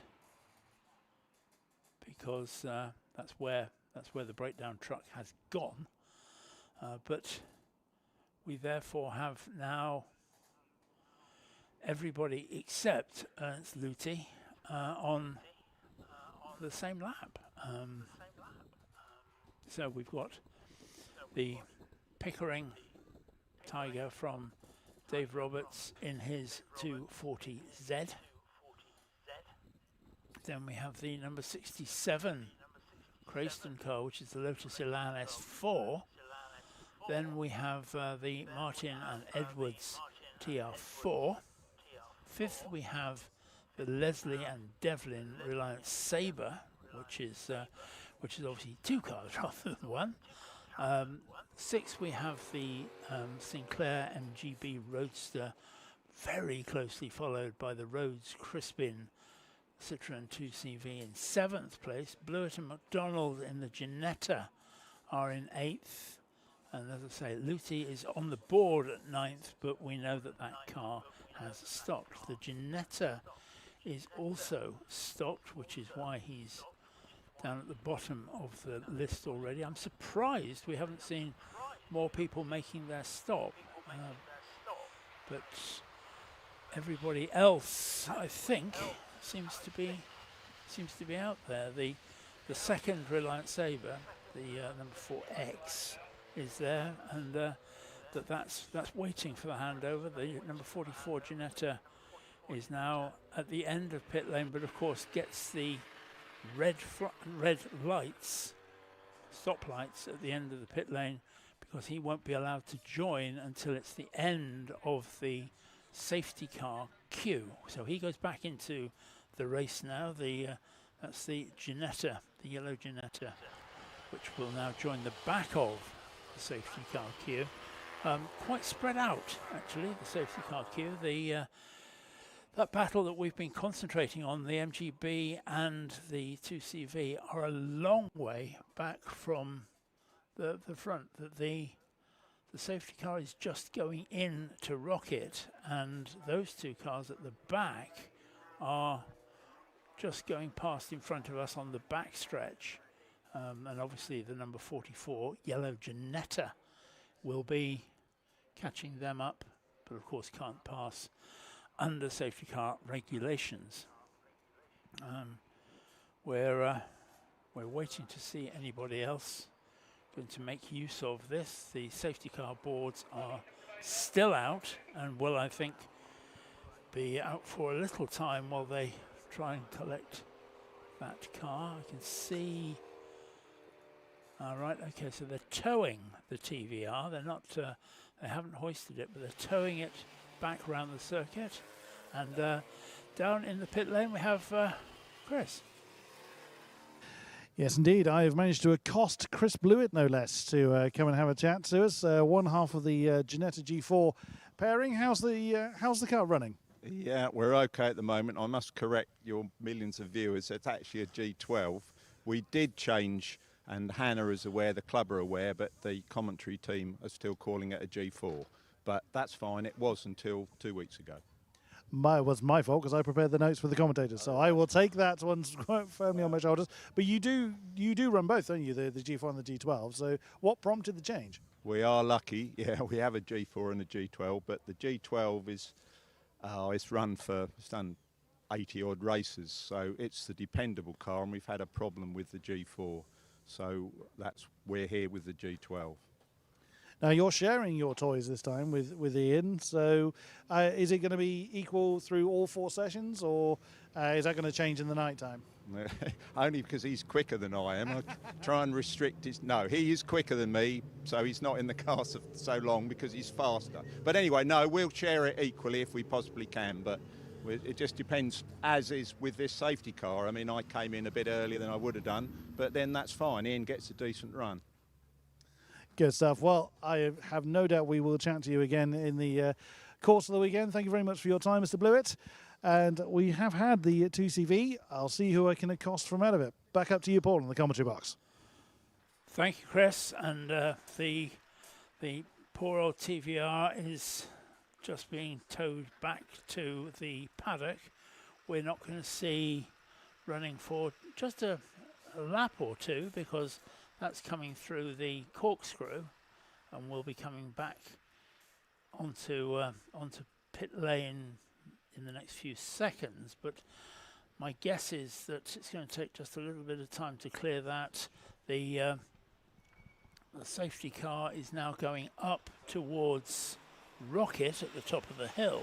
So is he going to? Yeah, yes, that TVR is off track. So my guess is, and it's a big guess, and I have been known to be wrong, that we're going to see safety car in this lap, but we have to get clearance from the clerk to say that. The 2CV we're seeing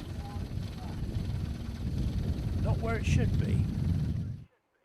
Not where it should be at all. That looked like it was in the paddock, but oh no, it's on its way out.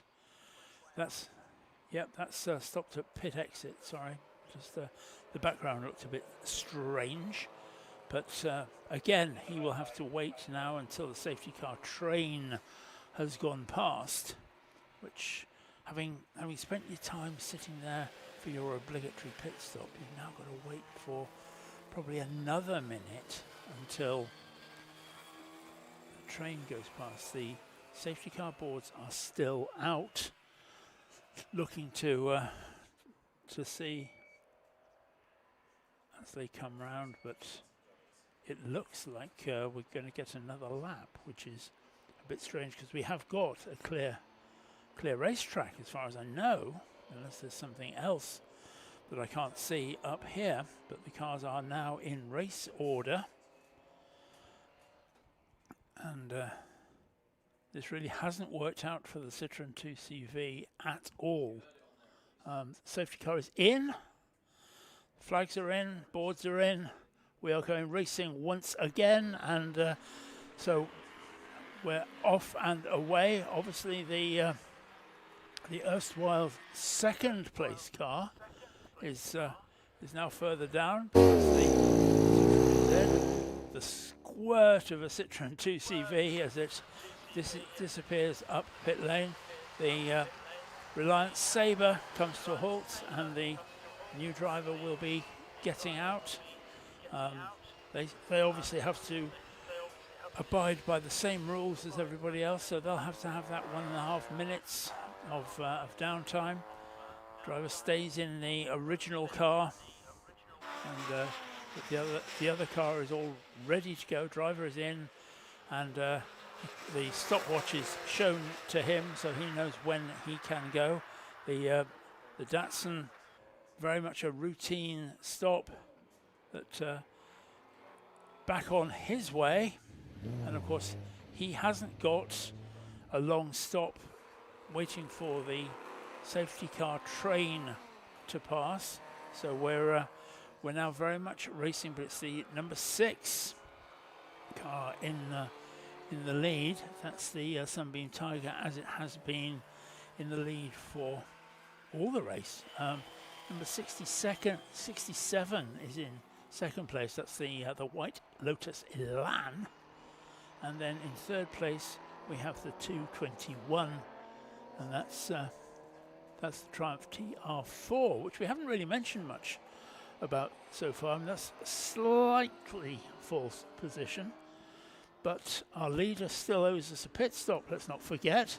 The Elan is in, so second and third place cars are now into pit lane.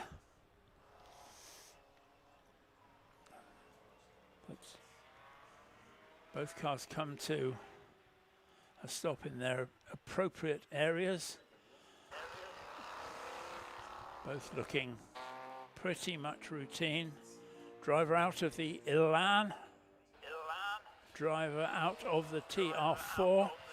And the 125, which was the MGB that had all that battle with the Citroën 2CV. He's in.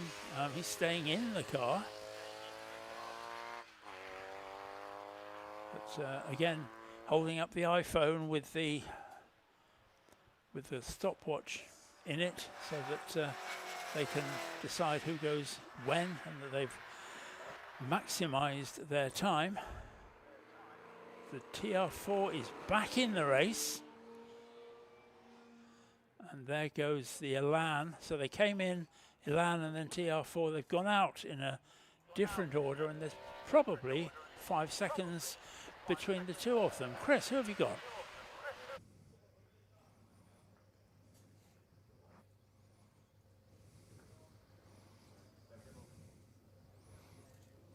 I've got one half of the Citroën 2CV pairing. I have the car's owner, Nick Rhodes.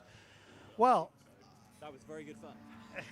You were having an amazing. We were having a great fun watching your battle with the MG. Yeah, because obviously it's our first time to come out in the sort of historic classes, so we're kind of used to really close racing, and that MG was really good. So yeah, obviously he pulls away on the straights, then we close in on him in the corners, and yeah, it was much more fun than I thought it was going to be. So yeah, really good. I'm very pleased. Yeah, because it looked like qualifying we'd be about a couple of seconds off, but under race conditions it seemed to be about the same. So yeah, it was awesome.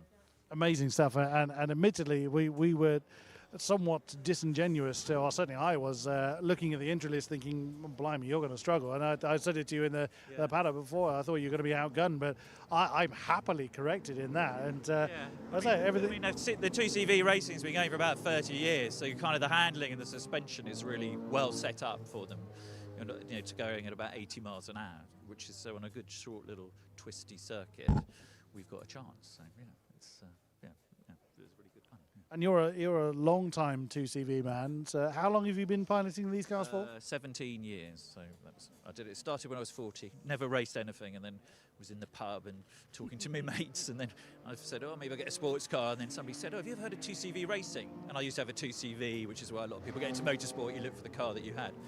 So we thought about it, read about them going to Mondello in Ireland in those days. So they used to go to Mondello, do a 24-hour race. So perfect thing to do for novices at 40 years old, midlife crisis, hence the name.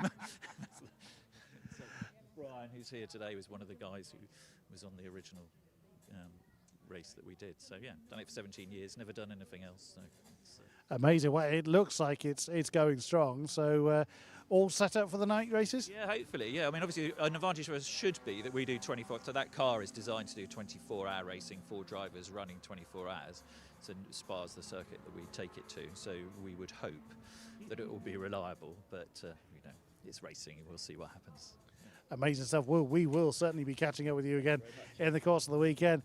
Again, amazing racing from even the smallest engines. Back up to you, Paul, in the commentary box. Thank you very much indeed, Chris, down there in pit lane. Great to hear the stories about that 2CV and just what it's going to do. And I think it's a good point that it is built as an endurance car, and that I've just got this feeling that quite a few of the cars that we've seen running in the first iteration of the races are going to find it a bit more challenging, perhaps, as the night wears on and wears into day tomorrow. Right, current positions are that it's the Sunbeam Tiger, the number 6 car, which is in the lead by a considerable amount. That he's gone through, and now we're just waiting for the 240Z to cross the line now. 30 seconds between the two of them. Now we've got 11.5 minutes left to run in this race. Can we see a change for that? I don't know. That it's difficult to say. The lap times say probably not. That the last lap for our leader, the Sunbeam Tiger, was 2 minutes 22. but that was an outlap, I hope, because the Datsun is otherwise something like 30 seconds a lap faster. But I don't think that that's going to be 2 and 2 making 4. But let's just keep an eye on it, because if that is the case, then we've got a race on our hands.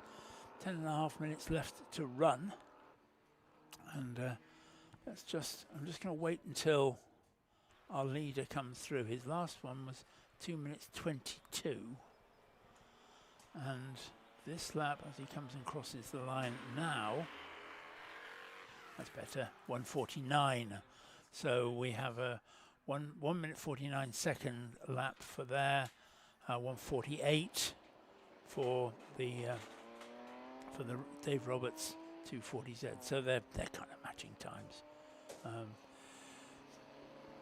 The battle for the Elan and Triumph TR4 goes in the Elan's favour now. The number 67 car going up to 3rd place with Jonathan Crayston at the wheel, and the number 44 Ginetta is coming back down pit lane. Now that's a second stop for that car, so don't quite know what's up there. No obvious problems with it, but coming to a halt. You can normally get a feel for these things by how people react who are on the pit lane, pit wall. There's quite a few conversations happening through the passenger door.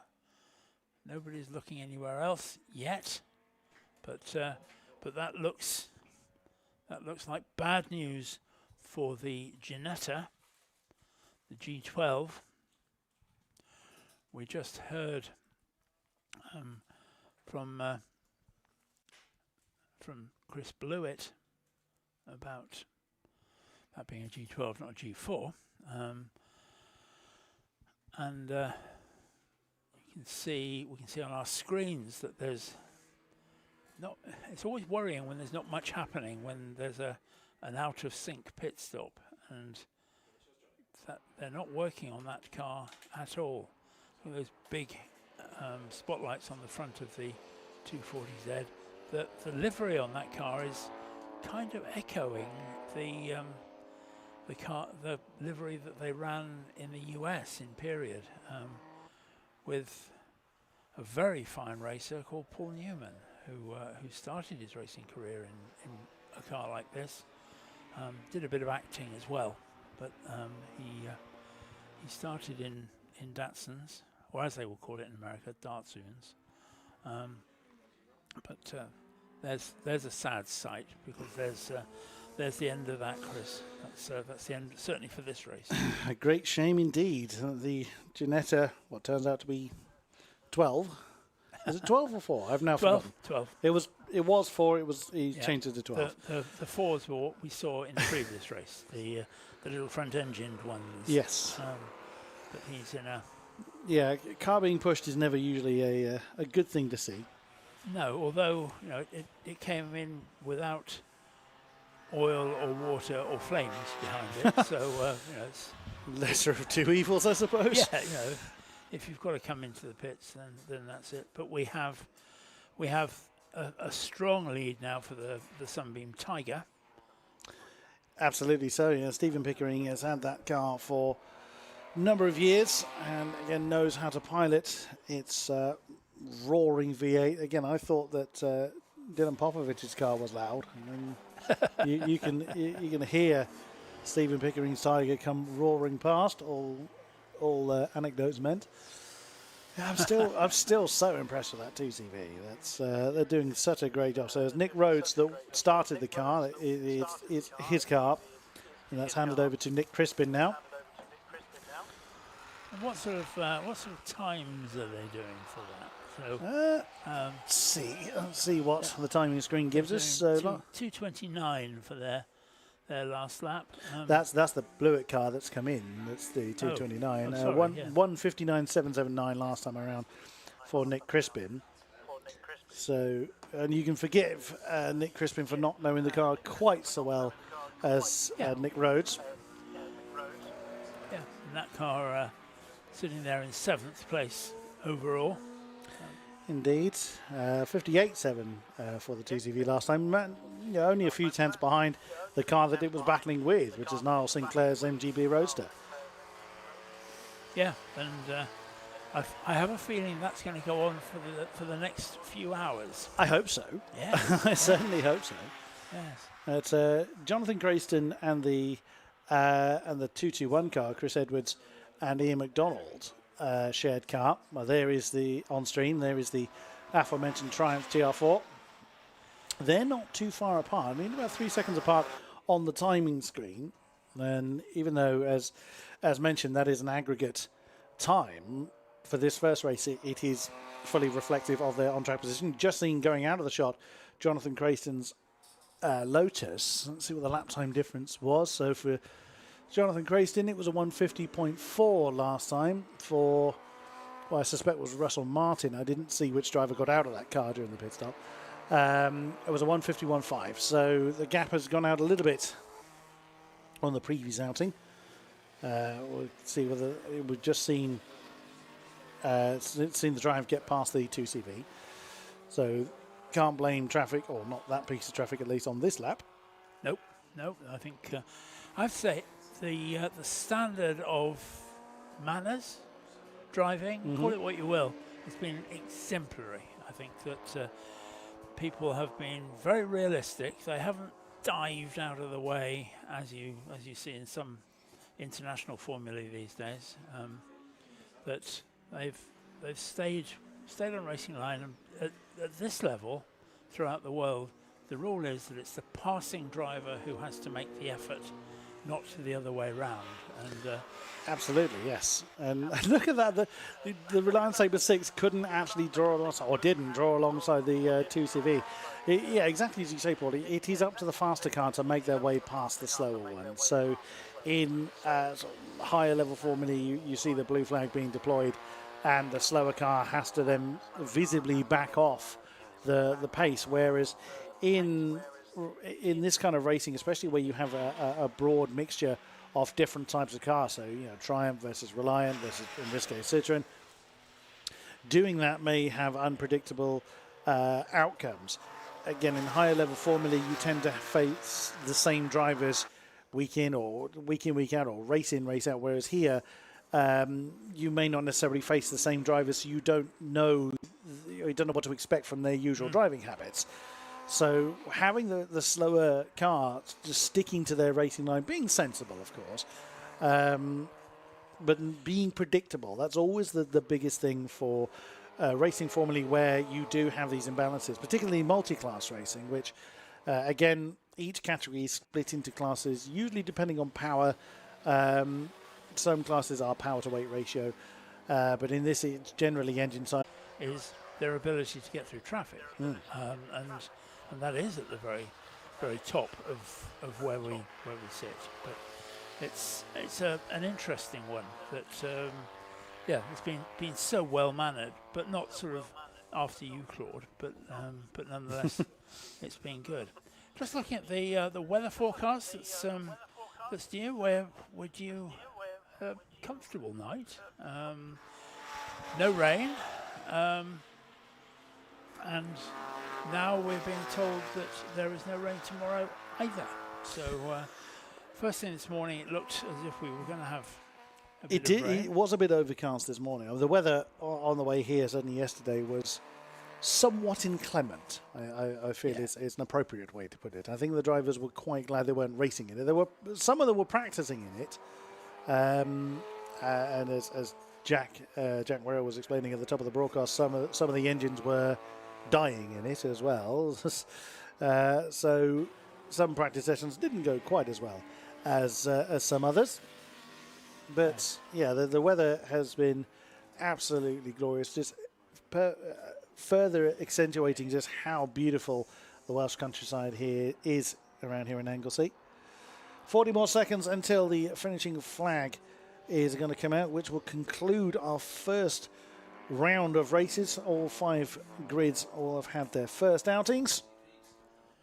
and then there will be a short break. I think I'm actually reminding myself. Yes, there is an afternoon break, which will add around about 50-ish minutes, 40-50 minutes to the program, and then racing will resume original schedule at 6:30 local time. But depending on where we are with the schedule, that may well change, and then that will lead us to our sunset break, and then the night familiarization races will take place. Now they will not be broadcast, and we will then pick up the commentary duties from when the night has properly fallen. But the finishing flag has been presented to Stephen Pickering, the number 6 Reliant. The Sunbeam Tiger has taken the top spot. It is going to be some distance behind, but he's going to take the second place in the number 74 Datsun 240Z. That will be Dave Roberts. I'm not 100% sure where he is on track right now. But no, he's a way back. He's here he comes. He's just coming through the last corner. So yes, it was quite some distance that Stephen Pickering had managed to gain for himself. Success in Anglesey last year in the Tiger, and doing so again in the first race for this class, for this category in this event. So second place in this session for Dave Roberts. Third will be John Crayston. We have some of the lap runners just coming over the line. Here comes Jonathan Crayston now to seal third place for him at this point in time. And then next over the road is the 221. That is the Chris Edwards and Ian McDonald shared Triumph TR4. And the 2-car team, the Reliant Sabres. Here comes John Devlin to secure the deal for the number 4 car. The 125 has already crossed the line. I haven't actually seen the Citroen. Oh, here he comes. He's going to cross the line anyway. So a couple of laps down he may be, but they soldiered on to the end. Actually, just one lap behind. So again, I'm still being disingenuous to it, despite the fact that they've proven themselves brilliantly well. So that's Nick Rose and Nick Crispin in the Citroen. So there it is, before Stewart's intervention. Stephen Pickering taking the top spot by 34 seconds over Dave Roberts. Then it's Jonathan Crayston, 8 seconds or so ahead of the Martin and Edwards Triumph TR4. Then the Reliant Sabre pair of John Leslie and John Devlin. Then Niall Sinclair in his MGB Roadster. Nick Rose and Nick Crispin in the Citroen 2CV. And not seeing the checkered flag was the Blewett McDonald number 44 and Ernst Luthi in the TVR Grand Tourer. Excellent race.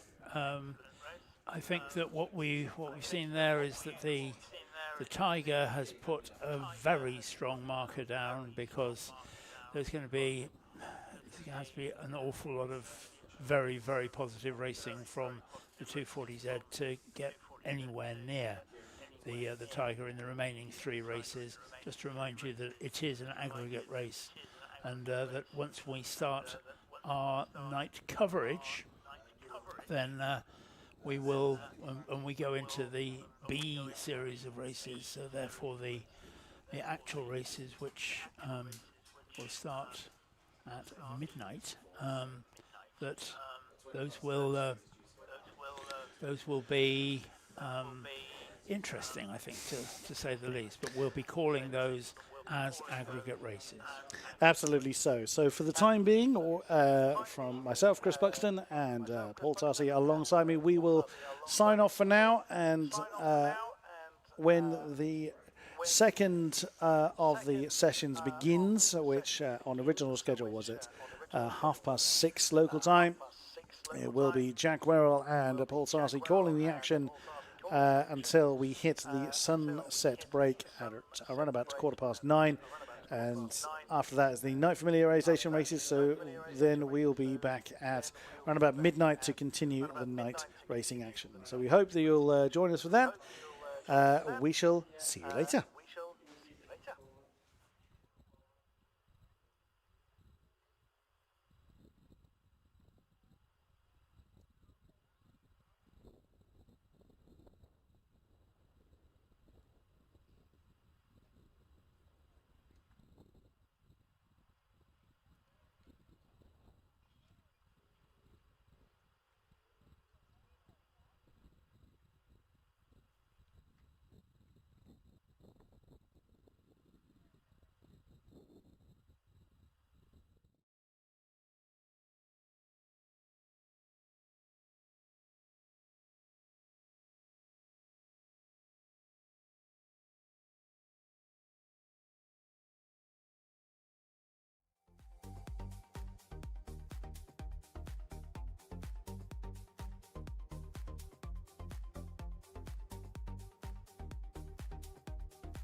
Hello, ladies and gentlemen, and welcome back to the Classic Sports Car Club. Welcome back to Anglesey as well. And we are going racing this time for the second time for the Coldwater Sport Tin Tops, the Puma Cup, and the Lowen Turbo Tin Tops. Down on the timetable as Race 1B. Myself, Jack Werrell, will be running you through all the action. Alongside me, Paul Tarsi. Paul, how are you? I'm doing remarkably well, I have to say. That we've been on the go for most of today, but it's how can you not drink in this wonderful view and this marvellous race circuit that is Anglesey Track Mon, as they call it here in the local language. But it's fabulous, and the evening sun is now coming our way. As you say, we've got the Coldwater Sport Tin Tops, Puma Cup, and Lowen Turbo Tin Tops, Jack. And this is going to be an interesting one.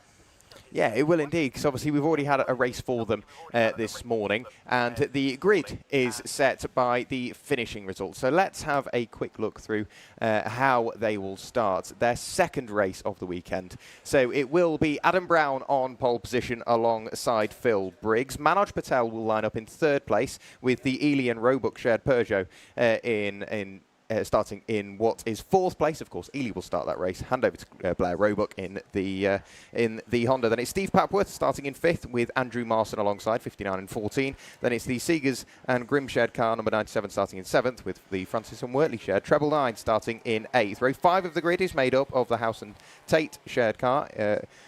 Car number 159 in 9th with Christopher Herwood, car number 21 starting in 10th. Then it's the Spencer and Walker shared 155 with the Fletcher and Fletcher shared number 55. Then it's James Manning starting in 13th place, car 124, and Stephen Warner, car 12, starting in 14th place. Then it's John Glover and Mark Chappell in the 196 Ford Puma starting in 15th with Coble and Eacock starting in 16th. Then it's the Brian and Bocock shared number 66 starting in 17th with Richard Marson, car number 6, starting in 18th. James Wilson, 2, 3, 4 lines up in 19th with the Brown and Turner shared a number 78 machine starting in 20th. Row 11 of the grid is made up of the Slayer and Rogerson shared car number 88 with the Norton and Place shared car number 4 starting in 22nd. Car treble 8, Andrew Windmill starting in 23rd place. Then it is Selby and Harris, Baker and Mellor, David Marson, Gareth Cockgrove, Philip Griffiths, and Main Warning. We go through that very quickly as the cars are already through their green flag warming up. Coming onto the start-finish line, red lights are on. They will go out in a few moments' time. It's Adam Brown controlling the pace. The red lights go out now. Cracking start from Adam Brown. Phil Briggs carrying a penalty, of course, from race 1. That lines him up in second place. Already up into third and trying to defend as best he can is Manoj Patel. Blair Roebuck sat there in fourth place. They work their way up towards turn 1. Manoj on the outside, and Patel has got to go all the way around the outside to defend for third place. They're side by side, just about managing to work their way through. But for the moment, it looks like Blair Roebuck just got the better of the two coming out of the corner.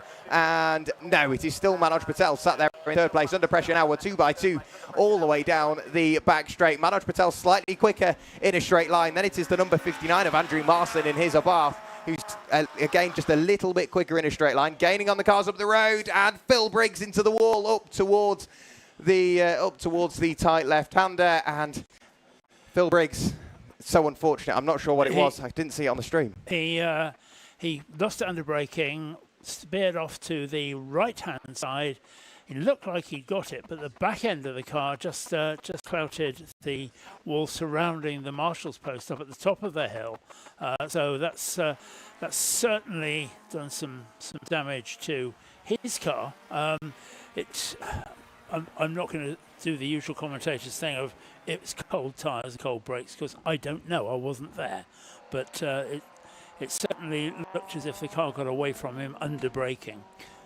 Yeah, it's an easy thing to do, especially in a front-wheel drive car on cold tyres. You hit the brakes and the car will wander a little bit, but just a little bit too much for Phil Briggs. Found himself in the wall. Thankfully, it was in towards some tyres, so the impact will have been slightly softened. However, through and away goes Adam Brown, crossing the line to take the first lap in the book. Well and truly in the lead of the race now, continuing to pull away from Manoj Patel. Then it is car number 2. That's being in the hands of Blair Roebuck. He will come into the pit lane, get out of his car. Sean Ely will leave the pit lane in his car later on in the race. They're under pressure from car number 59 of Andrew Marston. Further down the order, we've got some great little battles going on. Of course, we've still got Phil Briggs trying to carve his way back up and through the order. He's currently trying to work his way past John Glover's and Mark Chappell's Ford Puma. Does so as quickly and efficiently as possible.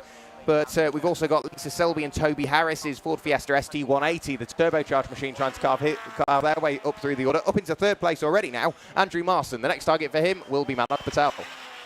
And working his way through very well there, but these cars so evenly matched all the way down the field that we're seeing battles up and down. The Abarth is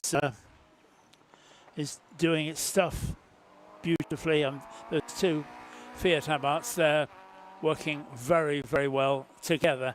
Fabulous. I love the liveries of these cars as well, Jack. That it's so bright, so varied that we could easily have just a grid of tin tops, but it's much more than that, isn't it? Yeah, I've got to say all of the cars, not only, of course, in the Cold Sport tin tops, low and turbo tin tops and the Puma Cup, all of them beautifully prepared, all been cared for and looked after properly. You don't see a badly prepared car in the Classic Sports Car Club paddock, so it's really nice to see. Adam Brown through the final corner now to tick yet another lap in the book and continue pulling away from Manoj Patel, currently sat there in second place. Still giving chase is Andrew Marston in the Abarth Assetto Corsa. Of course, that car is turbocharged, so maybe slightly quicker in a straight line. Blair Roebuck under pressure now. That's from one of the Odell machines, car number 14 of Steve Papworth, who has got just behind him the 97 Mini from the Turbo Tin Tops. That'll be that's the shared car between Clive Seegers and Andrew Grimm. Further down the order, we've still got a good few little battles, but more importantly, Phil Briggs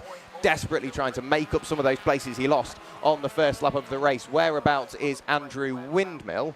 I will have to have a look. I don't know whether I've missed him coming through, but I can't see Andrew Windmill on the timing, and I can't see him out on circuit. So maybe Andrew Windmill hasn't made it out for this race. No, I can't see him on timing scoring either. So, yeah, I think you're right. Battle there, the number 6 Richard Marston car. Yeah, Blair Roebuck, he's got his hands full there. That's slightly, it's almost battling away with his younger brother, really, isn't it? The 2 Civics fighting away. And the good thing is about the Classic Sports Car Club is obviously everybody's put into classes. So in the tin tops, you've got class A, B1, B2, C, D, E, F, and R, and obviously everybody falls into various classes within there. Obviously, we can go into that later on when we've got the time to. And the same with the turbo tin tops; they go from class A to F. So there's so many different classes that cater for all cars, as long as they are front-wheel drive, whether they be supercharged, turbocharged, naturally aspirated, or even a diesel as well. You are allowed to run a diesel. So there's so many different little cars that you can find out on circuit. And again, it's cars, I mentioned it to Chris earlier, it's cars that you wouldn't expect to see fighting together. Like you've got a Honda Civic Type R, not a slow car. Manoj Patel crosses the line, still with Andrew Marston. In theory, Andrew Marston is in a very slightly, let's go with slightly modified Fiat 500. It's just 2 cars that you don't expect to see fighting away, but the Classic Sports Car Club does it so brilliantly. Phil Briggs still carving his way up through the order, across the line once again. He is making up positions hand over fist and spurred on by the mistake early on. Yeah, I'm sure that, we can tell which car is his by the red mist coming out of the back end of the car, because he must be kicking himself for what he did. Can't actually see any damage on that car, Jack. So I'm not sure whether he did actually hit anything or not.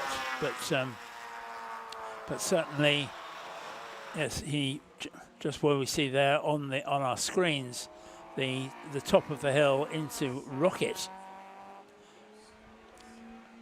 Yeah, I mean, when he comes by us, at least we can see the left-hand side of the car, and it looks like there's bits of black marking on the side, potentially or presumably from the tyres having made contact with them. But I don't think it's mechanical damage. It's just a bit of cosmetic damage, and it's some of the rubber has rubbed off the tyres and found its way and deposited itself onto the side of Phil's car. Running up through the order now at the moment. It is car number 3. That is in the hands of David Marson. He's having a great little battle with car number 21. That's Christopher Herwood in the one of the Ford Fiesta STs that we've got out there. A 2-litre engine in that ST. ST's not exactly the slowest things to start off with. Back across the line goes Adam Brown, continuing to pull away from Manoj Patel. Manoj rounding the final corner now. He will break the timing beam. We'll see what the lead gap is as he crosses the line. Almost 11 seconds, 10.970 seconds now. The battle, however, a little bit further back for 4th place, still going on. Still with Blair Roebuck being the lead car in that battle, but Steve Papworth getting ever closer. And of course, the longer Steve spends behind Blair, he will learn maybe where Blair's slightly weaker, where he's earlier on the brakes, and learn where to make that move. I think this is part of what any form of endurance racing is about, is that you don't win it in the first 5 laps. You can win it in the last race almost, or the last section of the race. Must stop calling it a race, because it's not. The last section of the race, and the 2 Hondas side by side. Ooh. And who's gonna be latest on the brakes? The number 2 car.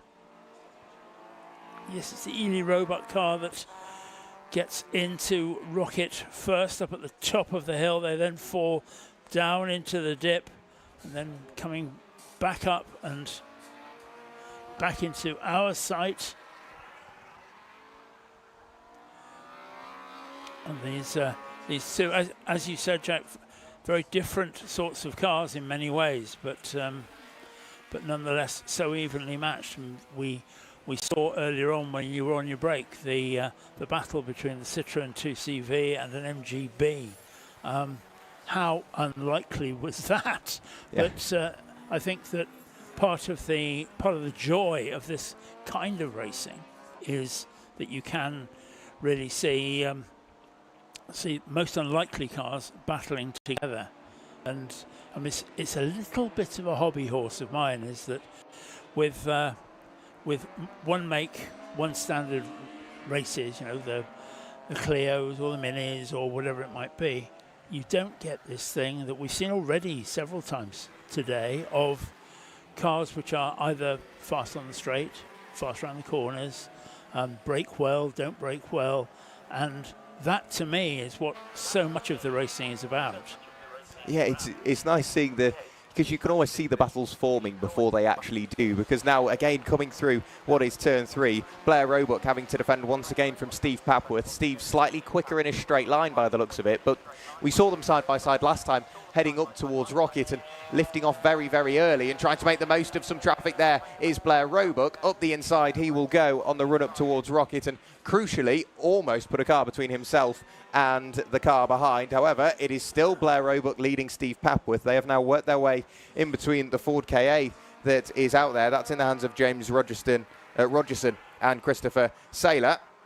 And again, we were saying earlier that at this level of motorsport, it is worth mentioning that if you're used to watching international racing, and particularly F1, where the blue flag means that the slower car has to dive out of the way, this is very far from that. Yeah. That in what I would call proper racing, in proper racing, it's not like that. That it is up to the faster car to find his way through, and if that means going offline, if that means having to maybe take a different angle to a corner, that's tough. That's what you have to do, and that we've seen a bit of that, and we've seen a bit of people boxing other people in like a touring car race, but that's all fair game. Yeah, absolutely, because you know full well if you are the lead car in a battle, whilst you're going to get to that traffic first, you know full well the car that you're battling with has got to work its way through as well. So if you can put your car in such a position where the slower car has got to come back online and potentially block your rival for that race, it can work out quite well. Once again, heading down the back straight, once again, Blair Roebuck under pressure from Steve Papworth. Steve, again, discretion is the better part of valour, just lifting off very slightly, allowing Blair to almost pull a little bit of a margin ahead of himself, but it's giving Steve that confidence that he doesn't need to make this position now. Whilst this is session 2 of the weekend, in theory, once you've started your first race, it doesn't stop until the very end of the day. So to put it into perspective, if you are just joining us, if you set off on a green flag lap and then you start the race, that is when your race starts at the very start of the weekend. And you won't be shown the checkered flag until the end of the very, very last session of the weekend for your series. So in theory, it can be quite a substantial day, but it goes off how many laps you've completed, and if you so happen to finish on the same lap as somebody else, it will go off the race time, how long it took you to do those laps. And that's how it works. So in theory, it is one big race from weekend start to weekend finish. So it's a nice little concept that the Classic Sports Car Club have worked up quite nicely. I'm just noticing getting closer together is one of the battles we've got going on in the Puma Cup. Mainly, it is John Glover and Mark Chappell. I think John Glover is starting that car. Let's have a look. Yes, it is. It is John Glover starting. Let's have a quick look. Who's that on the pit wall? That might be John Glover on the pit wall. So it could be Mark Chappell in that car at the moment. They're having a brilliant little battle with Mark Coble in the background. So it's a couple of little cars that you wouldn't really associate too much with wheel-to-wheel racing. There is Mark Chappell's or John Glover's yellow Ford Puma, currently trying to pull away from the car behind. Manoj Patel having to deal with traffic. Again, something we mentioned in the first race, something we've mentioned in most races, because all of the races this weekend are 40 minutes long. Traffic management is so crucial. If you can get through the traffic as quickly as possible and as cleanly as possible, it allows you to extend that margin throughout the race. Indeed, and that's with a 40-minute race, of course. It's not a question of if you're going to be lapping people, you are going to be lapping people, and that you need to get that very clear from the outset. And that we talked about colours, Jack, and how good some of these colour schemes are. It actually has a bearing on how you get through traffic as well. That if you've got a car which people recognise and they recognise you as being quick, then that's brilliant. You know, that people might even move out of your way. Yeah, it's almost, I think the best way to do it is, I think there was an interview with Martin Brundle a number of years ago where they interviewed him about how it was to race against Ayrton Senna, and he said if anybody saw that yellow helmet, you jumped out of the way. Yeah. Because you didn't want to be the one to ruin the qualifying lap. And it can be the same if you've got some sort of rapport with the drivers and they recognise your car and like they look in the rearview mirror and think they're quick. They will more than likely, instead of battling you and slowing themselves down, they might let you through, because if they follow you, they could learn something. You might be doing a corner very slightly differently. Into the pit lane, however, comes car number 187. That is Mark Coble. So into the pit lane he has come. He will be handing over to Eacock in just a few moments' time. Coble out the car. Eacock jumps in. So, of course, they've got everyone here this weekend in the Turbo Tin Tops and the Puma Cup. From pit in to pit out, it has to be 1 minute and 30 seconds. So no more, well, it can be more, it just cannot be any less. Now we're seeing something quite interesting if you're watching on the stream. We're seeing Phil Briggs carving his way back up through the order, but he's separated the battle we were watching between Steve Papworth and Blair Roebuck. If you were Blair Roebuck now, pit windows open, to save all this battling and potentially losing time, if I was him, I'd dive into the pit lane, hand over to Sean Ely. Of course, Sean Ely is sat ready and waiting behind the wheel of his Peugeot at the end of the pit lane, because you don't just have to share a car. You can run two cars, but as long as one car enters and 1 minute 30 later the other car leaves, you should be all right. So, yeah, if I were Blair Roebuck, be in the pit lane now, minimise time loss and get Sean Ely out there and circulating as quickly as possible. Yeah, that's a good point. I'm not sure what the differences are with the timing that those two did in qualifying or in the first race, but nonetheless, yeah, it would make sense, because he is undoubtedly now being held up. There's little doubt of that.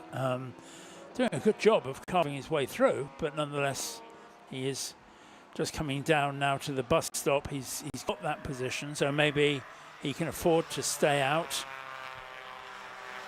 Into the pit lane comes Steve Papworth, so potentially he's decided that is the best way to do it, of course, because he no longer has to fight away with Blair Roebuck. He's in the pit lane. He can do his pit stop. The mechanics can check pressures, maybe hand him a drink, because it is getting hotter out there, so the track might be getting as optimal as possible. Any hotter, you're risking it getting a bit too hot and it'll start to shred the tyres. The pit lane becomes a very busy place. Into the pit lane comes the number 3, that being David Marston. So too does James Wilson. He is in the pit lane. Who else do we have diving in? We've got the Mini Mafia car. That is Sean Wortley and Ada Francis's Mini R53. They're into the pit lane to serve their mandatory pit stop. James Wilson stopped stationary towards the end of the pit lane. Where's the battle we were watching earlier on? I think they're just heading up towards the very top end of the circuit. Adam Brown, flash of the lights, desperate to try and get through some traffic. He's working his way past the already pitted Mark Coble. But this is the issue. As a very, very fast race leader, you're going to have to deal with the traffic. Yeah, and you have to be, would it be fair to say brutal? That you certainly have to be assertive is the word. Because you can't play the after you, Claude, game with that. This is obviously being judged by many of the teams as being the optimum time for a pit stop. That the number 4 Lee Norton car comes in. That's going to be handing over to Liam Place in the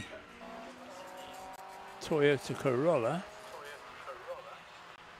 One thing to note as well, obviously, if you're watching on the stream, you can see John Glover and Mark Chappell's bright yellow Ford Puma. Of course, you might have looked in the grille and thought, well, what's that? That is the night racing light. There's a big strip of LED almost from one side of the grille to the other.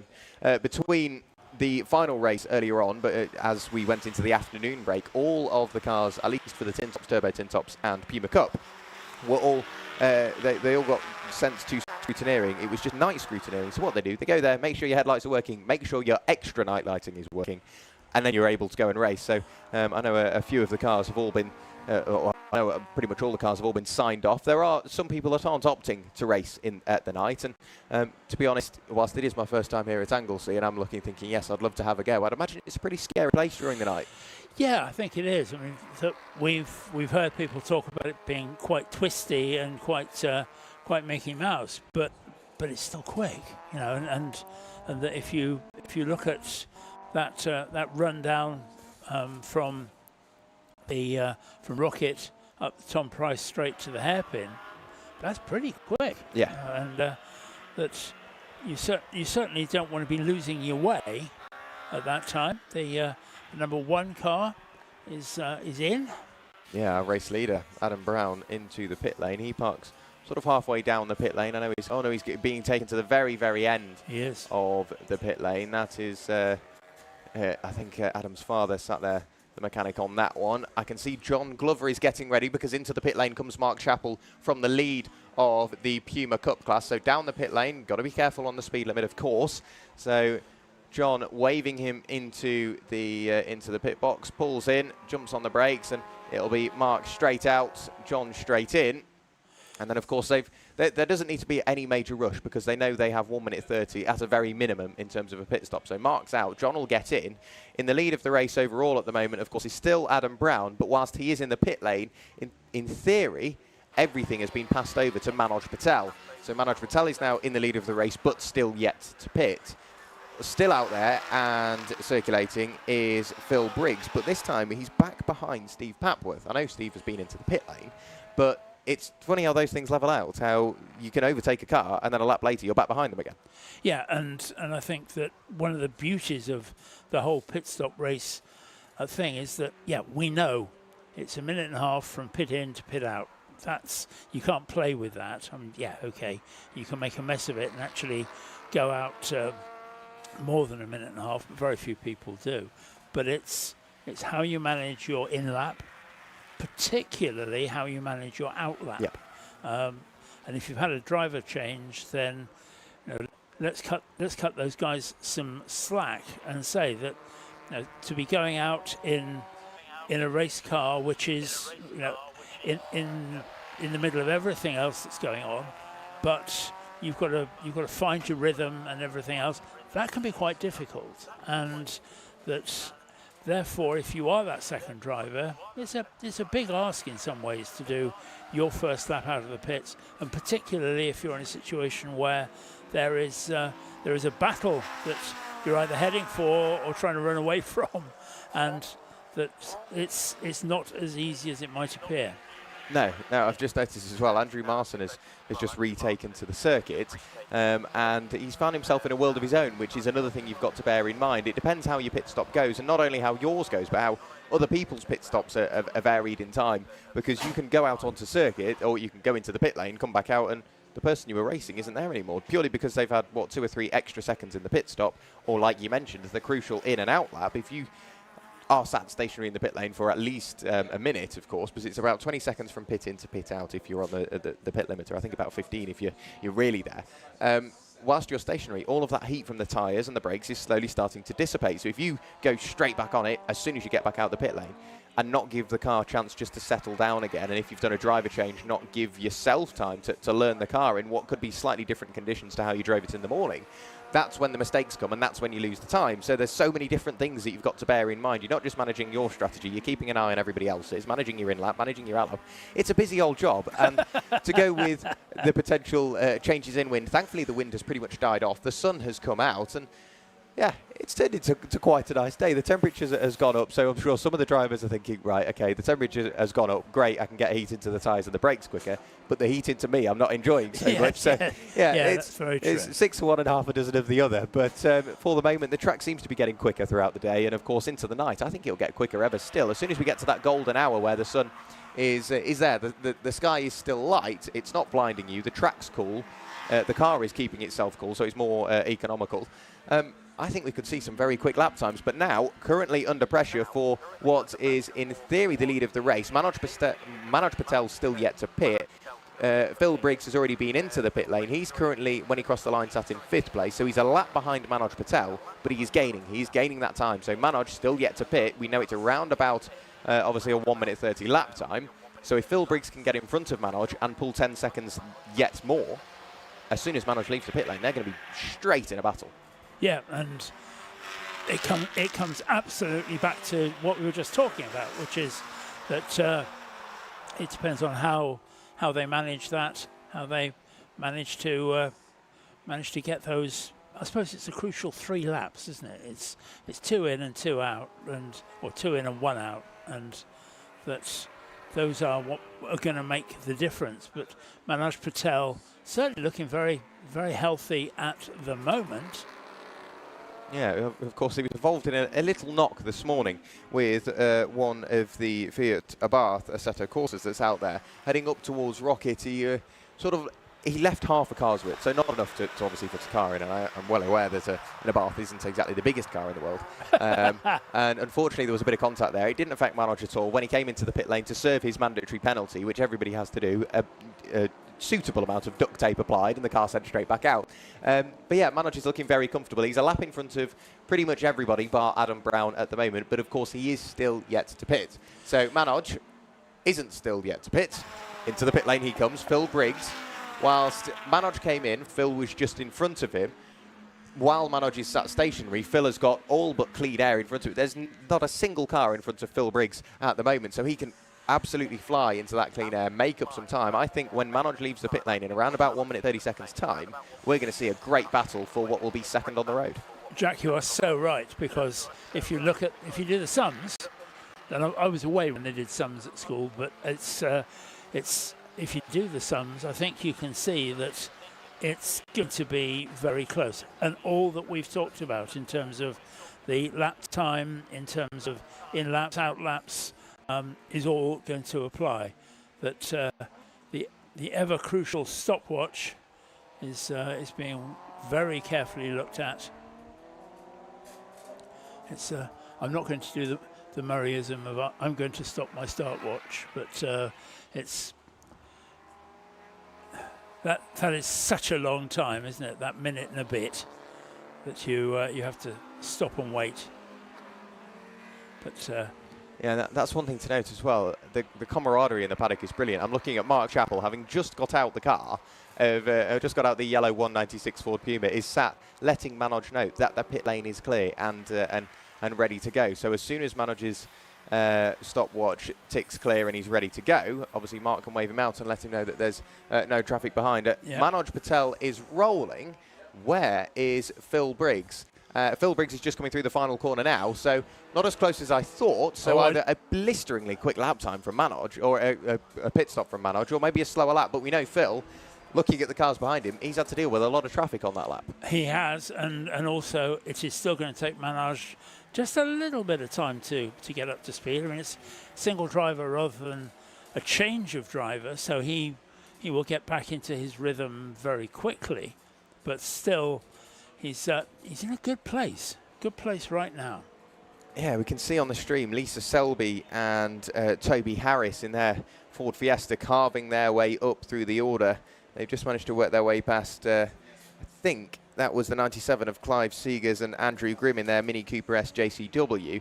Yes, it was, just flicking their way in towards the final corner now. Just sat behind them, it's great to see it back out on the circuit, is Gareth Cotgrove in his Scots liveried Ford Puma, because in the first race, a wheel came off. Not ideal, let's go with that. You don't normally expect a wheel to come off, but apparently it was something to do with the spacers and the studs and the nuts, and it had all been affected very slightly, and unfortunately the wheel came off.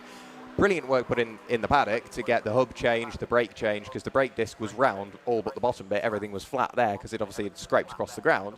But they got the car back race ready, got it re-scrutineered and back out on circuit, which is great to see. And it just shows now we're seeing a great battle for the lead of the Puma Cup class. It is John Glover currently under pressure from the car behind. I can only presume at the moment that is Eacock behind the wheel of the 187 machine.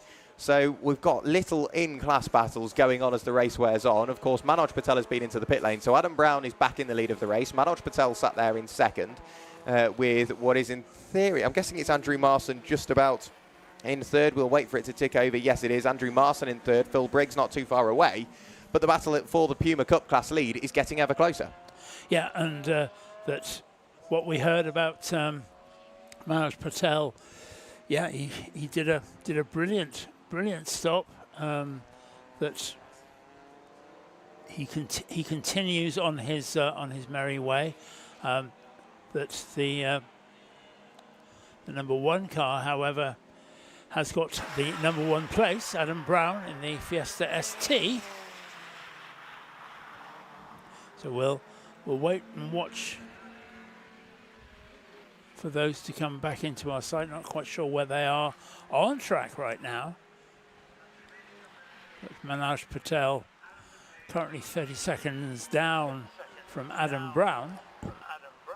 No, Adam Brown just working his way through the final corner now to take another lap in the book. He's had the fastest lap of the race from pretty much the onset, a 1 minute 41.482. Last time through a second slower than that, but there's no need to push. He knows he's quick. He knows he's got the pace underneath him. So he's just continuing to pull away. Now we're seeing the Puma Cup class get ever closer as they work their way down the back straight through the very, very quick right-hander, and then it's up the hill, up towards Rocket, getting closer and closer and closer is Eacock, looking to the inside. John Glover goes a little bit defensive as they work their way up towards Rocket. John Glover much better on the brakes. Can he get the car slowed down for the apex? Flicks the car in, the inside rear wheel lifting off the ground. Slightly tighter was Eacock, so manages to open up the next corner. So John Glover under ever more pressure from the car behind now. They'll just have to keep ticking the laps in the book and just keep working towards the final few minutes. Of course, just over 10 minutes of the race remaining. I've got a feeling it's going to be a very busy job behind the wheel of that lead Ford Puma. I think you're right, because if anything, and you get this kind of feel that it is the second of those two cars which is marginally faster. So if one or other of them wasn't there, I think it would be the silver car that would be the faster 187. It's kind of pulling out, but that's just a feint, isn't it, to say I am here and I intend to take the place at one time or another. Yeah, it's both the Marsons, the two cousins, Richard and David Marson, car number 6, car number 3, and both in very, very similarly liveried Fiat 500 Abarth, having a great little battle. And now, of course, as we've had Blair Roebuck in the pit lane, Sean Ely's taken to the circuit, and lo and behold, who is he fighting with? Exactly who Blair Roebuck was fighting with. So Steve Papworth now fighting away with the, in theory, sister car, both from Recycled Racing, Sean Ely. And Sean Ely all the way around the outside. He's got to try and defend every way he can. There's a Ford KA up the road, half the car on the grass. They're so desperate just to try and get past the traffic. They go either side of the KA and continue on in exactly the positions they were. How they managed to get away with that, I don't know. John Glover has also pulled away from Eacock behind, so the Puma Cup class lead is up to, wow, a whole second at the moment. That can flip on its head. And Sean Ely having a brilliant battle with Steve Papworth. You can't ask anything more from this race. No, it's all the way down the field, and that's always what we look for and what we hope for. Adam Brown is doing exactly what we thought he would do in terms of pulling away. 34 seconds lead now, which is remarkable in such a tightly packed field. The number 5 Phil Briggs car there that we see is currently in 4th place, but quite a battle there for 3rd, 4th and 5th. Yeah, Phil Briggs was in 4th place. He's now in 3rd. He's just managed to work his way past the number 59 of Andrew Marson on the run-up towards Rocket. Gets the car slowed down, pitched in, gives the car on the inside a little bit of room, manages to make that position. But, of course, the next target for him is Manoj Patel. And looking at the timing, there's only, 4 seconds separating them. So Manoj Patel, in the final, what will be 7.5 minutes of the race, is going to be under ever more pressure from the recovering Phil Briggs. Because, of course, you've got to remember, Phil Briggs, he had a bit of a moment at the very start of this race. He found himself almost collecting the wall. And he's not only got the car back going again, he's carved his way right the way back up through the order. He's back into the podium places, and he's now chasing down 2nd place. That's no mean feat. Yeah, and we're seeing the number 55, Alfa Romeo, on screen, which is the Fletcher and Fletcher car battling with the Peugeot behind it, the Norton and Place car. This is a battle for 15th and 16th, but it's a battle nonetheless. And they're having a fine old time up at the top end of the circuit, up at Rocket, and they are nose to tail. We even saw a bit of slipstreaming there, and we're seeing a bit of slipstreaming between the 2 Pumas as well. And going very wide there, the 196 car kind of missed his turn-in point. Couldn't do anything about it though. Couldn't capitalise on that error. I've just noticed as well. Obviously, we all say we've, like you and your best mate, for example. You've got your own language. You'll say certain things and know exactly what what your best mate means. Race drivers have their own language as well, and you'll notice on Mark Coburl's and Eacock's machine, the lights are on, and that means look at me. I'm trying to distract you. I need to try and get through, or I am a quick car, come on, let me through kind of thing. So it's the last attempt of, right, I need to do something about this because they're running out of time. Only 6 minutes of the race remaining. John Glover still just about in the lead of the Puma Cup class, running in towards the final corner, jumping on the brakes, getting the car slowed down, turned in quite nicely. However, much quicker off the corner by the looks of that is Eacock. The run up towards turn 1 they will go, and they remain in the positions that they are for now. But we are seeing that that lead battle between the Puma Cup cars get ever closer. Adam Brown already working his way through the very quick right-hander at turn 3. We will await the arrival of Manoj Patel. There is Manoj Patel coming in towards the final corner. Phil Briggs all over his tail. This is the battle for 2nd place, crossing the line in just a few moments' time. Lisa Selby going very deep on the brakes on the run up towards Rocket. But the Puma Cup lead battle is getting much closer. Once again, they're very shortly going to work their way up towards Rocket, and they're absolutely nose to tail. Manoj Patel still under pressure from Phil Briggs, working their way through turn 1. So there's battles everywhere we look, but at the moment, I think with 5 minutes to go, it's only going to go one way. And Phil Briggs, he is in the low-end turbo tin top, so he is obviously a slightly quicker car. He's got the assistance of a turbocharger. Out the corner goes Phil Briggs. Manoj Patel goes a little bit defensive just to try and fend off any sort of attack on the run-up towards Rocket. But this is where Phil Briggs' turbocharger really comes into its own. Yeah. And there you go. Phil Briggs, 2nd place. Manoj Patel down to 3rd in this session. This doesn't mean they're in these positions come the end of the day. It's just in this session.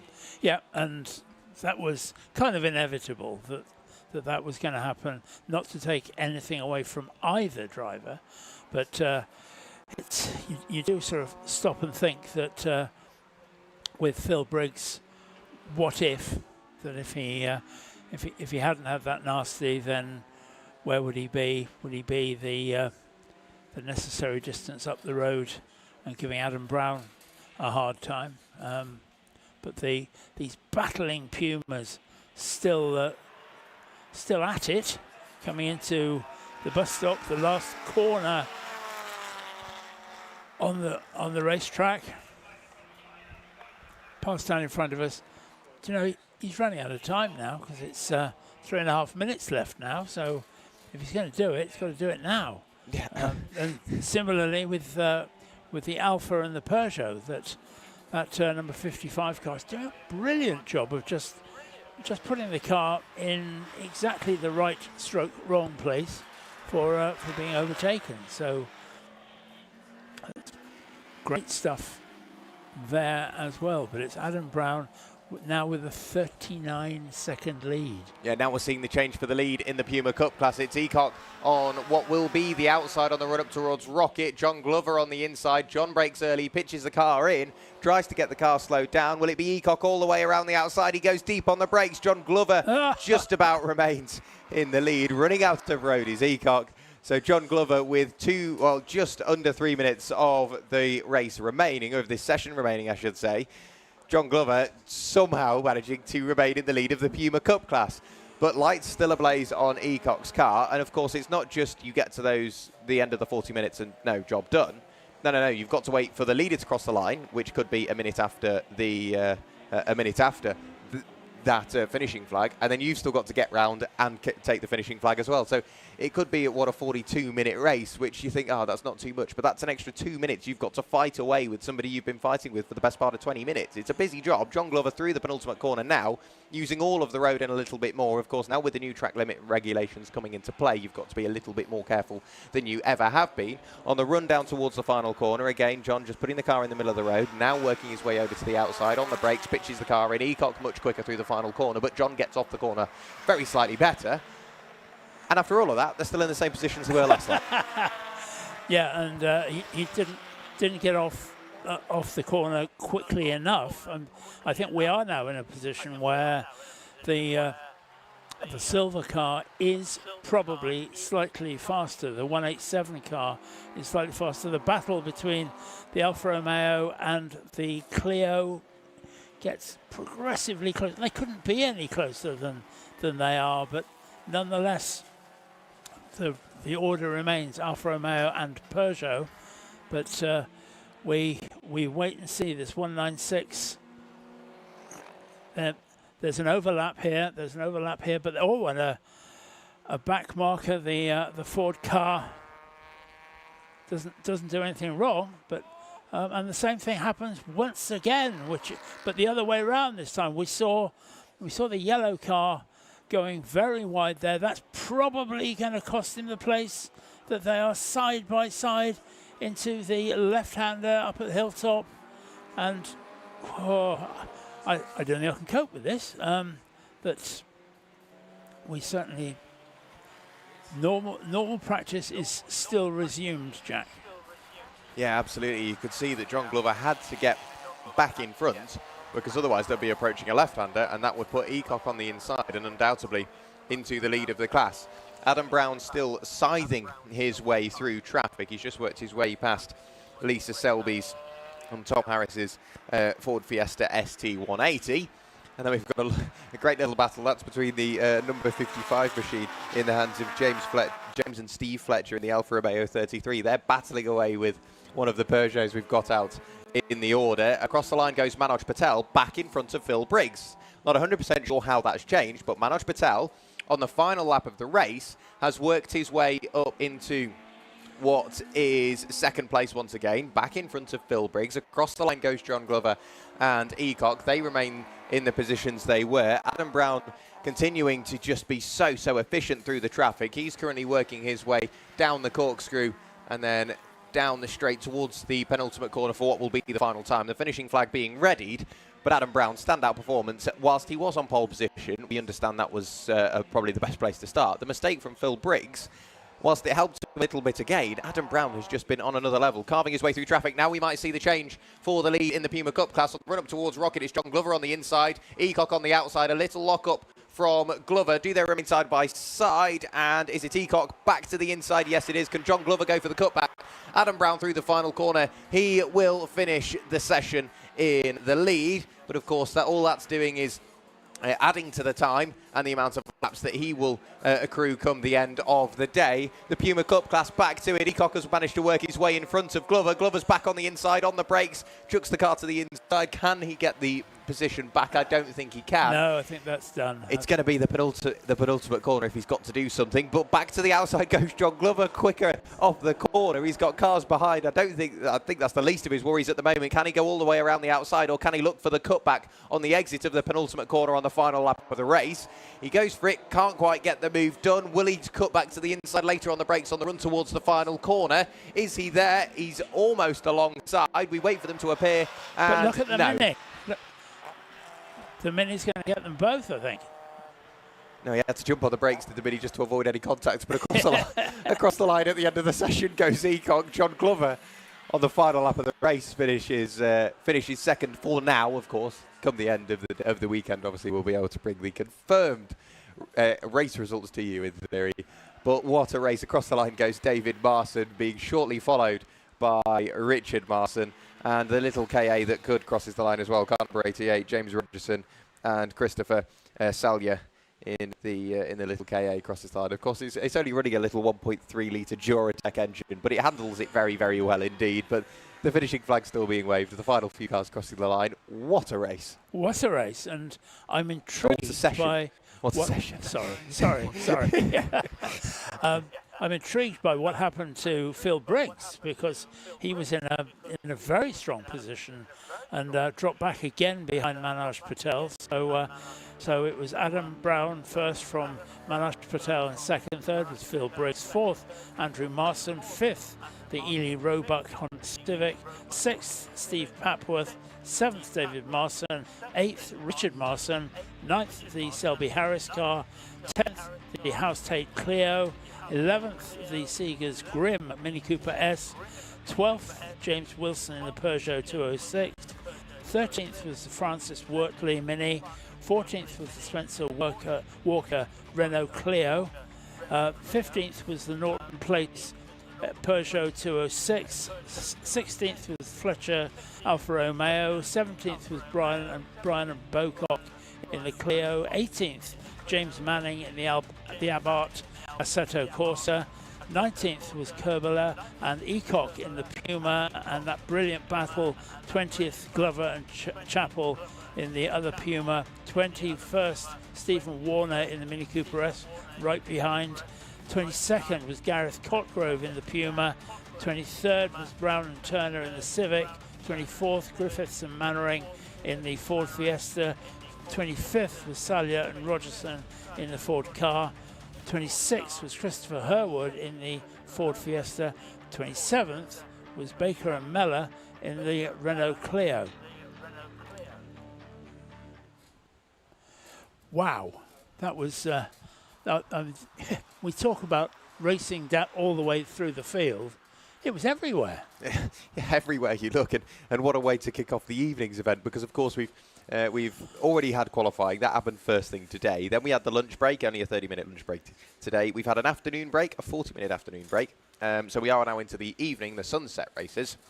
And then after the three races that we've got coming up, we've obviously just had the Co-World Sport Tin Tops Puma Cup and the Lowen Tin Tops. In a few moments' time, the Adams and Page Swinging 60s Group 1 will take to the circuit for their second race, or second session of the weekend. Then it will be the Modern Classics and the Advantage Motorsport Future Classics will take to the circuit for their second session. And then we get what's called the sunset break, an hour break into the dark hours, and then we've got an hour and a half, so 3 separate sessions of nighttime familiarization sessions. It's unlimited, mixed cars, any car that you are here with, obviously any car that you're competing in.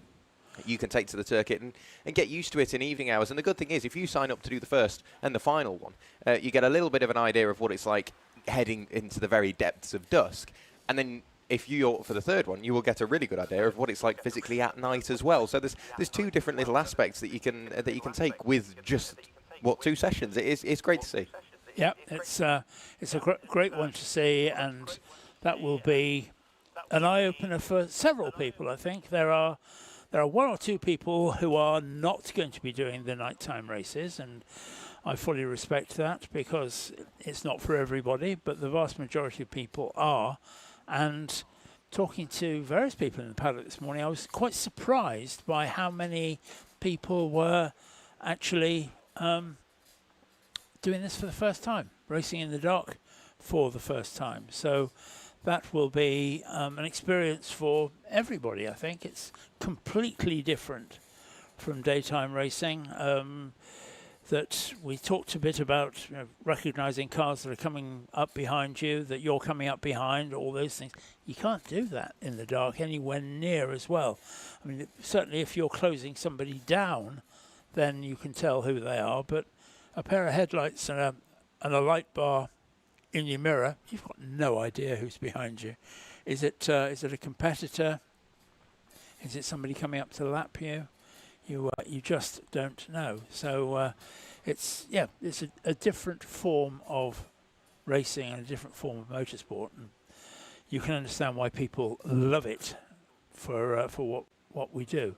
The next race out will be the Adams and Page Swinging 60s, which is exactly what it says on the tin. It's for all sports saloons and GT cars produced in the 1950s and 60s.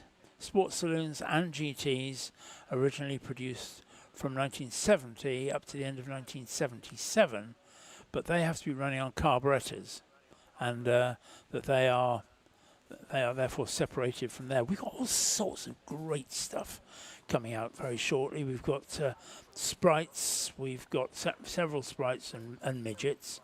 We've got Hillman Imp. We've got an old style, proper style Mini Cooper, Mini Gem, and a Mini Marcos. More of those later. And then we've got a Cortina GT Mark 1, which is an interesting one, and an Austin Healey Frog Eye Sprite. A brief bit of BMWs, and then an Alfa Giulia GT, MGB Roadster, and an Alfa Romeo as that as well. We see a 648 car coming out, the Radio Caroline BMW 1600 of David Cornwallis. And let's have a look at the grid. So on pole we have the 134 Hughes car, 119 Bergin is in second place, third, and row 2 is Howell in the 191. The Mooney and Henny, number 40, which is a shared cars, a Turner and a Healey Frog Eye Sprite, fourth on the grid. Fifth is Polly, and then sixth is Perry.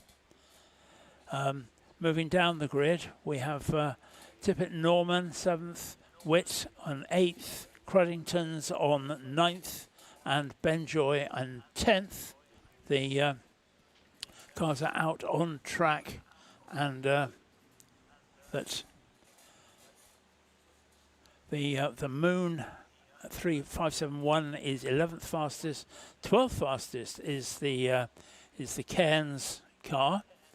13th is the Thomas Bryan 166. 45 Potter and Stowe is 14th. The Jervis and Jervis number 86 is on row 8, 15th fastest, with Cloutman and Chase number 20, 16th fastest. 17th fastest is the 148 Roland's Hassel, and 18th fastest the number 50 Tonks and Richards. 19th is Brooks, 76. 20th is Winchester, 25. 21st is 648 Cornwallis. 98 Scott and Scott, 22nd fastest. 23rd fastest 173 K. 711 Mackey and Fawkes are 24th fastest. So this is going to be a bit of a stormer, and we've got plenty to look forward to on this one, Jack. Yeah, absolutely. We saw a very good first session for these guys earlier on this morning. We saw a good few battles as well. A great battle between Ian Burgin and James Hughes in the first session of the weekend. We know Connor Kay is absolutely fabulous on the brakes. My God, nothing could outbrake Connor Kay throughout the race. Unfortunately, of course, we are one car down. Tony Hunting in the number 2 blue and Union Jack liveried Mini Cooper. We saw that car come to rest after contact with the wall. on the exits of turn 3. So unfortunately, I saw him pack up and go home. So that is really such a shame. However, leading the field through the final corner is car number 134. That is James Hughes. Red lights are on. They go out now, and away we go for the second session for the Adams and Page Swinging 60s Group 1. Around the outside, trying to hold on, is car number 119 of Ian Burgin. Up towards 2-1, up towards turn 1, pardon me. Who is it going to be? Ian Burgin will be on the inside. That will leave James Hughes to scramble around for some grip on the outside. And you know what? He might have just made that work all the way around the outside. He can jump on the throttle slightly sooner, manage any oversteer, and into the lead of this session goes James Hughes. Ian Burgin sat there in second place, and as per usual, we're already seeing the little Mini Cooper behind, much quicker in a straight line. Car number 191, Matty Howell, all the way around the outside. Can he be early enough on the brakes on the run up towards Rocket? I don't think so. No, he's got to settle for third. But he was very, very quick in a straight line, and surprisingly so. A bit of a lock-up further down the field there, just on the way into... Oh, and a big lock-up, very big lock-up that we're seeing there. That is the Cortina that's locked up on the way into the corner. Yeah, Richard Rowlands. He's still sideways up at the top of the hill. Didn't hit anything, I don't think. But I think he's probably just stopped for a change of underwear. Yeah, Richard Rowlands finds himself sideways in the middle of the road at Rocket. But of course, something to think about now the temperature's gone up. If you get the car up to temperature and then you're back under racing conditions, the car gets very hot. And as soon as you stop all of that airflow, you can have all kinds of heat soak and various different issues that affect the car. Out of the car comes Richard Rowlands. The marshal's straight there, so I would imagine we will see a safety car intervention. Yes, we do. So the safety car heading out onto circuit and will pick up what is now. It is still James Hughes. Matty Howell finds himself in second place. Sam Polly is in third, and down to fourth from what was second is Ian Burgin. So Ian Burgin hasn't had a cracking first lap to the race, but of course the safety car's now out, so he can't do anything about that, but the race timer will still tick down. Sam Polly, currently in third, having made that position on the last lap, is one of the drivers that has to take a 20-second penalty due to success earlier on in the season. So that's going to obviously have a significant bearing. My guess is, from going on from what you said there, Jack, that the Cortina has probably stalled and is unable to restart. That the heat soak and everything that goes with that is very much part of that problem. That's going to take a bit of moving. The flatbed truck is on its way. It's coming out of the paddock now, but that's going to take just a little bit of time to get up there and do it. We're going to see a few laps at least under the safety car. But that Mini was unbelievably quick in a straight line, which to my mind it shouldn't be. That it's the original Mini had the aerodynamics of a brick, and that it was certainly nowhere near as slippery as a Frog Eye Sprite would be, and yet he was whipping through the air at great speed. And yeah, I'm just looking because the Ian Burgin's Austin Healey Sprite Mark 1 has got a 1.4 litre engine. Ian Burgin's Austin Healey Frog Eye Sprite has got a 1.4 litre engine, and Matty Howell, he's got a 1.4 litre engine as well. So too does Sam Polly. It's very evenly mixed up and down the order. Of course, they all fall into various classes in Group 1. So whilst there is classes A to F out this weekend, we've only got four of those, Class B, C, D and E. So the Class B runners are for anybody running a 1 litre to a 1.4 litre engine. The Class C runners is anybody from a 1 litre to a 1.4, much like Class B, but you have to be running a Mini or some sort of derivative of a Mini to be eligible for Class C. Class D, the smallest class that we've got out there, only 3 runners in that class, is for cars between a 1.4 and a 1.6 litre engine. And the Class E runners for anybody with a 1.6 to a 2 litre engine, as long as it's 4 cylinders. So you've got to think, well, surely the Class E runners are the quickest because they've got the biggest engines. In very blatant terms, yes, they should be. But of course, a bigger engine means higher weight, and higher weight against cars that weigh something close to a paperclip is definitely not what you want. So you might have a 2 litre engine, but with all the weight that goes with that, fighting away with a Frog Eye Sprite through the corners, you've got nothing to do. You can't fight that. And you were saying about those engines are all the same size. They're actually the same engine. That'll do it.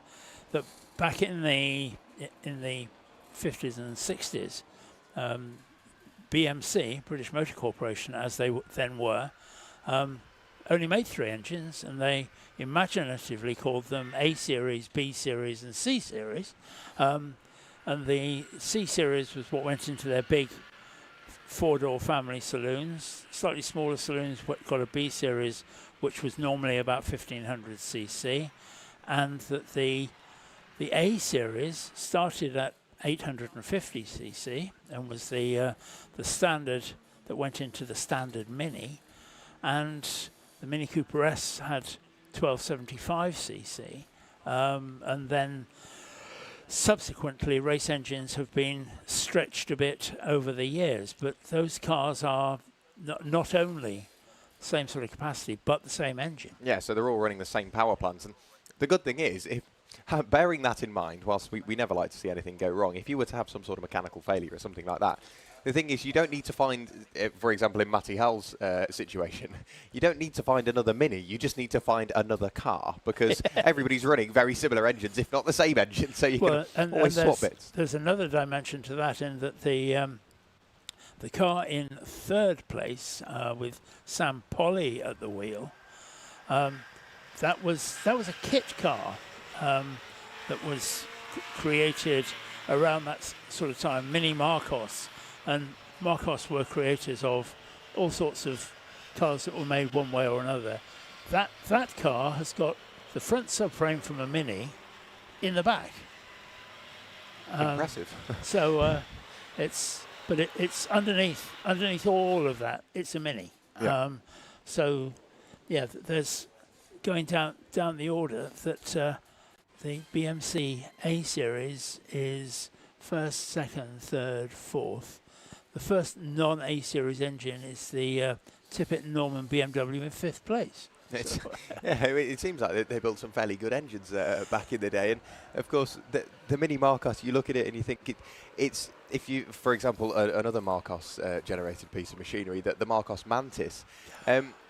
When you look at the front of the Mini Marcos, it looks like a Marcos Mantis has been put in a vice. It's like, it's just been squished a little bit. You can see, if you're watching on the stream, you can see how beautiful the day here is in the very northwest of Wales here at Anglesey. The Irish Sea just washing over the rocks. It's a beautiful day. The sun's out, the clouds cleared up, and it's quite a hot day as well. So it's really nice. And why not go motor racing? I'm sure some of the drivers are struggling with visibility, but from at least up here, it's an absolutely glorious day. Yes, yeah, we're fine. Yeah, fine up here. Yeah. We don't care. We've got the fan on, the windows open.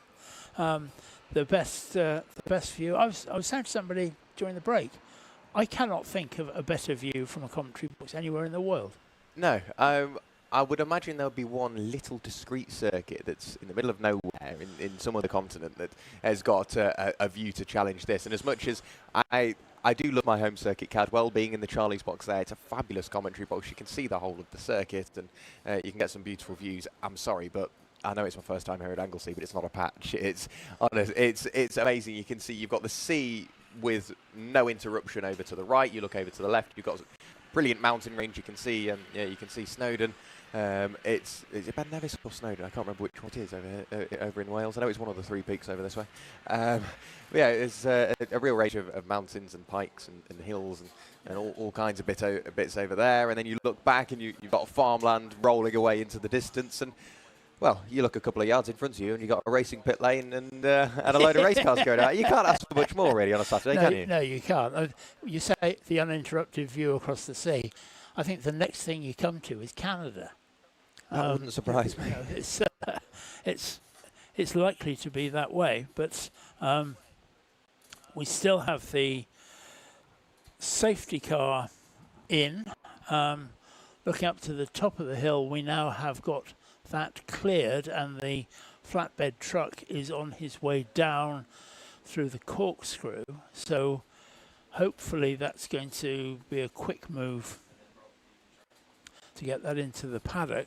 I think with a bit of luck we should be racing next time round. The flatbed turning left into the paddock now. Yeah, I'm just looking. I wanted to make sure I was right. It is It is Snowdon that's here in Wales, and I've got a sneaking suspicion the biggest one that way is actually Snowdon. That's how clear the day is here at Anglesey. Wow, and how big Snowdon is. yes, exactly, exactly. But yeah, I mean, it's fabulously fabulous, and we could sit here and throw adjectives at how good it is all day. Should we stop? Should we stop? We'd better. Apparently, there's a race going on. There is, and I think probably we're just about to restart it because the flatbed's off track. Safety car lights are off. Safety car lights are off. No, they're not. I lied. Are they? No, safety car lights are still on. Oh, right. But I would imagine they're not going to be on for much longer. We'll keep an eye on the cameras because the flatbed recovery truck, like you said, is back into the paddock with the stricken Ford Cortina of Richard Rowlands is back towards us. Safety car lights are now off, so we will be going racing once again, and it will be James Hughes that's controlling the pack. Look at him already, just backing them up, just weaving a little bit, keeping everybody on their toes. Sam Polly, that little Mini Marcos, will fly off the line, but we know how quick Matty Howell is behind the wheel of that little Mini. Very quick in a straight line. It doesn't quite make sense. It's so quick in a straight line. We may end up seeing a change for the lead on the run-up to Rocket. I think that it's not going to be long. That to me is the fastest part of. He's gone. He's gone. He's made his move. He's pulling away now, and they're still under safety car conditions, of course, so nobody can overtake yet. But our leader, James Hughes, is made his jump, crossing the line now. Green flag, and away we go. Yes, so he's got a good jump off the start. Matty Howell is slowly falling into the clutches of Sam Polly behind. Sam Polly has gone down with the fastest lap of the race with a 3-minute 10.421. Now it's going the way of everybody yet further back. Of course, not a representative time yes. in this session. But James Hughes is he's trying to run away from Matty Howell and Sam Polly, but they're not too far away. And then you get a little bit more of a gap back to Ian Virgin, but we know Ian's quick. He did very well in this morning's session, so now it's just time to manage your race. I can see we've got car number 66 down in the pit lane getting ready, so that is Richard Perry for Med Race Engineering getting ready to retake to the circuit. There's a scrutineer sat with them, but the lead trio worked their way up towards Rocket, and very nice and tidily all worked their way through. Line astern, but James Hughes, he's not just got the pressure of Matty Howell, he's got the pressure of Matty Howell, who's being chased down by Sam Polly, so he won't want to spend too much time losing anything behind the car in front. They are looking a bit frantic, those first three cars, and that one hopes they're not going to take each other off or do anything untoward with that, because they are certainly looking very, very close as they go out to complete their first proper racing lap. We lost 10 minutes with that safety car side by side for second place. The Mini Marcos so close, but Sam Polly just can't make it past Matty Howell, and pulls out to have another go as they come down the hill side by side again. It's going to be Sam Polly on the inside as they come into the bus stop. And they cross the line in front of us, and yet the Mini Marcos 59 car, Sam Polly, into second place. Ooh, Matty Howell's not going to be pleased about that. No, he's not. But of course, whilst it was a fairly sedate overtake, there was no major move. You could see a little bit of wandering around from Sam Polly in an effort to keep the car straight on the brakes. It was just a basic overtake, nothing major, but look how much time that has lost them to James Hughes in the lead of the race. It's gone out by around about a second as they cross the line. Sam Polly not quite as quick in a straight line. We could see Matty Howell come back at Sam Polly this time, but the little Mini Marcos, it's holding its own down the straight, doing a brilliant job. Somebody's into the pit lane, I fear. I can hear a car rumbling down the pit lane, I think it was. I know we had Sam Perry getting ready to leave the pit lane in a few moments' time, so whether he's had some sort of issue, I'm not 100% sure. Tim Cairns down there in the Frog Ice, right, number 82. That's down there, but yeah, pit lane is open now as well, of course, so you might have timed that perfectly. Yeah, may well be the thing. I mean, if one of the strategies that Matty Howell could look at right now is not to push the Mini Marcos, is just to put half a dozen cars lengths between them so they don't slow each other up, catch up with our leader James Hughes, and then maybe make a play a bit later, because we've still got 25 minutes of this race left to run, this section left to run, and that it could well be that that's going to be a better way of doing things. But waiting for them to come back into our sight now, and yeah, they're kind of evenly spaced actually, Jack, that they're equally apart, I think. 1.5 and 2.6. So yeah, that's it's 1.5 seconds and just over 1 second between first and second and third. Fastest lap of the race last time through from our race leader, James Hughes. That was a 1 minute 44.832. And I did notice we have had a change for what is 4th place on the road. So Ian Burgin, after a brilliant session this morning, finishing in what is 2nd place, started 2nd in this one. He's right the way down to 5th because the pocket has been picked by Charles Tippett and Claire Norman in their BMW 2002 Ti. On the run-up towards Rocket, they are very much safe. A big lock-up that time through from our race leader, James Hughes, heading up to Rocket. Sam Polly still follows suit with Matty Howell just sat behind. Car number 76 into the pit lane, that being Adrian Brooks behind the wheel of the orange and blue MGB Roadster. But looking elsewhere around the circuit, it's looking fairly sedate. The lead gap has come out ever further. The gap from 2nd to 3rd isn't exactly monumental, but there isn't any hopes of a move as of yet. We get back to the little duo for 4th and 5th, and for the moment, those two have separated a little bit. We need a battle. We need something to go on. I think as we are getting closer and closer to the pit window, obviously we might have a couple of driver changes. It might be worth myself going for a little wander down there to see if we can grab a word with the driver. That sounds a very, very good idea. That we'll see how it plans up here. I don't think that this race has even begun to evolve into what we're going to see. But the 134 James Hughes car now has a 1.9 second lead over the Mini Marcos of Sam Polly and then Matty Howell in the Mini. Those cars are pretty evenly spaced, and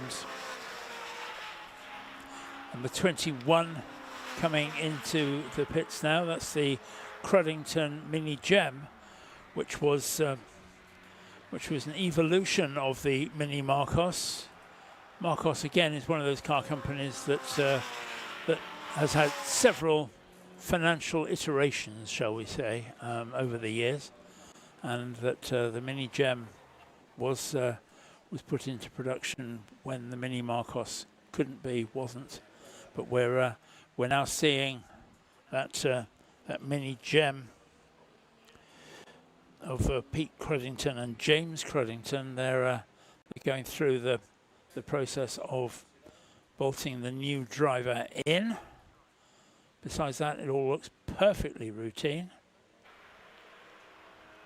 The door's shut, and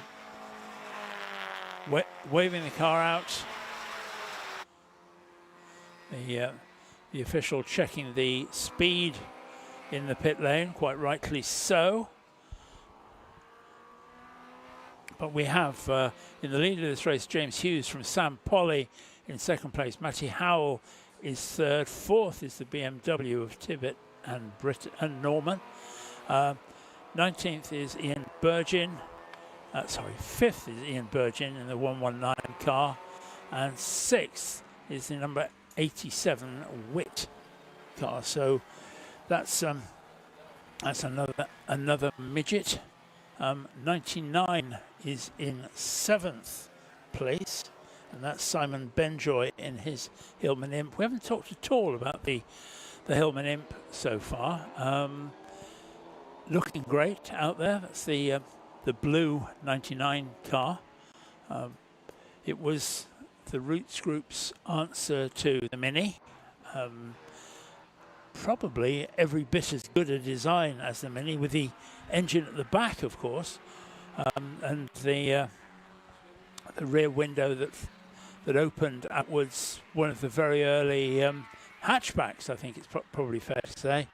It was bedeviled by very poor build quality, and that therefore didn't take off the way it should have done. But that imp certainly doesn't have any problems with build quality there. So that's where we sit.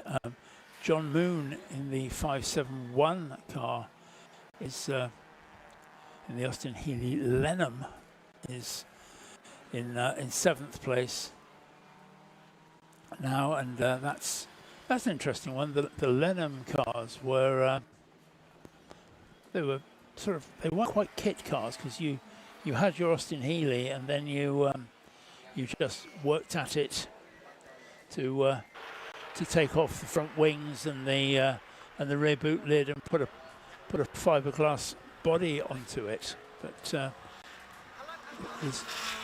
they look fabulous and look different from the ubiquitous sprites and midgets that were everywhere. Yeah, just noticed into the pit lane comes car number 1 from 4th place, Charles Tippett and Claire Norman in the BMW 2002 Ti. So they're into the pit lane. Of course, still running around in the lead is James Hughes ahead of Matty Howell and Ian Burgin. Ian Burgin now up into what is 3rd place.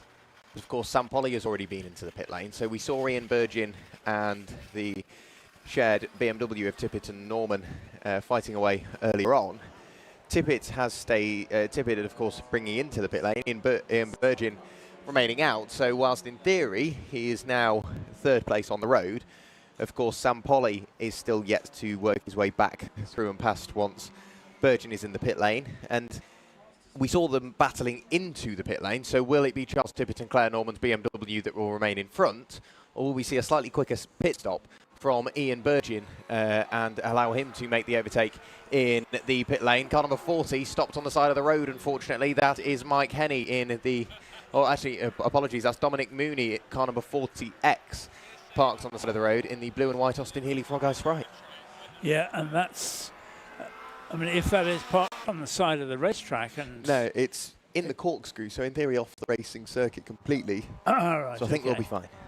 Yeah, we should be okay. Yeah, that's well off track. I couldn't work out why we weren't seeing any cars going past. But, yeah, we won't have a proper idea on this race until James Hughes and Matty Howell have both stopped, and that's going to be in the next few laps. But they are going to need to do that. And that...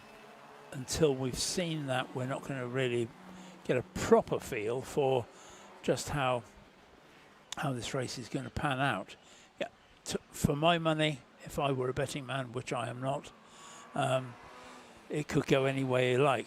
There's the number 57 Lenham, and I was saying that you took the front wings off your Sprite and the boot lid off the back, and converted it into a very good-looking GT car, and you can see exactly what that means there. That has got both the front and rear end of a Lenham with it.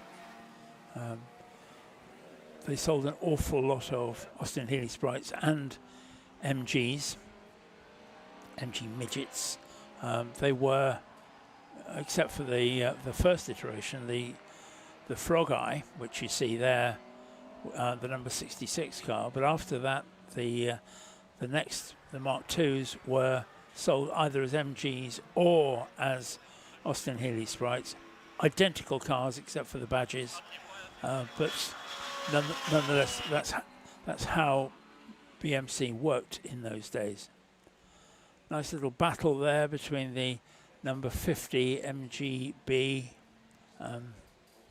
which is Callum Tonks and Mark Richards, and the 86 of Henry Jervis and Will Jervis. So those are having a high old time. There's battles all the way up and down the field that we've got those two very early Frog Eye Sprites there. Those are cars from 1960 perhaps. So they're 63 years old, at least in essence, which is a fair old time. Yeah. I'd imagine it's, yeah, it was a little while ago, let's put it that way. And but the thing is, you can see that whilst they have been beautifully race prepared, it's not like they've been molested to not look anything like how they left the factory back in that time. That you can still, they've still got that air about them that they are classic cars, but they look so, they just look so buoyant through the corners that they don't look like, again, they're uncomfortable doing this. And you've got to think, back in the day, these were probably what you do on, obviously legally, you'd only get up to, what, 60 miles an hour, naturally. You would probably be doing this on a little B road behind the wheel of your Austin Healey Frog-Eyed Sprite, just taking it for a run on a Saturday and on some brilliant British B roads and driving it like this. I'll surprise you now and say that in 1959, 1960, there weren't any blanket speed limits. I didn't know that. So, you know, there was 30 miles an hour in town. Yeah. That was it. And everywhere else you could just do what you like. Yeah, and that's, it was all about if you were driving unsafely, then you got done. But that was all. Much like the Isle of Man, there's certain parts where there isn't a blanket speed limit. It's just deemed if you are driving unsafely, you will get penalised. Yeah. Right. What changed it, or what was partly changing it, was that Wilmot Racing built a AC Cobra with a very slippery body for Le Mans, and they decided to test it on the M1. And a driver called Jack Sears was he says he got up to 185 on the M1. I'd imagine that's not been done too much since, to be honest. No, and I think he was stopped for dangerous driving. I mean, it was something stupid like 2 o'clock in the morning, but I think, you know, it made the Daily Express, and it was one of the reasons why they turned around and said, well, we're going to put a blanket speed limit of 70 miles an hour on. So Jack Sears, the fabulous racing driver, of course, he's even got a trophy in the British Touring Cars now, the Jack Sears Trophy. He has. He's to blame for the 70 mile an hour speed limits at the moment. Across the line, there is a race going on, ladies and gentlemen. Across the line goes Sam Polly. Into the final corner goes the 119. That's being Ian Burgin, still sat behind Charles Tibbett and Claire Norman. They are now going a lap down because James Hughes, are they going a lap down? No, James Hughes is working his way by 4 position, having been into the pit lane. So James Hughes carving his way back up through the order. Potentially a slow pit stop from James Hughes, because we've now, of course, got Matty Howell in the lead of the race. Sam Polly 11 seconds back in second. Then it is car number 50, that being in the hands of David Waterhouse. Is it 50 or 59? No, it is 50. I've got it down as Waterhouse on the entry list. Please do correct me if I'm wrong. Then it is Tippett and Norman sat there in 4th place, and James Hughes, previous race leader, fastest lap holder at the moment, is currently sat in 4th place because he's just worked his way by, and later on the brakes on the run up towards Rocket, he managed to pick up another place as well, so that is up in towards the top 3 in this session. A big lock up from the car behind. And I've just seen Matty Howell, he's working his way through towards the penultimate corner now. So I'd imagine, in terms of the pit window closed board is being shown. So if Matty Howell is going to pit, he has to be in this lap. Yes, he must. He absolutely must.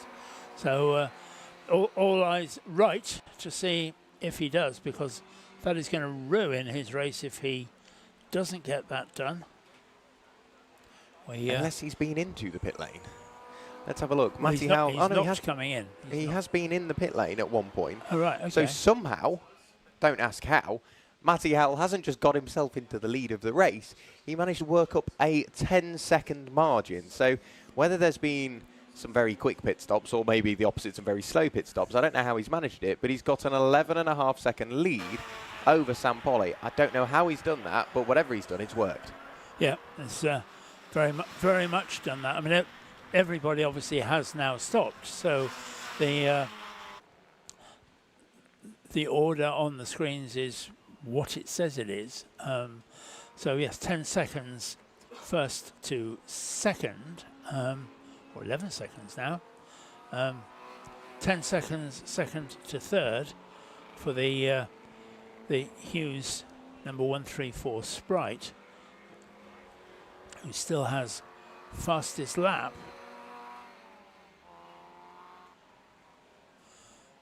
But and at long last, Jack, we're beginning to see a bit of a change in the light. Yes. That it's just beginning to get a bit duskier. Prime time for a little bit of a paddle and see, I think. I think so. It's getting about there. Have you dried off your Speedos yet? No. I couldn't find them in the end, so I just. I don't want to know. Don't want to know. I'll let nature decide. La. But of course, the cloud cover has got a little bit thicker, and the sun is still just about above the clouds. It's not got to that point where it's separating the. Say if you were to look at the horizon and the clouds, normally there's a little bit of a gap there. The sun is still above the clouds, so I don't think there'll be any issues with visibility. In terms of temperature, naturally it will get a little bit cooler as well. Matty Howell is crossing the line once again. Sam Polly isn't too far away. He's just working his way through the final corner. I don't think he's gaining. 11.5 seconds last time they crossed the line. Sam Polly breaks the beam now, and 10.5 seconds. He's pulled in a second on that lap. But with 9.5 minutes remaining and it being a 1 minute 30 lap time, even if he were to lap a second quicker, he would run out of time. Through the final corner goes car number 1. That's the Charles Tippett Claire Norman BMW 2002. Whereabouts is Ian Burgin? Another fastest lap of the race last time through from James Hughes, a 1 minute 44.351. Ian Burgin, he's got to be out there somewhere. There, no, that's not him either. There he is, finally. So, yes. It is still indeed Matty Howell leading from Sam Polly. Then it's James Hughes. Ian Burgin isn't too far away, and that is a very, very smoky number 66 machine in the hands of Richard Perry. We know that car was in the pit lane earlier on. It has retaken to the circuit, and unfortunately, the car's destined for retirement while it's on the inside on the grass. And pulls off from 10th place, which is a big shame. But Richard Perry, I think, has got that car out of the way. I don't think we're going to have any intervention, but we'll have to wait and see. That looks like being on the way up from pit out to the banking, because the car is, it's a very, very disgruntled driver throwing his arms in the air, and I think we can insert the words at our own discretion, but that car is into turn 1 straight after the pit exit. Lots of waving on from the pit road, but it's still Matty Howell, 8.1 seconds first to second. That's put it into perspective. That's 2.5 seconds on the lap prior that Sam Polly has pulled in. And I know I said I don't think he'd make it in the 9.5 minutes. 7.5 minutes, he's 2.5 seconds closer. He keeps going at the rate he is. Sam Polly is going to be well and truly caught onto the tail end of Matty Howell. I think you're very right. And yes, we both sat here and sagely said, no, it's a big ask. But 8.1 seconds on that previous lap will wait on the next one. It's slightly interesting to see the number 87 Sprite with a rather incongruous modern-day headlight with a inbuilt flasher on a car that's supposedly sort of 60-odd years old. But hey ho, 1973 car with an L reg. So that is James Hughes continuing to catch onto the tail end of Sam Polly. I don't want to call it yet because, of course, we've still got 6.5 minutes remaining of this session. James Hughes is reeling in Sam Polly, but he's doing it at the same rate Sam Polly is reeling in Matty Howell. So Matty Howell will slowly start to see that little mini Marcos dot in his rearview mirror get ever bigger. But Sam Polly will have the same issue with James Hughes behind. We could see 3 cars all fighting over finishing this session in first place. Matty Howell through the final corner. 8.1 seconds was the gap last time through. It has substantially come down yet more. Matty Howell crosses the line. Sam Polly crosses the line just after. 8.1 down to 3.6 in the space of a lap. Sam Polly on an absolute mission. Only 6 seconds back from the race leader is James Hughes. I don't want to call it, but I am. James Hughes, Sam Polly, Matty Howell. Those 3 are going to have a great battle heading on to the final couple of laps. Yeah, it's like a handicap race where everybody's supposed to cross the line together. That certainly looks like where we're going. Matty Howell, 3.6 seconds from Sam Polly, who is 3 seconds. 2.2 2.4 seconds further down the road. There's really absolutely nothing in it. Heading up to Rocket now, Matty Howell, he got onto that straight and could barely see Sampoli. Now he can see nothing but Sampoli in the rear-view mirror. They're just working their way through the very top end of the circuit, as close as you can get to the sea here on the Anglesey Circuit, and there's nothing to pick between them. Hopefully we get some pictures of the race leaders in a few moments' time.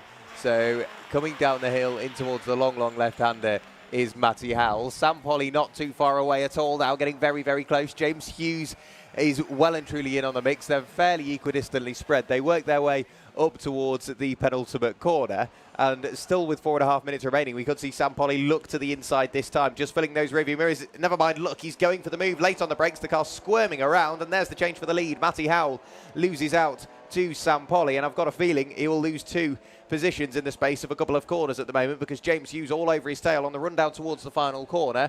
It is still Sampoli in the lead, just about ahead of Matty Howell, who's now got to go from attack to defence and do what he can about fending off any attention from James Hughes. James Hughes a wriggle coming out the final corner. He's shown the outside of the circuit on the run in towards turn 1. We know Sampoli is through and away. James Hughes isn't far away. Fastest lap of the race once again from Mr. Hughes in 3rd place. How long he will remain there, I don't know. He's already looking for 2nd, but a 1:44.172, and that shows one of a number of things. Obviously, the track is getting cooler. The track will be getting quicker, but just shows how on the edge James Hughes is being ushered towards the outside of the circuit is James Hughes. Matty Howell parking the car exactly where he needs to do so, and now we see Sampoli lights ablaze, carving his way through traffic as quickly as possible. James Hughes throws the car to the outside. We're going to go 3 wide with traffic on the run up towards Rocket. No, we're not. James Hughes, clever driving, lifted out, and Matty Howell a little bit on the grass, trying to avoid the Alfa Romeo. On the inside is James Hughes. We're 3 wide up at Rocket. Do they all make it through? Just about.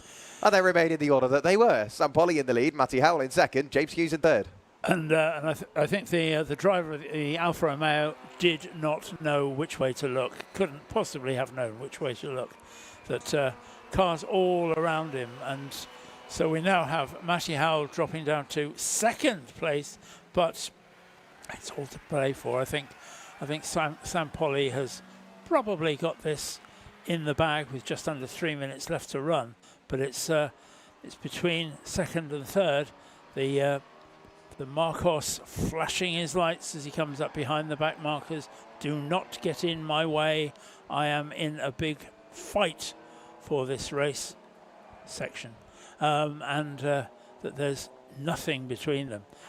Back marker again doing exactly what he should do. He's paid his entry fee as well. He'll take the line that he needs to. That's the Chris Winchester car, but it means that the Mini and the Sprite for 2nd and 3rd absolutely nose to tail as they go out towards the banking. Side by side, the Sprite on the outside, Mini on the inside, but that's going to be a difficult one. Can the Sprite get the power down quickly enough? It's going to be very, very close. 2 minutes left to run of this race. It's going to be probably this lap and one more. The Mini, so close, side by side, but it's going to be James Hughes who's going to get it as they go down the back straight and up to Rocket. Yep, James Hughes has got the position. 134 kicks the back out as he scrubs off speed into the left and then right at the top of the hill. Here's a question for you, Jack. Is he going to try and close down the leader? Well, they have a lap left, no more, no less. They have 1 lap left. Sampoli has got his lights on. We know James Hughes is quick, and he's been quick throughout the weekend so far. Quick in qualifying, quick in the first session, and he's even quicker in this second session. Interesting to see what will happen during the night. I'm looking forward to that. But James Hughes is getting closer to Sampoli and has been doing throughout the race. Up towards the penultimate corner go our race leaders, so we'll have to wait and see in which order they appear. They remain as they were. Sampoli still just about leading the race. Or leading this session, I should say. But Sampoli is under ever more pressure. The run down towards the final corner. He's desperate to try and get past some traffic. He throws the car to the outside of the number 20 of Mark Cloutman and Stephen Chase in their Osty Healy Sebring Sprite. And then up towards turn 1 they will go. And Sampoli just by not even a car length anymore, about a bumper's width, is Sam Polly in the lead. James Hughes all over his tail. James late on the brakes, dives to the inside. Can't get the move done there, but James is very slightly quicker in a straight line. So we could now see the change for position on the run up towards Rocket once again. Sam Polly quicker mid-corner, can be slightly later on the brakes, and you can see them closing up on the run through turn 3. James Hughes puts his foot to the floor. He is just about in the aerodynamic assistance of Sam Polly. Sam Polly pulling away in a straight line. I expected it to be the other way around on the run up towards Rocket. Are we going to see a change of position? The sun comes out. Now we can see the change of position up towards Rocket. Yes, James Hughes late on the brakes, up the inside, position change. Can he get it slowed down? Just about, and almost contact between them. Sam Polly remains in the lead. The sun's out. Visibility is probably not the driver's greatest asset at the moment with the sun in the position that it is, but Sam Polly somehow remained in the lead. James Hughes outbraking himself, but washes wide. Does Sam Polly. They're side by side down the hill towards the left-hander. Will it be Sam Polly? Will it be James Hughes? God knows at this point. Through the left-hander they go, up towards the penultimate corner for what will be the final tie in this session. Will it be Sam Polly first to the line? He will be first to the penultimate corner. On the brakes, gets the car slowed down again. Another very, very late look from James Hughes, having to jump out the way is Sam Polly. Can he get the car off the corner and potentially try and get a position back? No, gets some mid-corner understeer. James Hughes so late on the brakes. How he got that car slowed down, I will never know. Sam Polly will now be looking to the inside once again. He's done it at the start of the race. Can he do it at the end of the race through the final corner? No, he cannot. James Hughes through the final corner to take the finishing flag. And then it will be Sam Polly, and then it will be Matty Howell. And after all of that, I was saying great things about Ian Burgin. He will cross the line in 4th place. We somewhat forgot about him. And whilst that isn't the end of the race, it's just the end of the session. So all of this could count for absolutely nothing come 12 hours' time, whenever it is that they will actually see the checkered flag. Of course, this is just the finishing flag at this point, because it's 4 sessions make up a race, in theory. That's the easiest way to describe it. It is 4 sessions to a race, and that was the second session. So, wow. Somehow, James Hughes on the final lap of the race. Brilliant, brilliant racing. It was absolutely superb, and yeah, we've been saying long and hard about that. This is 4 sessions made up of 1 race.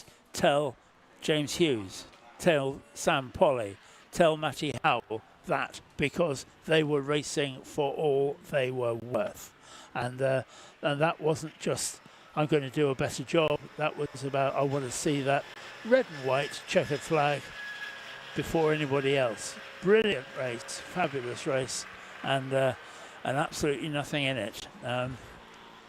But when they actually crossed the line, there was just under a second between James Hughes and Sam Polly, and a further 0.6 seconds behind was Matty Howell. That those numbers don't quite tell the truth, because Sam Polly had a major challenge, and the result is James Hughes, number 134 from Sam Polly. 3rd was Matty Howell. 4th, 119 Ian Burgin. 173 Connor Kay in the midget was 5th. Tippett Norman in the BMW 2002 was 6th. The number 1 car, 571 John Moon in his Lenham Healy Sprite was 7th. 8th was 99 Simon Benoy in his Hillman Imp. 9th was the Witt 87 MG Midget. 10th was the Cruddington's Mini Gem. 11th was Tim Cairns in the Austin Healy Frog Eye Sprite. 12th was the Cloutman and Chase Healy Sebring Sprite. 13th was Potter and Stowe in their Sprite. 14th Chris Winchester in his Austin Healy Sprite. 15th was Thomas and Brian in their Alfa Romeo GTV. 16th was Mackie and Foe in the Austin Healy Sprite. 17th was Tonks and Richards in the MGB GT. 18th was Jervis and Jervis in their MGB. Adrian Brooks came home 19th in the MGB Roadster. 20th was Scott and Scott in their MGB. 21st was David Cornwallis in his BMW 1600 Ti. 22nd was Richard Perry in his Austin Healy Sprite, and 23rd was Mooney and Henny in their Turner. I'm still lost for words in regards to that one. Yeah. The one thing that I do feel quite bad for now is the Modern Classics and Advantage Motorsport Future Classics. Both of them brilliant series. but they've been given the unfortunate job of trying to follow that up. That's going to be a tricky job indeed. Yeah. And of course, it's not like we get a break, because obviously we do. We've got a rota to work to this weekend up here in the commentary box. But usually, if you're not doing live stream, you can obviously you can close out and say we'll be back with you soon, and you can go and have a natural break, or you can go and have a drink. You can chill out. When you're live, you're live. There's no getting around that. You have to fill the gaps, and it's getting harder and harder as the day wears on, because as you'd expect. No. But the sun is in such a position now where I was worrying about it earlier, mainly in the tin tops, or the Cobalt Sport tin tops, the low and turbo tin tops, and the Puma Cup. I thought the sun would be quite bad for visibility for some of the drivers. I'm looking now, and it's going to be even worse. So if you're in a little Ginetta, or one of the Ginetta G20s we've got out there, I think you'll be pretty much all right. But it's if you've got a windscreen that's been maybe not cleaned to the best of your ability, and it's glaring, or you've got a dashboard that isn't flocked, the sun bounces off that bounces off the dashboard, illuminates your windscreen, and you can't see anything. So hopefully the drivers have got a tinted visor or something in the hopes, or even if they've got sunglasses on underneath their visor, in the hopes of hopefully minimising any sort of visibility issues this evening in Wales. Well, because part of the thing is that the layout of the circuit means that they're going up towards Rocket Corner, and they're pointing uphill at just the point that they're going into the sun. So it is the worst of the worst from that point of view. But I don't feel sorry for them. They're out here driving one of the most beautiful circuits in some fabulous cars. So let's not worry too much for them, eh, Jack? No, it's one of those. There's some very quick cars out there, and I think if maybe there wasn't a braking zone at Rocket, some of them would think they're about to take off and head towards the sun itself. Rocket by name and Rocket by yeah, nature. quite literally, it's getting to that point. But of course, the Modern Classics and the Advantage Motorsport Future Classics will be heading out on circuit in a few moments' time for another 40-minute race, 40-minute sessions all weekend, and a lot of them have got a minimum time in the pit lane. So in the Modern Classics and Future Classics, of course, we do have a couple of classes, whilst both series share classes A through the alphabet from there. After, of course, because we've merged them together, we've had to mix up the classes a little bit. So the Modern Classics, their classes are all start with M. So this weekend we've got MA and MD. So MA is made up by purely Jaguars, the XJS of Daniel Stewart and Ray Ingham, and the XK8, supercharged XK8 of Chris Boone. They are all in MA class. That is for cars that have a 3.2 litre plus engine, so anything over 3.2 litres. Class MD is fully made up of Ginettas at the moment. That is for cars up to 1800cc, and all the Ginetta G20s that we've got out there are below that. And one thing I've noticed as well, we mentioned it this morning, me and Chris looking at it, whilst Roger Hamilton has a red Ginetta G20, Nick Hamilton has a blue Ginetta G20. And normally you think, well, one car will come into the pit lane and the other one will leave. That's not how it works. Instead of splitting the race, or instead of splitting the session, they are splitting the sessions. So one car will do one session completely. Right. The next car will do the next one, so on and so forth until we get to the end of the weekend. So whilst it was Roger Hamilton completing all of the first session, it's Nick Hamilton will be out in 27X in the blue Ginetta G20. In the Advantage Motorsport Future Classics, we've got classes A, B, C, D and F here this weekend. A is for cars over 3.3 litre engines. B is for cars with anything between a 2.5 litre and a 3.3 litre engine. Class C is for any cars between a 2 and a 2.5 litre engine capacity. Class D on his own is Andy Biley in the grey and Dayglow green Mazda MX-5. That's got a 1.8 litre engine, and it makes him eligible for the Class D. Obviously, you need to be between a 1.6 and a 2 litre engine. In Class F, the slightly slower Mazda MX-5s, that's Stephen Robinson, Sam Moody and Stephen Rees. Class F, you have to have anything up to a 1600 litre engines, or a 1600cc engine, should I say. But the assembly area has the cars ready. The marshal's just getting ready for the call to let the cars out. We're having a couple of cars removed from the circuit as well, because unfortunately we lost a couple, namely coming by our commentary boxes, Richard Perry in the red Austin Healey Sprite, as that car has now been recovered and will be taken to the infield. As soon as that car's off the road, we will be able to get the final session of the evening, in theory, the final session of the evening underway, because the next time we will have a session similar to a race will be, if everything was to plan, Bob on midnight. It will. That's what we're down for, and that by then the view will have gone. That's a shame, but yeah, I'm just blown away by this view, and I know we keep on about it, but it's really quite something. That this place was an important part of the Cold War in the 60s, and Really? was a listening station and various other things. RF Valley, which is just a few miles up the road. That was also part of the Cold War that we were worried about immediately going to war with Russia. Some things never change, and that but this was a listening station and a very secret place, and that hence the top of the hill is known as Rocket. That they were, and that's where all this was. When it was decommissioned, a stroke of genius said, let's build a racetrack here, because it just lends itself to all of it. It's not a huge site, and if you think of some of the sites that we get to, they have far more acreage of actual real estate. But here is they've made the very, very most of fitting everything in, and that it looks absolutely great. Yeah, I'm just playing around with the camera because I know you are. You can see if you are watching the stream. You can see us stood up in the commentary box waving away. You are a big kid. So again, some things will never change. No, don't. No, some things will never change, Paul. Every time, if there is a stream and you're ever looking up at the commentary box as a commentator, you'll always just be sat there waving away. Absolutely, I've done it myself. Yeah, we've got the formation lap will very shortly be getting underway for the Modern Classics and the Advantage Motorsport Future Classics.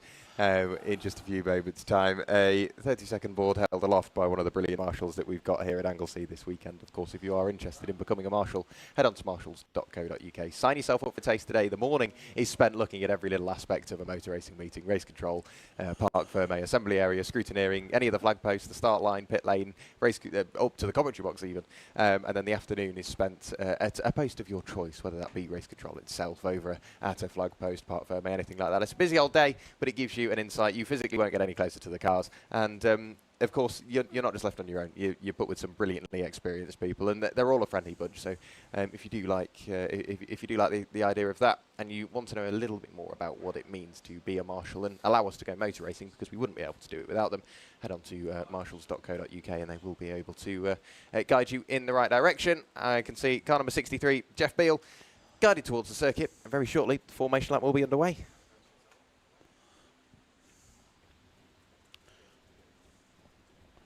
So just waiting for the cars to come out, led by the number 53, our pole man, Michael Wright and Liam Wright. Sorry, that's not the 53. Come on, Paul, pay attention. 63. 63. Jeff Beale. Yes.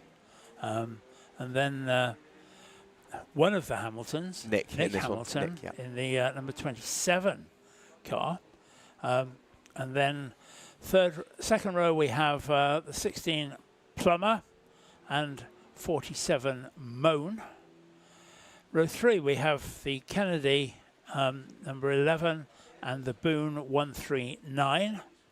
Seventh fastest, the Wright Brothers 25, and the number 8 Edmonds is 8th fastest. Ninth fastest we have Smith and Spooner in the number 3 car, and then 10th fastest Gilby and Molineux in number 31. 11th fastest we have 131 Pidcock and Thompson. 12th fastest we have number 68 Robinson, and 13th fastest Reese and Moody. 14th fastest Bezic and Baker. 15th fastest Stewart and Ingman. And 16th, 195 Bailey at the is bringing up the rear of the grid. So that's your grid, ladies and gentlemen. we had a bit of attrition earlier on in the first race, so it will be interesting to see just how this pans out. The car's now up to the top of the hill. We've seen various different ways that people have, that polemen have managed the rolling start. Some have started very early, and as soon as they've been able to get the pace car out of the way, they've gone. Others have really held on until they've crossed the start-finish line. It's really a question of knowing who's behind you, which is one important thing, and knowing where your strengths are, and if you can hoodwink various people. But it's the number 63, Jeff Beale, Talbot Sunbeam Lotus, and the Ginetta that we see side by side there. Those are going to be very different performances from both of those cars. So this will be an interesting one to see how they handle that. Safety car has made the run for home, so it's now down to our front row to see exactly how they're going to run.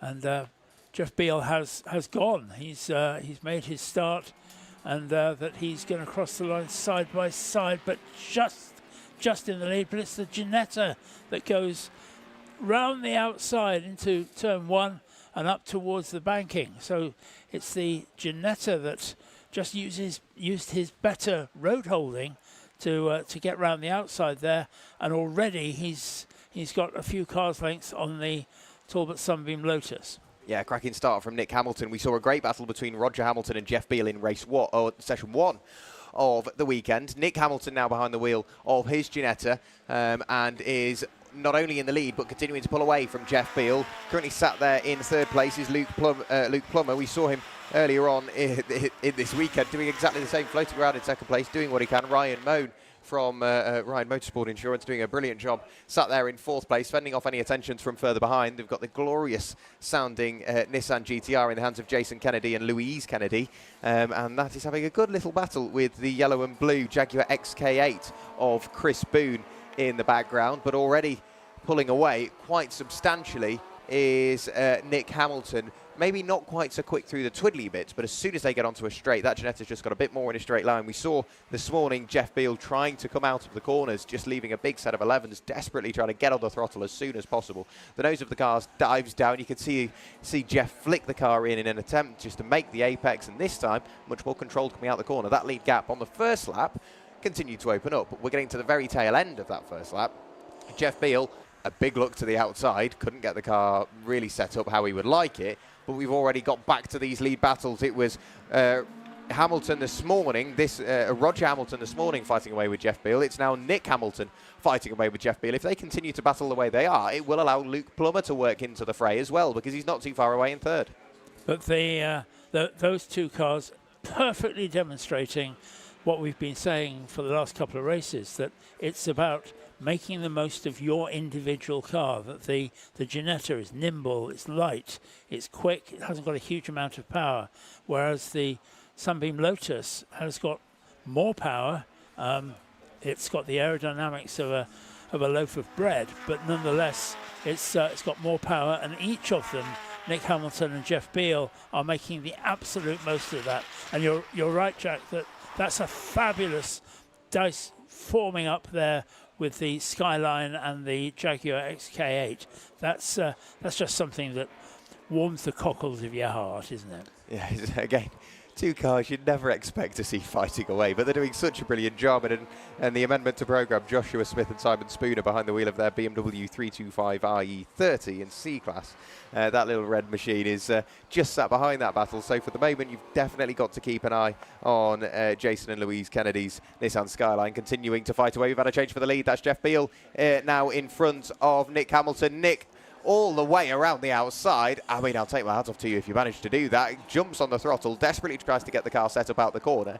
It will be the inside for the final corner, but Jeff Beale will be quicker in a straight line. I wouldn't be surprised if you see a puff of flame out of Jeff's car this time on the brakes down through the gears. No, we don't. But across the line in just a few moments' time, absolutely nose to tail. Jeff Beale back in the lead of the race. Nick Hamilton not too far away, just a dab of the brakes, throw the car into turn one. Not even a dab of the brakes from the car behind. That was Luke Plummer just throwing the car into turn one and hoping for the best all the way around the outside. He knows he's got the grip. The much more nimble Ginetta, like you said, Paul, will be so much quicker all the way around the outside of Jeff Beale. Does his best to try and come over and try and cut off any sort of move. A little bit naughty there. Jeff Beale, however, he's on the inside line. Will he be able to get the car opened up onto the straight? No, Nick Hamilton's still just about in the lead of the race. But as soon as Jeff Beale gets onto the throttle properly, back into the lead goes Jeff Beale. Absolutely great. And I suppose one redeeming factor is those cars are both the same colour. So we're not going to be able to see any telltale rubs of anything where they've had any contact during the course of the race. But absolutely great racing at the front here with Jeff Beale and Nick Hamilton. And there's nothing between these two. The MX-5s getting down and dirty, as MX-5s do. Great, fair racing up to Rocket. The outside turns to the inside, and it's the 195 car which Andy Bailey is pushing on. He's got his light bars all set up. Both cars have got their light bars set up now, as have everybody. They've all had to be through scrutineering to make sure that any lights that they've put up are safe and legal and everything else. Interesting that the grey car there, the 195 of Andy Bailey, has got the light bars sort of facing diagonally aimed at the apex of each corner rather than out ahead. I'm sure they've tested it. I'm sure they know what they're doing, but it's a different approach, certainly. Yeah, well, I mean, it's something that obviously it is additional lighting. He does have a light bar in the middle, so he will be able to see forward, but crucially, he's going to be able to see the apexes better than absolutely everybody. So if you find yourself in the night following Andy Bailey, just stay there, because you will have the best view of the circuit that anybody else would out there. Across the line comes the number 5 machine. That is the almost Martini-esque livery Toyota MR2 in the hands of Stephen Beswick and Daniel Baker. We will have a look back towards the timing, and last time we crossed the line, Jeff Beale was in the lead of the race by just under a second ahead of Nick Hamilton. Whereabouts are they on circuit? I'd imagine they're heading towards the corkscrew now. Yes, they are, absolutely nose to tail. Still Jeff Beale in the lead of the race. Nick Hamilton not too far away. The pair of them are pulling away from Luke Plummer, just sat behind in the silver, black and orange Ginetta G20. But Jeff Beale, again, quicker in a straight line, not so strong on the brakes, and it seems like Nick Hamilton, he's quicker out the corner. He can fire the Ginetta off the corner much quicker than Jeff Beale. Maybe not that much, I'm afraid. Nick Hamilton all over the grass. Moment collected up, but that's going to cost him a lot of time and pretty much put him out of that little battle for at least the moment, until we'll end up seeing pit stops and various other parts of the race slowly start to take place and everything's back together again. Yeah, I don't think it's going to make too much difference. I mean, immediately, yes, it will. 1.5 seconds difference between those two cars as they cross the line then. But he has been fairly hairy. We've seen him take armfuls of opposite lock at various different places on the circuit in his efforts either to stay ahead or get ahead of the Sunbeam Talbot. But nonetheless, that there's as you say, Jack, it's going to take a lap or two for him to get back on the end. But you can bet your life that he'll be back there before we know what to do. Both of these drivers, of course, are doing the whole race, and so that makes it even, if nothing else. The number 16, third place Luke Plummer car there, the Ginetta, having a bit of a lonely race at the moment. He's 4 seconds down on Hamilton in front of him, and he's 8 seconds in front of the car behind him, so a bit lonely. You know, every time I see that Martini livery on the Porsche, the number 8 car there, with Keir Edmonds in it, I can only think of Brian Redman on the Targa Florio, looking looking imperious in a car just like that, exactly the same livery, and takes me back. Now, I don't really want to be the one to burst the bubble, but I can't really relate. If I'm honest, Paul, for potentially obvious reasons. Yeah, you weren't anywhere near born at the time. No, not quite. Jeff Beale crossing the line with the fastest lap of the race, a 1 minute 41.018, dangerously close to breaking into the 1 minute 40 barrier. The battle is between the Nissan and the Jaguar slowly starting to expire, I'm afraid. Across the line goes the Jason and Louise Kennedy Nissan Skyline, a little bit further away than we've seen them from Chris Boone at the moment. Jeff Beale working his way up towards Rocket now. Still giving chase is Nick Hamilton, but of course you've got to remember, whilst Nick was off the road, he will have picked up all kinds of dirt and dust and grass, so he'll have to give it a lap or two to get all of that clear, and then build up the confidence again. Sideways through the final corner goes the 195 of Andy Bailey into the final corner. However, goes the 131 Porsche, that being in the hands of Chris Pidcock and Andrew Thompson, the black and red Porsche 924S, fighting away, having a great little battle with the black and orange Mazda MX-5 Mark 1 of Sam Moody and Stephen Rees in towards turn 1, absolutely nose to tail. Yeah, and they've been having a great battle, and there's nothing between those two. The number 28 Jaguar XJS. Actually, talking of things that happened 1,000 years before you were born, Jack, that Jaguar is in the livery of Hesketh Racing, which was the... I know a little bit about that, mainly because I've watched Rush, the movie about Nicky Lauda and Jason. Okay. Well, Hesketh Racing ran in exactly those colours, with white with the red, white and blue stripes up the side. My one bit of name dropping for the weekend is I interviewed Alexander Hesketh last week, so that was a rare treat for me. But yes, running in Hesketh Racing livery, the Jaguar there, and it's even got a Hesketh bear on the side. Does it have the Breakfast of Champions sticker on somewhere on there? I'd imagine that would be a nice little blast of the past there. I don't think we're going there on a live stream broadcast. No, absolutely. So Kia Edmonds through the final corner, this time extending the margin just a little bit over the bright orange BMW of Matthew Molyneux and Stephen Gilby.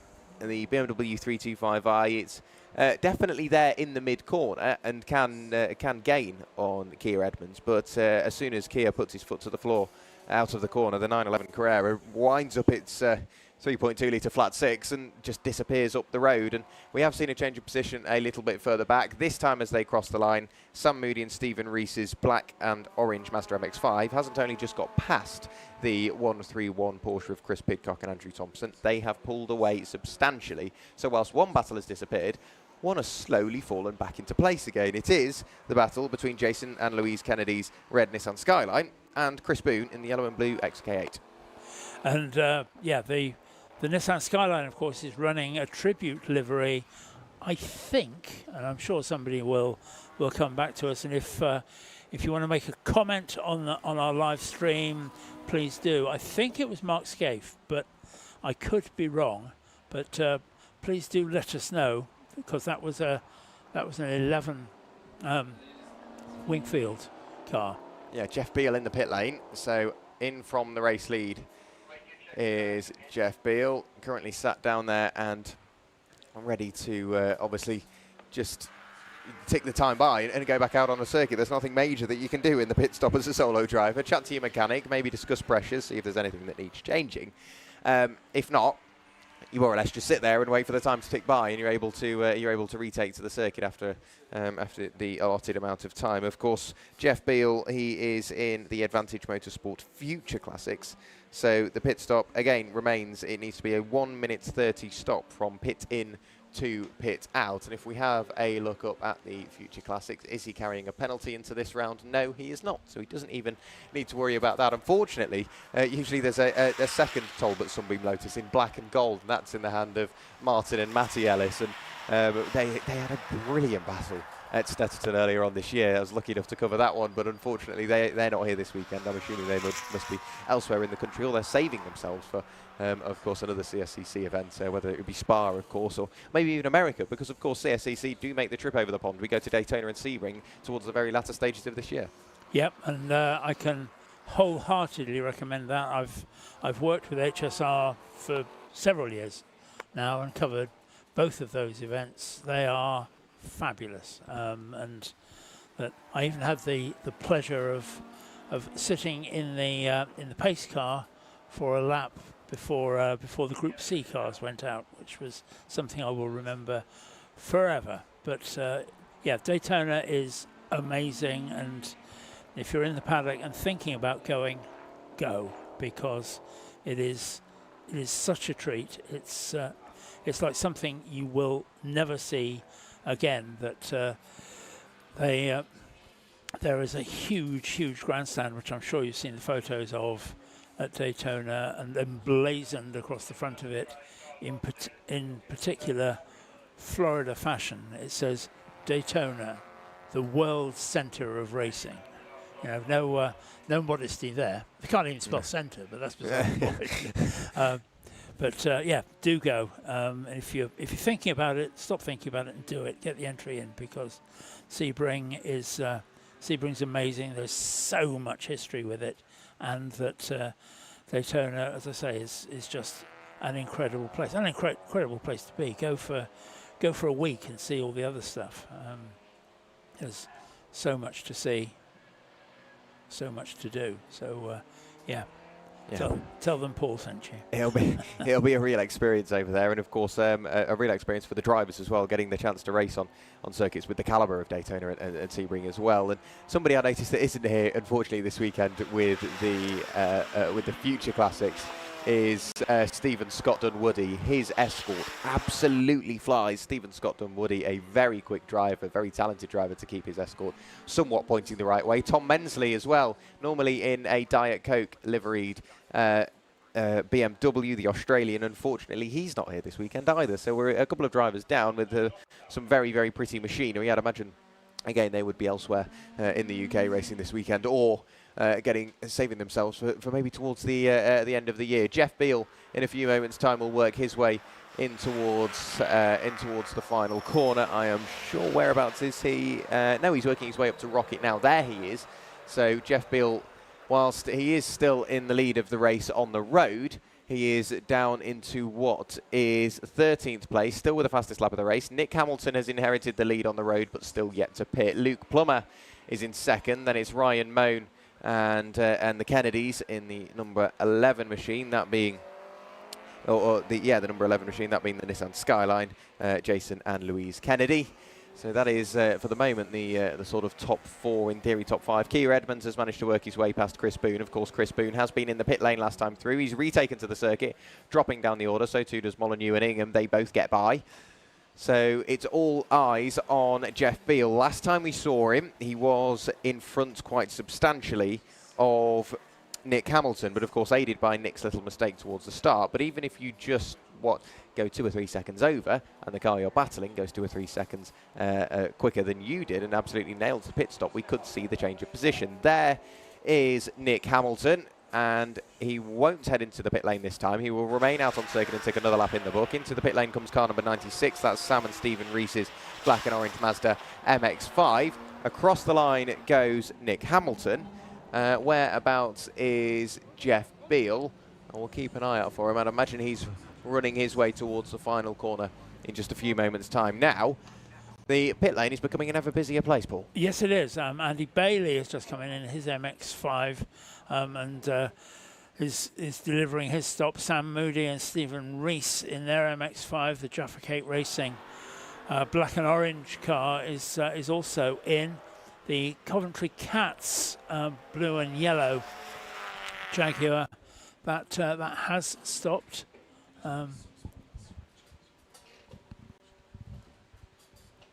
So we're okay with that. Yes, you're right that it's going to be a busy time now. We've got 22 minutes left to run in this race, so roughly halfway there. There's now that's an unfrightened pit stop, isn't it? That's just happening. Door open, check the tyre pressures, make sure everything's okay. Unworried, unhurried, looking good.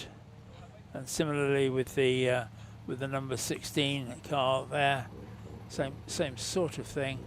Luke Plummer ready to go. The Jaffa Cake Racing car back into the race. Yeah. Luke Plummer currently in second place on the leaderboard. Into the pit lane comes Nick Hamilton from what is the lead of the race on the road. He's followed in by the number 68 machine. That's Stephen Robinson in the hands of the blue and orange Mazda MX-5. But into his little pit box, jumps on the brakes, and that will be stationary. So he's got 1.5 minutes from pit in to pit out. Again, unrushed, unhurried. There's no real stress. It's just tyre pressures, I'm sure, and maybe a quick chat to the driver, figuring out what's going on. Whereabouts is Jeff Beale? I'd imagine he hasn't long crossed the start-finish line, trying to figure out whereabouts he is. Obviously, there was a gap between them. I'll have a look around. I can't see Jeff Beale. It's saying on the timing screen that he's had 2 stops. Unless he's still in the pit lane. Bear with me, Paul. I'm going to go and have a look. All right, okay. But it certainly says there that he's had 2 stops, and he is currently sitting 14th, which doesn't fit with a 1.5 minute pit stop. So I'm a little confused there that we currently have Nick Hamilton, number 27, is in first place, with the Kennedys in there. Nissan is in second, but that has yet to stop, I'm sure. Let me just check on that. No, that has stopped. So the Kennedys are second overall, and they have stopped. So that's looking very strong for them. Third is the number 3, Smith and Spooner BMW, but that has yet to stop, as has the Edmunds Porsche, the Martini car, Stewart and Ingman in the Hesketh XJS. That's yet to stop. And the first of the cars that has already stopped is the Gilby and Molyneux BMW 325, the number 31 car. So the Nissan is in for its change. What have you found? Well, I'll tell you what I'm still looking for. My breath. What I found is Hugo Holder from CSCC, ever helpful. He said that Jeff Beale came into the pit lane, in his own words, tooting his horn.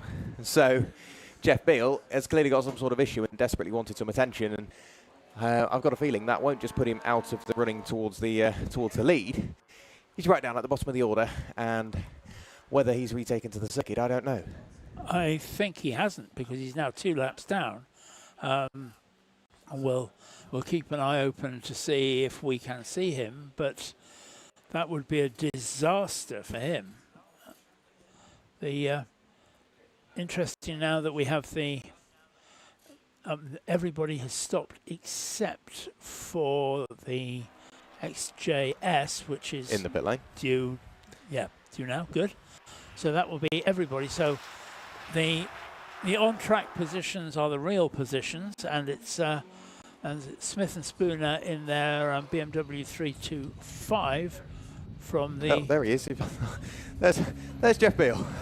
Oh, but he has come out of the pit garage, yeah. So you're excused. But back in the race, but he is going to be probably 3 laps down. Yeah. Which is not realistic. But of course, because these are aggregate races, this is 4 races in one. He needs to get out. Yeah. To do something. The salt in the wound really is knowing that one bad session can affect the. Like I said earlier, it's 4 sessions make up the race, and it just so happens that those 4 sessions are spread out over the weekend in 40-minute segments. So one bad session puts you on the very back foot for the rest of the weekend. So yeah, Jeff Beale doing the right thing, heading out onto circuit. Obviously, maybe not all is well with that car, but hopefully it's good enough just to get to the end of the race and take a few more laps in the book, just to stand him in good stead towards the latter stages of the weekend. Well, and whilst I'm sure nobody would wish their opponents ill, it's fair to say that there are another 2 races to go yet, so anything could happen. So that he could still end up on the podium if his nearest rivals all have a problem. Yeah, absolutely. It's all relative, really, isn't it? He can have a slight issue in this race, but then the main rival, whether it be, obviously we don't want to see it, but if Nick and Roger Hamilton in their Ginetta G20s have some sort of an issue, they're in a unique position because obviously they can still run another car in that regard. Yeah, that's true. Instead of sharing the races between two, or the sessions between 2 cars, they can share the session in one car and just split it down the middle. But of course, if something were to happen, it means that Jeff Beale could potentially make up those 3 or 4 laps that he is now down on the race leader. Through the final corner comes the pair of Mazdas. That's 96 leading 68. And it is, Stephen Robinson, Sam Moody and Stephen Rees leading Stephen Robinson at the moment. One is black, one is blue, both with orange flashes. And crossing the line goes the number 5 Toyota MR2 in the hands of Stephen Beswick and Daniel Baker. I see what you mean about those Porsches there, John. Thanks for showing me that. That is, very period correct, is Keir Edmonds' car. Yes, I mean, it's spot on. And I just looked up a photo of a 911 on the Targa Florio and showed it to young Jack, because I don't think he believed me, but but he did. This is sort of turned out to be a bit of a turn up for the book, hasn't it? Because we had hammer and tongs in the first few laps of this race. That Nick Hamilton is now out at front by 30 seconds from Ryan Moan, who is 3rd, who sits a further 16 seconds down, and then Chris Boone in the 139 car. That's by far the closest of any of the leading cars. He's just 4 seconds down on Ryan Moan. So there's our 47, our 3rd place car, and that Chris Boone in the 139 is going to be closing him down. That's, believe it or not, the Jaguar XK8 that perhaps wasn't one of the most favoured runners, but is nonetheless there. Keir Edmonds is then the next car, as we see on screen.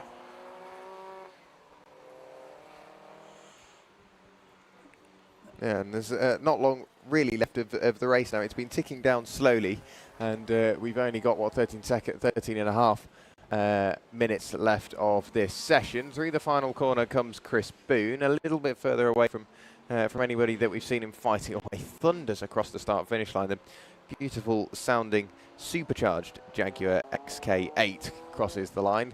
Through the final corner now to take yet another lap in the books is the 131, that being Chris Pidcock and Andrew Thompson in their black and red Porsche 924S. And then we get back to, I know I heard the director saying it a second ago, the flame spitting, just as rather appropriately into turn 1, does exactly the same thing. That is Jason and Louise Kennedy's Nissan Skyline GTR R32. And one thing I've noticed again, all the cars absolutely beautifully prepared. Yeah. I mean, we've talked a little bit about the fact that some of these cars are 30, 40, 50 years old.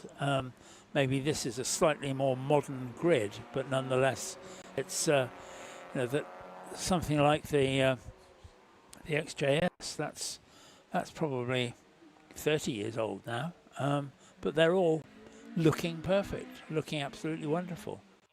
The Ginetta, the G4, our leading car, has been made in various different iterations over the years. The original Ginetta company, which was based in Whittam in Essex, I think first made the G4, and then it was remade, recreated, call it what you will, when Lawrence Tomlinson took over Ginetta I suppose probably, I'm guessing, 10, 15 years ago. And so it's hard to say whether that is a new G4 or an old G4. But Ginetta was again one of those companies that never really hit the big time. They were run by enthusiasts. Oh, and we have a spinner there. That's that's the black Porsche. But Ginetta never hit the big time. Lawrence Tomlinson bought it and worked wonders with the various different single spec series that he created, and ran principally on the British touring car program. Hugely popular. Of course, every round was televised. It was really quite something to see. They have parted ways. Oh, look at that! Look at that burnout from the Nissan. But they parted ways for this year, which I don't quite understand and never will. But Ginetta is now an absolute powerhouse in the world of competition GT cars, all down to Lawrence Tomlinson. Yeah, it really is a story, isn't it, that Ginetta have been on, and they've of course had massive success in motorsport alone, and they're slowly working their way towards producing some road-going machinery as well. The number 16 of Luke Plummer crosses the line to take another lap in the book. A great battle we've got if you're watching on the stream. That's car number 3 fighting away with 25. Car 3 is, we'll wait for them to appear there, it's Joshua Smith and Simon Spooner in their BMW 325i. They're fighting away with Michael and Liam Wright in their 944 Turbo. Absolutely nose to tail once again, downhill into the left-hander and all the way around the outside on the brakes. I take my hat off. Joshua Smith or Simon Spooner, whoever it is in that car, touch the brakes, around the outside, position made. Give that man a medal the size of the church clock, because that was superb. And he just about touched the brakes, just enough to get him round the corner. Past that Porsche 944 Turbo. That's a rare beast in itself, and that's something. Again, there weren't many 944 Turbos made.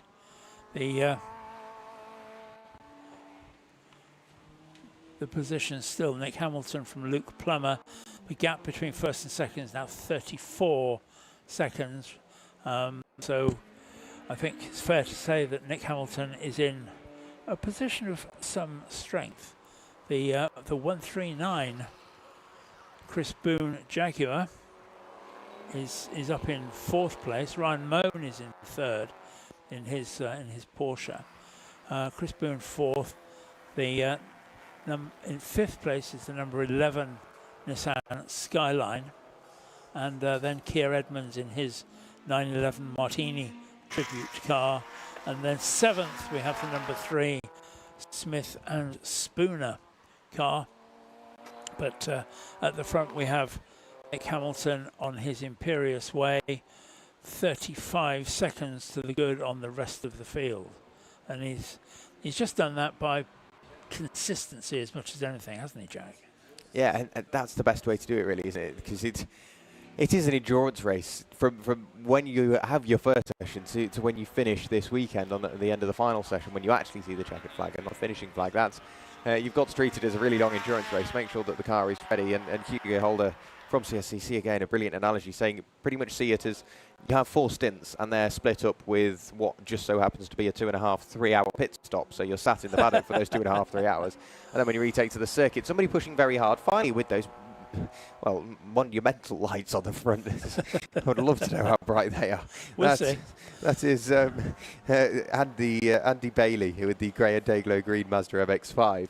I noticed last time, through the final corner, there was a point I was looking at the side of his car, and you think, well, yeah, because he's going through the final corner. It was the side you wouldn't expect to see. That's how sideways. That's how sideways Bailey was. He's on his way to the final corner in a few moments' time. So hopefully, it's a little more neat and tidy this time, and we're still seeing the little Talbot Sunbeam Lotus of Jeff Beale continuing just to siphon his way through traffic. There's absolutely nothing anybody can do about stopping him going through the final corner. Bailey this time a lot smoother. Those lights on the front, you're not going to be able to miss that in a hurry, are you? No, and I mean, you have to question whether they are off-putting rather than just illuminating. But well, that's not for me to decide. Interesting to see several cars not perhaps following the track limits as closely as we might expect. I'm not going to name names, that's not my job, but we've seen several cars which are getting tyres on the white line, and we know that... Two of them have post-race penalties as well, one of them being the race leader. Interesting. Yeah, we've had one so far today, and that was in the turbo tin tops. It was Phil Briggs in the Seat Leon. He was gifted a 25-second penalty, meaning that he dropped back a place at the end of the session. So we've now got Jeff Beale sneaking his way up the inside of none other but the race leader. So Jeff Beale out and circulating after an issue quicker than the race leader. Granted, Nick Hamilton might have just lifted off a bit, saved the car. Brilliant spit of flame at the tail end of Jeff Beale's car, and again on turning. But Nick Hamilton, whilst he is 34 seconds in front of the number 16 of Luke Plummer, I suspect with a penalty on top of that, that lead margin in this session won't be quite substantial when we get to the finishing. What we're getting on the timing screen is that number 27 has a 31-second time penalty for a short pit stop. So that's our leader. Yeah. That's our leader. And number 8 has a 35-second penalty for a short pit stop as well. So that's our leader, Nick Hamilton, and the Porsche 911 Carrera, the Martini car, both have penalties. 31 seconds for our leader. Now, that's not quite enough. No. In that he's 34 seconds in the lead, but bearing in mind, as we keep on saying, this is an aggregate race. That's going to put a big dent in the hard work that he's put in this race, all for the sake of a short pit stop. But rules is rules. And you've got to think as well. At the time, he wasn't massively under pressure. He had a comfortable lead in Hamilton, and he's not going to get out of the car. He's not going to hand over to Roger. He remains in that car all race. What was the rush? You could see them. You could see that flame from Jeff Beale's car from the front. So that was because it was illuminating the ground underneath Jeff's car. We need to keep eyes on Jeff's car. The amount of flame that it's spitting out, whatever the overrun is on that car, I love it. It's probably not the most economical thing in the world, but it looks absolutely fabulous. Sounds the part, looks the part, and is being driven on the ragged edge. Look at the flames into turn one. Jeff is definitely going to be a very popular man come the end of this race. I'm sure the marshals are absolutely adoring watching that little Talbot Sunbeam Lotus work its way through what it's not exactly a non-picturesque place. It's a beautiful car doing some quite interesting things in one of the UK's most picturesque race circuits. Yeah, and strange that we didn't see that in the first part of the race when he was pushing really hard. So whether there is a change, who knows? But of course, drama with the penalties that we've been told about. That the number 8, which is currently in 6th place, 35-second penalty, and our leader has a 31-second time penalty. Both of those for short pit stops. Now, one of the things, Jack, I think, is that some series work on the principle of you have to be stopped for 1.5 minutes. Yeah. And some series say 1.5 minutes pit in to pit out, which is much more difficult to do. Yes, and lucky enough for the Modern Classics and the Advantage Motorsport Future Classic drivers, they've got the difficult one. It's got to be 1 minute 30 from pit in to pit out, and trying to join in and doing a pretty good job of rivaling Jeff Beale is the Jason and Louise Kennedy Nissan Skyline GTR R32. But Jeff Beale in towards the final corner, and fires the car through. Again, just a little flick of oversteer on the absolute rugged edge. Whereabouts is Nick Hamilton? He's crossing the line now, so this will be the second to last lap of this session for Nick Hamilton and the 27X Blue Ginetta G20. So 2 more laps remaining for our race leader. Yeah, and driven it from the front strongly, done everything he needs to do. Should have been finishing with a 38, 39 second lead. It's going to end up with about 4, but that's because of the penalty. The Ginetta G20 is the car that's going to be in second place. That's the number 16 car.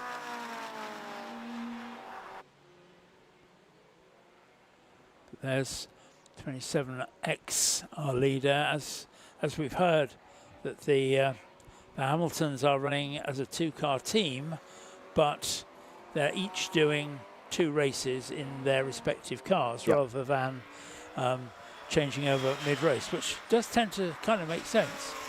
There's the 3 and the 81,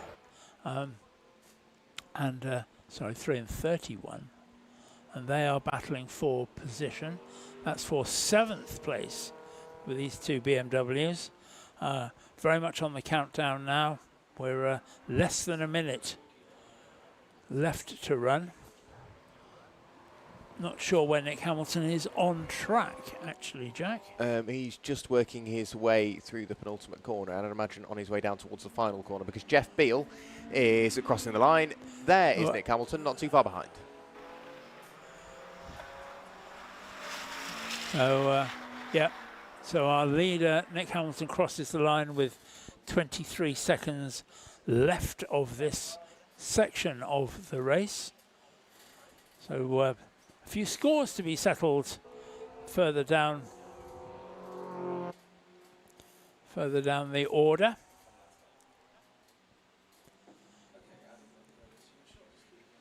There's the little MX-5 battle there.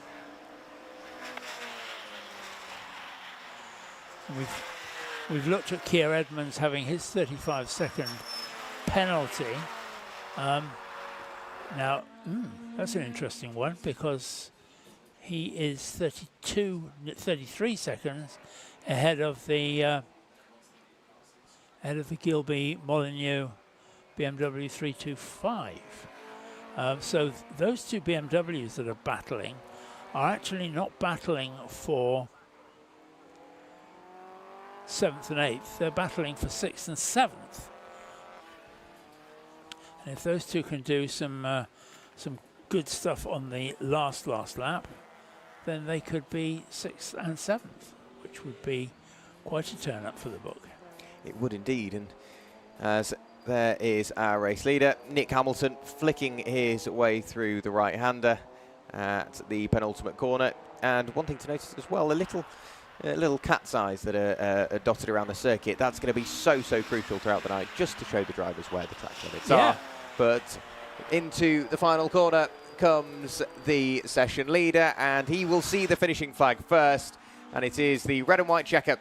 That is the finishing flag for this session. The only time the drivers will see the checkered flag, the actual checkered flag, the black and white checker, will be at the very end of the weekend, at the end of what is their final session, to make up what is in theory just been a very long race indeed. Jeff Beale, he is still out there. He hasn't seen the finishing flag as of yet, so he will be going absolutely full chat. So for one final lap, the run up towards Rocket once again. I'm going to keep my eye on him in towards the final corner, all the way around the outside, somehow finding the grip, and 31, that is Stephen Gilbey and Matthew Molyneux at the line. What a move. Whilst it wasn't one for position, absolutely committed to making that move. How he managed to find the grip on the outside, I will never know. Scrambling around for grip. He had half the car on the curb, half the car on the tarmac, and well, his foot was flat to the floor, and the car didn't know what to do with itself, so he's just sort of whirring away all the way to the line. But I tell you what, I expected nothing less from the Classic Sports Car Club this weekend. Every single session, whether it be racing or qualifying, has been absolutely sterling, and the quality of racing has been terrific as well. And whether he's run out of fuel Sam Moody and Stephen Rees in their black and orange Mazda MX-5. I can only assume it's ran out of fuel. No, it hasn't, because it started rolling again. An electrical issue, something like that. At least it's happened at the end of the race, I guess. There's small mercies. Or it may be that he just took his eye off the ball and ended up in the field. That. Stranger things have happened. Yeah. But, yeah, that's the 96 car. So the result of race 3B, first was Nick Hamilton, number 27, with Ginetta G20. Second was Luke Plummer with his G20. Third was Ryan Moan, number 47, with his Porsche 944. Fourth was Chris Boone with the Jaguar XK8. Fifth was the Kennedys with their number 11 Nissan Skyline. Sixth was Kia Edmonds, number 8, in his Porsche 911 Carrera. Seventh was 31 Gilby and Molineux in the BMW 325i. Then 8th was number 3 Smith and Spooner in their 325i. 9th was Andy Bailey in his Mazda MX-5, first Mazda. 10th was Stewart and Ingman in their Hesketh Jaguar XJS. 11th was Rees and Mooney in their Mazda MX-5. 12th was number 68 Stephen Robinson in his MX-5 Mark 1. 13th was number 5 Bezic and Baker in their Toyota MR2. 14th was Pidcock and Thompson with their Porsche 924S. 15th was the Wright brothers with their 944 Turbo Porsche, number 25. And 16th classified was Jeff Beal, number 63, in his Talbot Sunbeam Lotus. What an afternoon's worth of racing. It's been absolutely brilliant. And of course, we've got to think as well, the next time we will see the cars out on circuit under what is in theory racing conditions will be close to midnight as we can get, because we will be open for the night races. And what a view for the evening. Absolutely brilliant. And whilst we might be going off air for a short while, because of course we've got what is called the sunset break here this evening. It's an hour sunset break, and then we've still got another hour and a half of nighttime familiarisation session. So it's just drivers going out, finding their feet, finding the circuit during the night, picking up new reference points and little bits like that. So we will be off air for around about, 2.5, 3 hours, something like that. Yep. And of course, we will be back with you for the Gold Arts Mag 7s, Liqui Moly Slick Series, Wasp New Millennium, and the Real Builders Open Series. But any final words from yourself, Paul? Few, I think is the word. I think I've used them all. Yes, we've used all the superlatives.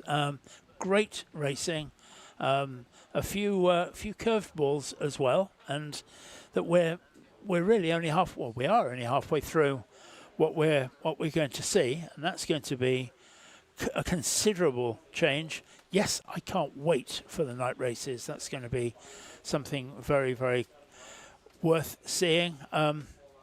Yes, we will start again at midnight. Yeah. And that we'll be champing at the bit, won't we? Absolutely. I can't wait to get it all back underway again. So, of course, a massive thank you to Chris Buxton this morning, running you through everything. Paul Tarsi, who's joined me, Jack Warrell, running you through the action this afternoon. If you are at the circuit, I wish you a safe journey home. Thank you to all the marshals. Of course, they're in for the long haul. They're here all night. So a massive thank you to all the marshal circuit staff. And, of course, a massive thank you to everybody watching along at home and at circuit. If you are at circuit, like I said, safe journey home. We'll see you at around about midnight. Bye-bye.